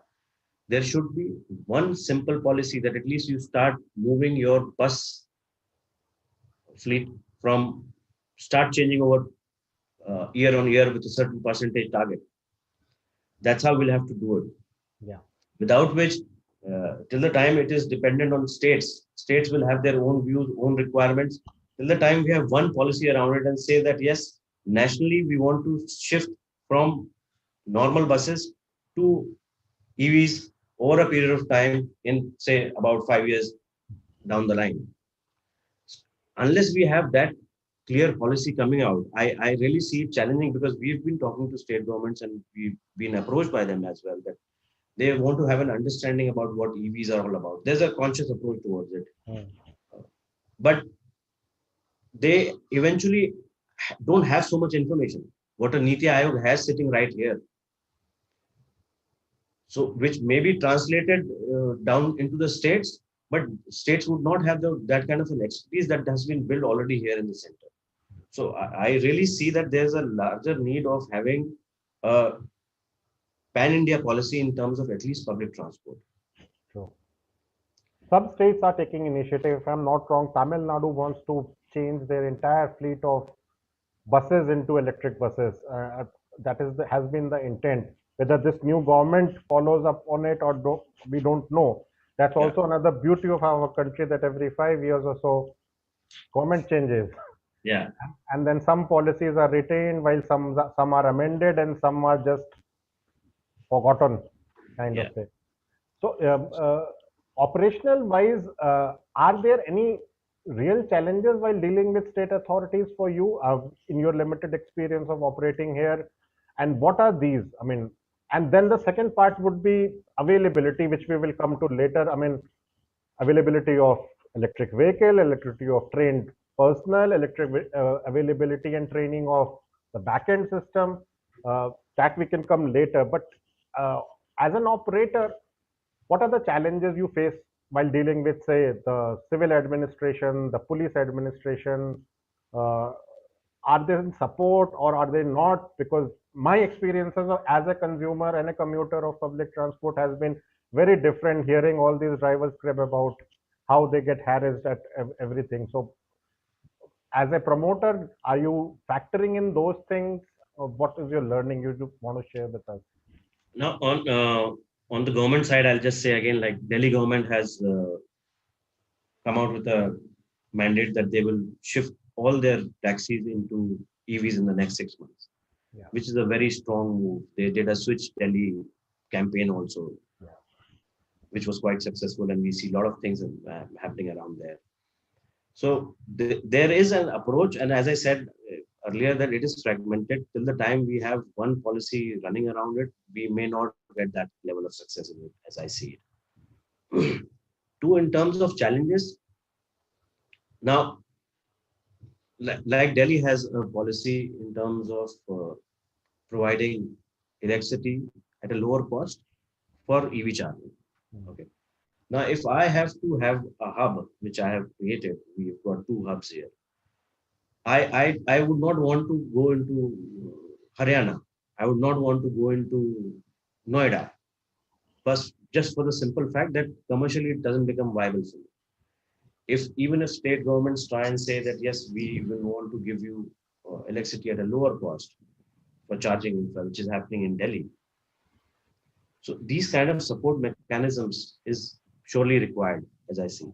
And these are the challenges in terms of starting operations into new towns as well, and dealing with district administration and police and other things is something that in a business like ours that we are into is a regular process. I mean, driver will go, there will be accidents, we'll have to deal with the police, we'll have to deal with the court. So that's something that is a given in this business. So probably can't really run away from there. There has to be there have been cases which we dealt in the past, so I think that's quite not a worry, I would say. How do you see government business as a separate opportunity? Because in the past, ministers like Nitin Gadkari ji have been talking about transforming or changing the entire department's cab utility or dependence on this official car into electric vehicles. Does that interest a player like you, that if suppose tomorrow tenders are getting floated of entire department, how say you need 300 cars completely changed? Is there a business sense for a company like you to? That's a very interesting question, Ashish ji, and I'll tell you, we had our own COVID learning session. So as I may say that we initially started off with a B2C company. And just before we were to start lockdown, the first lockdown happened. Okay, and then we had these hundreds of cars lined up in our hub, and we had nothing to do. So then we realized, and that then we started working with Delhi government, and we are currently still working with Delhi government for ferrying patients from point A to the hospital and back. So then we said that we can't be really dependent, given the scenario of the COVID situation, we can't be really dependent only on one line of business and say B2C, because it may just go on for a shutdown at any given point in time. So that is when we changed our entire business model and said we will also do B2C, we will also do B2B, and we'll also do B2G grade. Because B2G, there is a greater push in Delhi, as I see, and it has a very big market. And the players are limited here. So we go down and provide a technology support also along with that app. So makes it more easier for the end user to track the cars as well. So are there something interesting coming up apart from Delhi government? Are you in talks with anybody? Would you like to share that? Because every government department has a huge inventory of cars for their officers level, different grades of people. Yeah. And not to talk about police. I mean, at some point of time, police network will have to be changed, and because they are outside 24/7, burning fuel, patrolling areas. So, anything which is happening interesting enough for you to share right now without? Not really that I have seen till now, because it's yes, there are requirements coming in from the central government offices as well for EVs, but it is not as massive as it should be. ESL has been also supporting the central government with a lot of cars, which has wherein we see a lot of EVs around the government offices.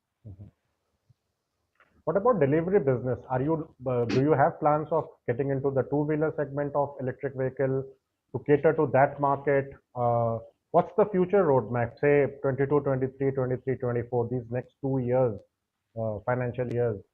Yeah, so for now, Ashish ji, as we see, we committed to the four-wheeler segment only for now. And maybe as the market situation emerges, we will have to keep changing our business models.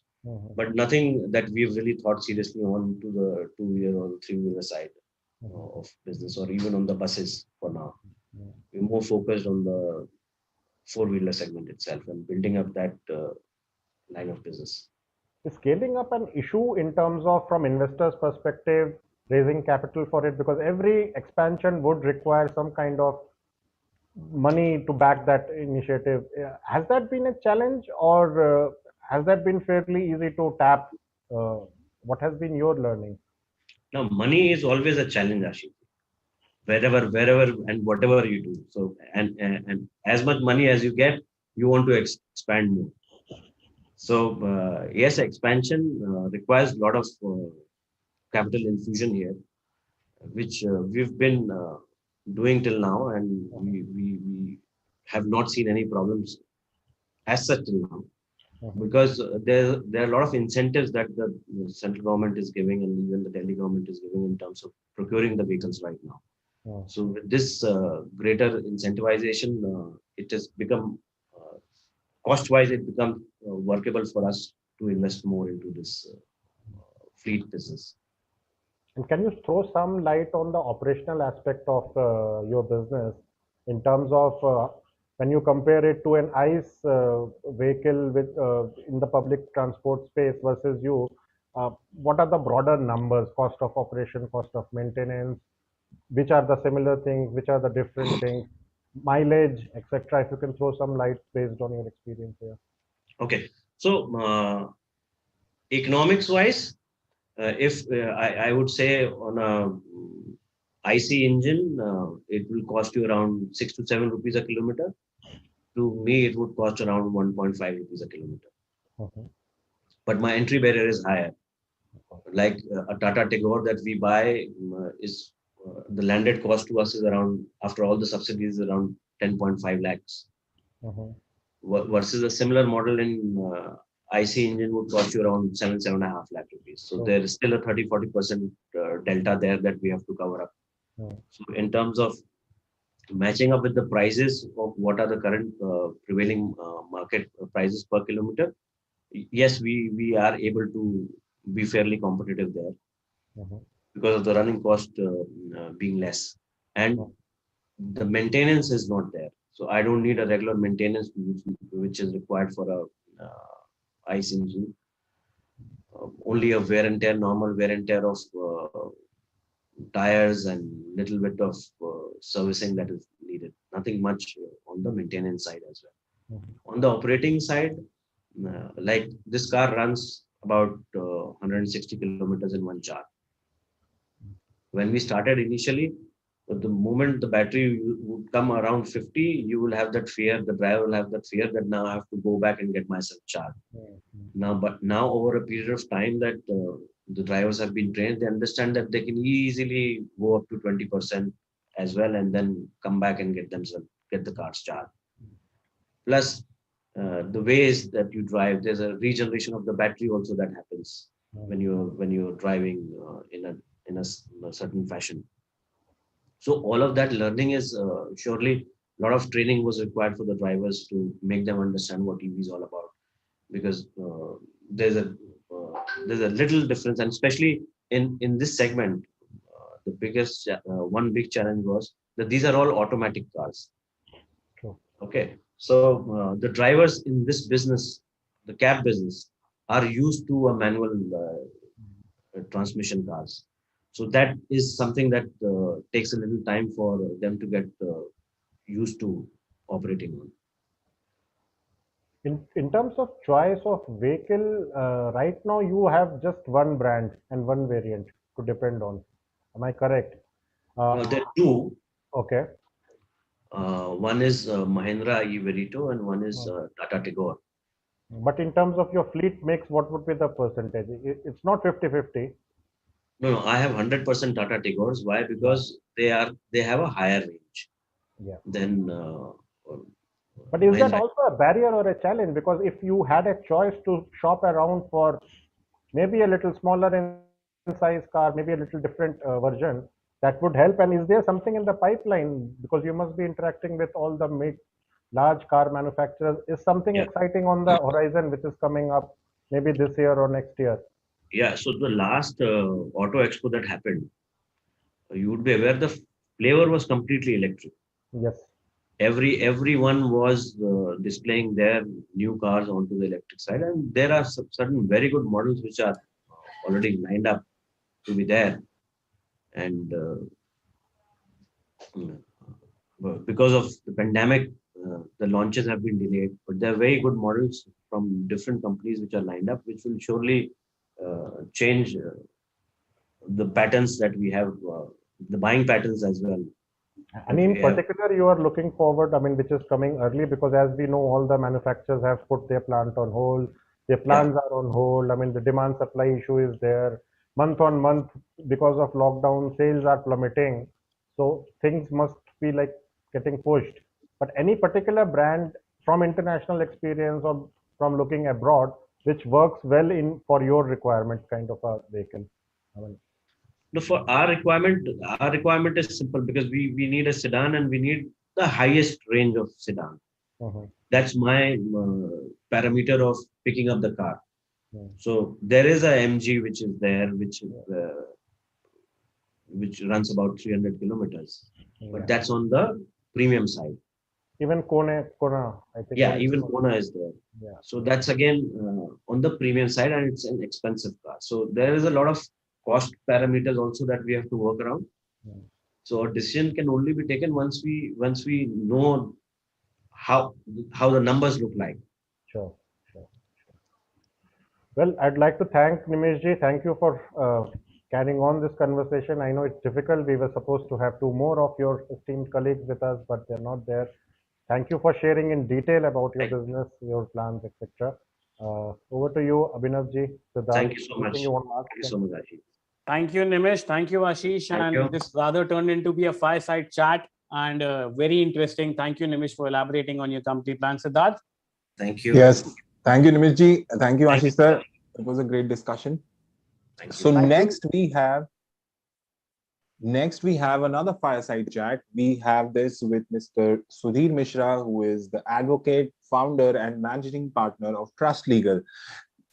Mr. Mishra is going to talk to Mr. Sumit Mittal, who is the director and CFO for Green Cell Mobility. Welcome to the webinar, Mr. Mittal. Yeah, hi Siddharth. Pleasure meeting you. Mittal ji, पर्यावरण दिवस की आपको शुभकामनाएं. मिश्रा जी, आपको भी. Sudhir ji, I can't see your video, please. Yeah, yes. Now I think you can see me. Yes. Over to both. This is my 3rd conference since morning.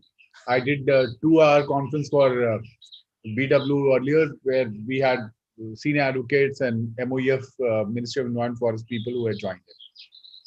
Right. It's wonderful to get Sumit here and talk to him. How can a person like you be free on Environment Day, Sudhir ji? वो तो होना ही था. आप busy रहेंगे पूरे दिन. ठीक है, Sudhir ji, Sumit, I'll leave both of you and we'll take the back seat. Over to you. Thank you, Abhinav. Thank you. Sumit, many thanks for connecting with us. Many thanks for coming on World Environment Day. For me, environment for last 20-25 years has been a single-minded focus. I have been working on, first I started working with biodiversity, forest, wildlife conservation, various petitions stopping roads, stopping dams, finally advising the big corporates how do they do pre-positioning of sustainability. And for last 4 years, I have been focusing on air pollution in a mega way.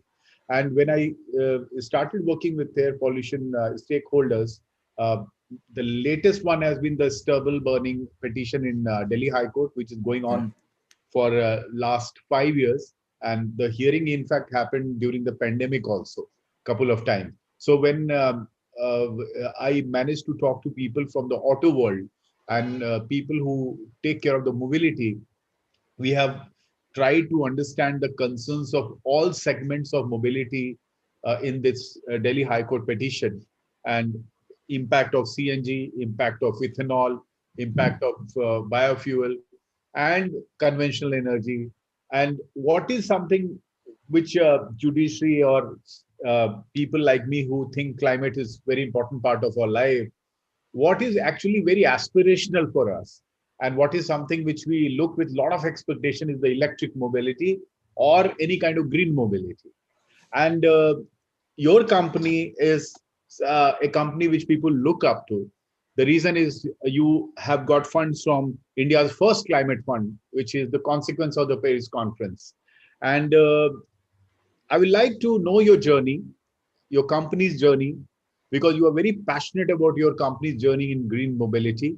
What differentiates you? Thank you, Sudhirji. I think it's a pleasure to have you on this World Environment Day. And I think as a company, as individually, we are all passionate about this cause, and it resonates with the very idea of what we are doing. And it feels great to be part of a work where, you know, your passion and work are on the same direction, right? So that's been one differentiating factor for all the members, I can say, for my company, right? That's one common thing with all of them, right? So just let me take a step back and explain you in terms of what has been our journey so far and what is that we are set out to achieve, right?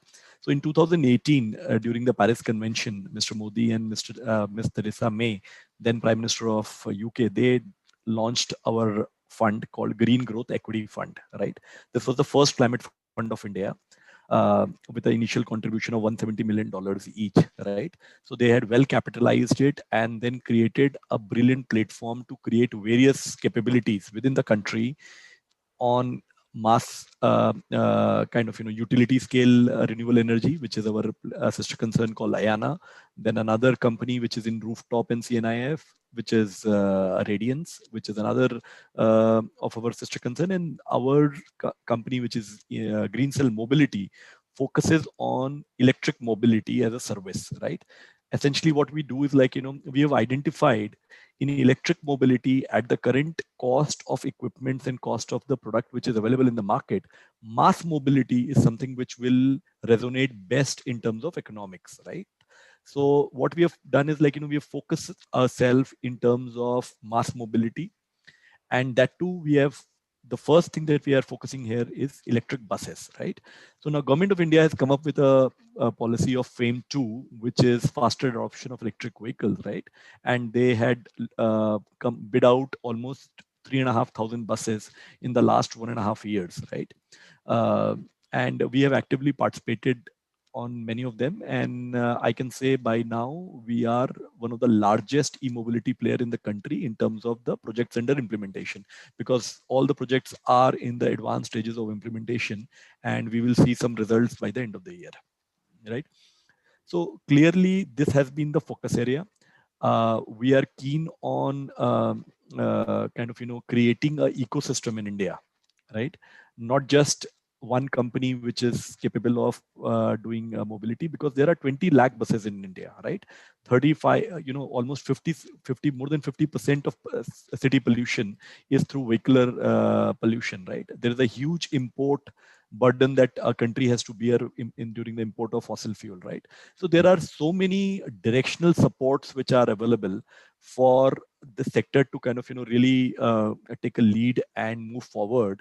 And that is why we have kind of, aligned ourselves completely with a mission of creating a ecosystem where we can move majority of these buses into electric vehicle and stop this pollution completely. Yeah, very well said, Sumit bhai. But tell me one thing: when you go into a sector like this, where you are the torch bearer, where you are the first crusader, and it's a matter of pride for the country that this is the first climate fund. I had the privilege of working with very funds like Quadria Capital and KKR in healthcare sector. But I'm so you educated me today that what is the meaning of this fund and how critical this is. And for after 75 years of our independence and our being chartbuster on all the pollution index across the world, we are known as one of the most polluted city we have in India, which are directed by World Health Organization. 7 or 8 cities out of India are in the top 10 categories. There you come with such a disruptive mindset. You come with a disruptive ethos of a company. Now, tell me, what are your regulatory challenges?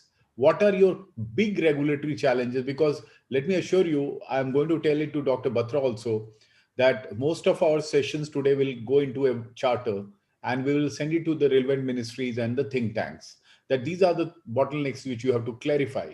So what are the big regulatory challenges you face and what the government should do on the inter-ministerial, interdepartmental networking? Okay, I think that's a very relevant point, right? This is a sector which is nascent and it requires the right regulatory support, right? To really reach inflection points after which it becomes like a kind of a successful sector, right? We have seen that in the renewable energy space, right? Where, it was pushed by government in the initial stages, and now all the world's largest investment houses are in that sector, right? Similarly, in the electric mobility space, we need to have certain regulatory supports which are there. I think first I would like to congratulate Niti Aayog to come up with a model concession agreement which kind of captures the broad essence of the PPP contracts which are there, public partnership contracts, right? There has been a lot of positive inputs which have been taken from the NHAI contracts and the SECI contracts, right? So clearly we have a contract which is fairly well-rounded, right? But while we see that that this is the first attempt, right? So there are a lot of improvements which are possible. For example, the payment security mechanism for all these contracts are dependent on the counterparty. In this case, the counterparties are state transport corporations, city transport corporations, and because they have this social agenda of providing transportation to every mile, right? Their financial conditions are not really on the best of their situation, right? Because there is a lot of social obligation that they are under, right? Which leads to a situation that the counterparty risk on these PPP contracts is extremely high, right? And hence, I can tell you that out of the 30 odd projects which have been sanctioned so far in the FAME 2, financial closures have not been achieved for more than 33% of the projects, right? So clearly 2/3 of the projects are still wanting for financial closure for want of a strong counterparty, right? So what our submission has been, and we have been a strong propagator of this thought, is that that there should be a central body like an NHAI or SECI, which should ideally underwrite or should act as a nodal agency for all such projects, right? So this will provide two things: one, a payment security mechanism, and second is it will also provide a dispute resolution mechanism. Today, if there is a dispute in any of the concession agreement, there is no method of resolving it. The file has to go to the cabinet. It needs to get various kinds of approval. Still, people who are approving it are under fear that are they doing something incorrect, right? So there has to be a regulatory mechanism which should be empowered to take those corrective steps, and empowered to ensure that they create a payment mechanism by which the dependence on the counterparty risk goes down. So this is one of the most critical points which are there. Second is that in the contract itself, the model concession agreement that I talked about, which has been used for these contracts, there are a lot of improvements which can be done in terms of certain misses which have been done in the first draft, right? Which are obvious for such a large contract, right? So those have been kind of pointed out by World Bank and WRI and various other forums, and we have also been a strong advocator of those reforms and changes, which we hope that in the second version or the revised version are addressed too. So these are the two main things which I can say, where there needs to be a lot of improvement which needs to be done.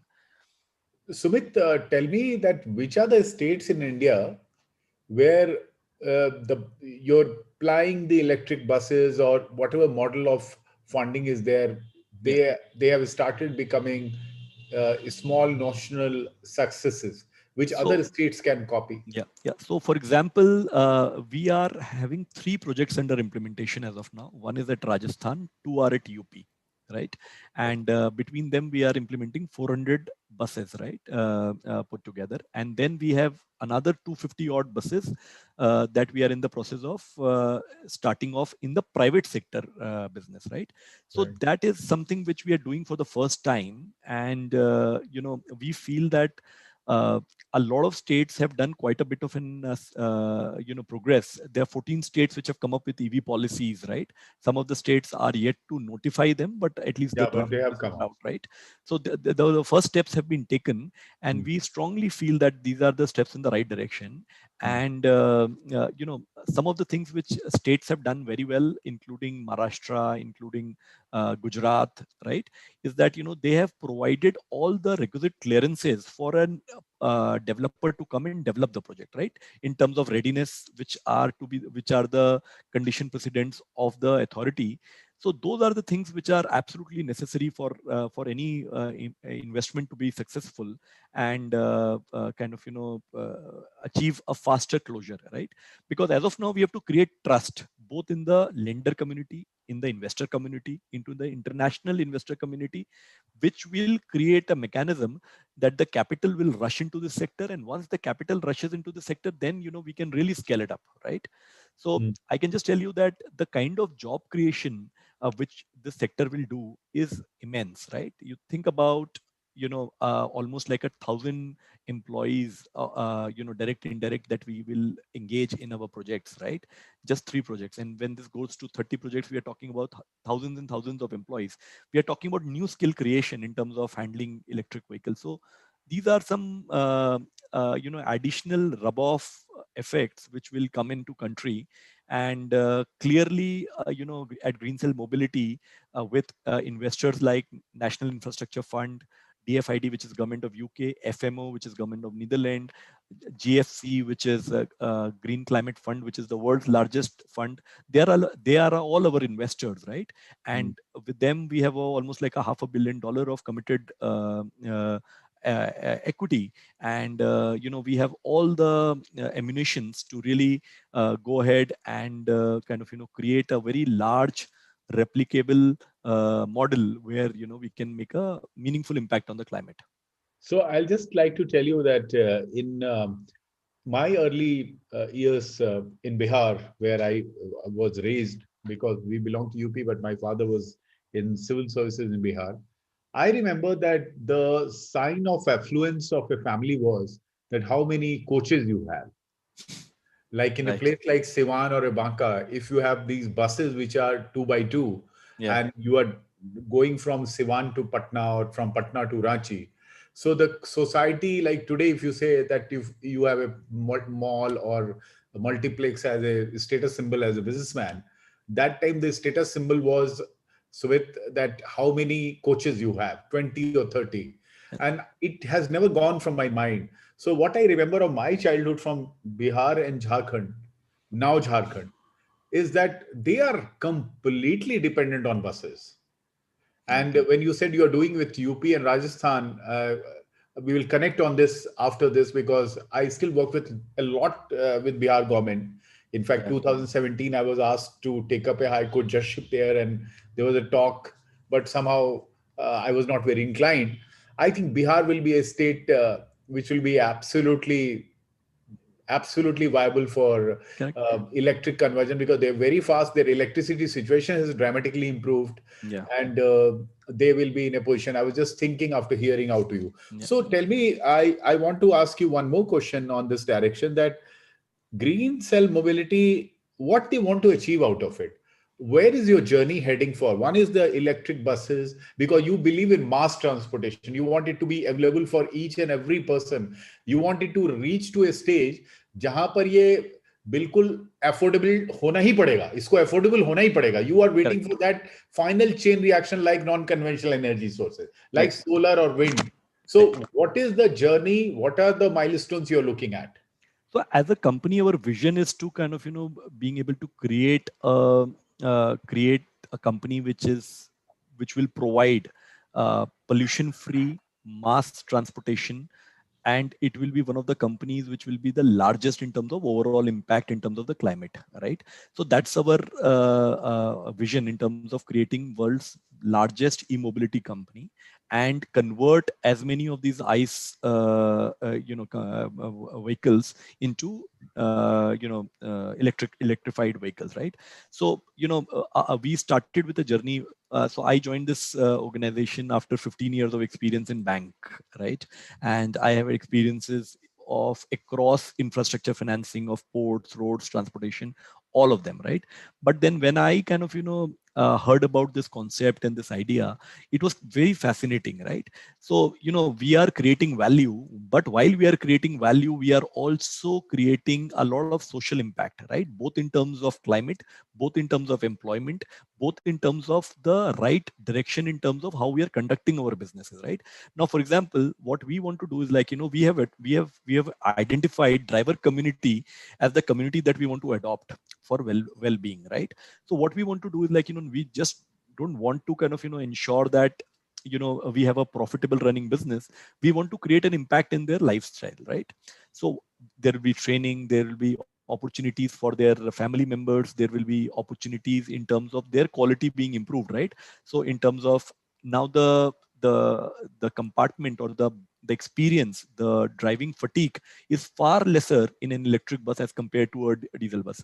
So which will lead to a happier a more content, a slightly more healthier driver, which will also lead to a better ride quality, right? So we are focusing on, apart from profitability and increasing our business, which is necessarily required to kind of, have a larger replicable structure, but we are extremely conscious in terms of the environmental, impact that we are going to make. Our CEO, Mr. Ashok Agrawal, his primary objective is to see how many families or how many individuals can he touch by creating such a large environmental friendly company, right? So those are the ethos that we are kind of running with, right? And we are creating a platform where not just one state, but every state we want to have an impact, right? We are trying to give opportunity to Indian entrepreneurs to provide as much as equipments and services which are there, so that the ecosystem is created and we are more and more independent of any other country's support, right? That's our objective in the long run. You mentioned, Sumit, one of the last things which I'll be asking you is that you mentioned that job creation, and now you are saying that how many families you directly impact. That's what our CEO believes. Ashok Agrawal ji has a proven track record of almost a decade in infrastructure. So you feel that you'll impact those families. Where are the jobs going to come? You also mentioned that there'll be a lot of job generation. Yeah. What kind of job generation we are looking at?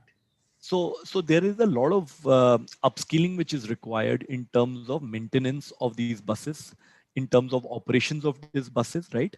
And a lot of the sectors a lot of routes which were not practically feasible in the diesel fleet, right? Today, with the diesel prices of 81 rupees per liter, right? It is not feasible for a lot of the routes to be there because, the occupancy required is around 70%, right? So clearly there are a lot of routes where instead of, 50 private vehicles, one electric vehicle can go, save all those climate related issues or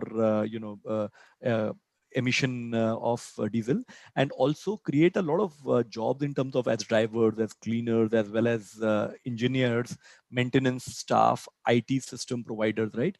I can tell you that for 1,000 bus kind of implementation plan, we would require close to 3,000 to 4,000 jobs, right? And these will be absolutely new jobs. We are not going to be cannibalizing any other industry. These are absolutely new jobs which we are going to create.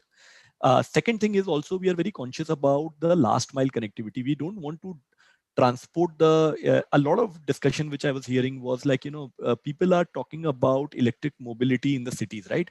What is happening is like, while they are using electricity to charge the buses and run the thing and pollution free, but majority of the electricity that they're taking are from polluted sources like coal fired plants or maybe like, it's back to square.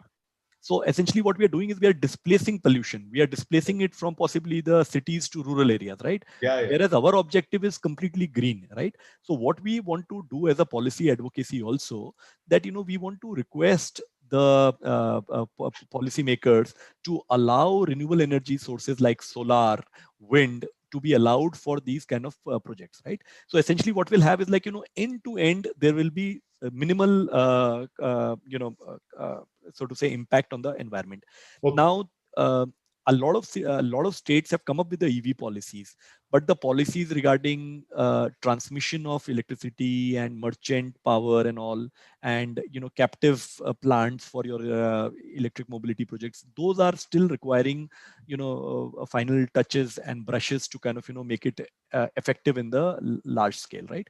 So that is one of the other important activity that we feel is required to be kind of able to make an impact. So it's very well said. You are so convinced about your sector. You are so passionate about your sector. I meet many CEOs and CFOs in their business, and one common thread of very successful people has been that they are absolutely sure about the direction which they are traveling, and you are one of them. Just tell me one last question on a lighter side. If suppose I want to recreate the Siwan thing again, suppose I want to buy 2 electric buses.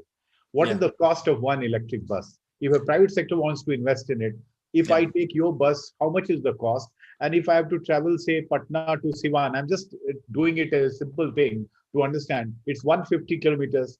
How much it will cost me? and how many hours it needs to be charged to drive 150 kilometers again. Okay, so yeah, so I think I'll give you a very simple analogy which will kind of make things very clear for you. The cost for running diesel buses is 81 rupees liter for 3 kilometers, right? The average of a diesel bus is 3 kilometers, right? Approximately, right? So which is 27 rupees per kilometer, right? The cost of running one electric bus per kilometer is 1 unit of electricity, which is around $7. So we will save 20 rupees per kilometer if we run an electric bus, right? And if let's assume that we identify, let's say Mumbai Pune, like 250 odd kilometers, 250, yeah, 200 kilometers, right? So we are talking about 8,000 to 10,000 rupees saving per day, which can be done on electric vehicles vis-a-vis the diesel vehicles, right? Now the cost, coming to the cost. So the cost of diesel vehicles are going up because of the compliance on the BS6 norms, right? Because all the vehicles are now supposed to be BS6 norms. So a Volvo bus, which is BS6 compliant, is anything between 1 crore to 1.1 crore, depending on the specifications, right? Now we are at a stage where if we are able to cut off some of the intermediaries and some of these value added, low value add kind of, partners, right? And create a very cost competitive bus in India, we are very close of achieving the same cost, right? So essentially, this will 1 to 1.2 CR, depending on which size And what and is the shape. life cycle of a vehicle? The life of an electric bus is more than that of a diesel bus, because the vibrations are less, the number of moving parts are less. Like the battery is the only part which needs to be replaced, which after 2-3 years of usage you can replace it and still be kind of, you will virtually get a new bus, right? So clearly, from a total cost of ownership, this is far most competitive. If I have to put a number, it is at least 25 to 30% cheaper when we are talking about intercity operations, right? Now, to answer your last question, maybe that we have come up with a concept of B2, private bus operations in the country, where we are identifying operators whom we will buy the buses, we will create the infrastructure and use their technical expertise, right, of running the buses on the ground without any capital investment, right? So let's assume that if I have an operator who is ready to kind of, who has got a diesel fleet and wants to move to the electric fleet and does not have that money of putting the buses and the charging infrastructure and so on, all that put together could reach up to almost 2 crore per bus, right? Including charger infrastructure, backend technology and all that stuff, right? We are ready to do all that investment upfront and offer that to our franchisees, and they can run it successfully in those areas on identified routes. So we are creating an ecosystem where we have an exclusive growth ambition and keeping people together. We don't want to root out people from what they've been doing. Rather, we want to co-work with them and create a winning story here. Brilliant. Thanks a lot, Sumit. It's wonderful to know you, wonderful to know about your company, and wonderful to learn about the new opportunities India is awaiting in the EV sector. I'm sure both Abhinav and Siddharth and everybody who has started BW Auto World and the environment thing, which Abhinav is very passionate about, that addition of Sumit Mittal and Green Cell Mobility at the last moment was such a resounding success for us. Thanks a lot, Sumit. Many thanks for this dialogue. Thank you so much. Thank you, guys. Thank you, Abhinav. Thank you, Mr. Sumit. Thank you, Sudhirji. Thank you. Thank you so much for your time, gentlemen. This was indeed काफी अच्छा था ये, और and इससे अच्छा नहीं हो सकता था. सिद्धार्थ, सुबह से हम लोगों ने प्रकाश जावड़ेकर जी को भी सुना, हम लोगों ने और भी कई लोगों को सुना, हम लोगों ने अभी एंड में सुनील मित्र और सुधीर मिश्रा जी को सुना. There is a relative awareness. We are not in those 90s era of telecom where people are yet getting acquainted with the technology. Consumers are yet getting acquainted with the technology. People usually have awareness. It's only a matter of time. जब demand बढ़ेगी, तो शायद ये जो chicken और egg situation है ना, जो charging infrastructure versus EVs, 4-wheelers की 3-wheelers, I think it's only a matter of time when we get there. Absolutely. Absolutely. I think in the last 2 years, काफी awareness बढ़ चुका है. People are aware that electric mobility is the real thing, and it is just not the earlier kind of vehicles that we used to see, Chinese imports and everything. So we have a major consideration for electric vehicles if somebody wants to buy it. This is for a personal vehicle, but commercial vehicles, 2-wheelers and 3-wheelers is where the action is. I think India being a peculiar country, that is what we got from our panelists as well. 2-wheeler and 3-wheeler and the commercial segment is where the main chunk of the action will be in the coming future. I also want to say awareness is also an important topic, because we have a lot of electric vehicle products in the market, but people don't know how good they are. Exactly. How do they compare with ICE engine vehicles? Let's start from a scooty as well. So companies and OEMs are looking at creating more awareness, educating customers. This is very important. Government support with FAME 2 and FAME 1 earlier is also very important. 12 states in India have EV policy in place, and there are a lot of discounts if you buy electric vehicles. Charging infrastructure and people actually buying electric vehicle, this will always be a chicken and egg situation until and unless we reach that threshold where there are ample chargers, and looking at that, people are actually buying more cars. From the charging infrastructure point of view, they will see a lot more customers. It will be more viable for them, for their investments, to return on investments coming back.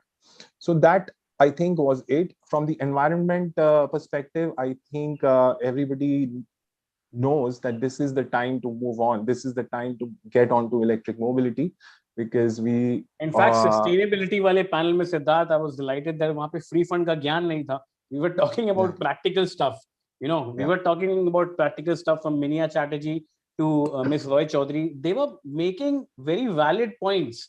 Exactly. Applause wale points nahi the wahan pe ki matlab aakar ke badi badi baatein kar di aur wapas chale gaye. We are talking about solutions, and I'm glad we had this day today. So I think जो मेरे लिए summation था सिद्धार्थ, वो ये था कि entrepreneurship and optimism. I think these two are the parameters which will drive this sector, both on the action and on the faith side, and of course the continued government support. That's it, ladies and gentlemen. Thank you so much for joining us and being with us. Thank you, Sudhir ji. Thank you, Sumit Mittal ji. Thank you, Sumit. Thanks a lot. Bye bye. Thank you, guys. Thank you, guys, and a happy World Environment Day. सबको पर्यावरण दिवस की शुभकामनाएं. We will see you soon on the next webinar. This is Adiyu from the Business World Group. Goodbye, Shabba Khair, and see you soon. Bye bye. Thank you. Bye bye.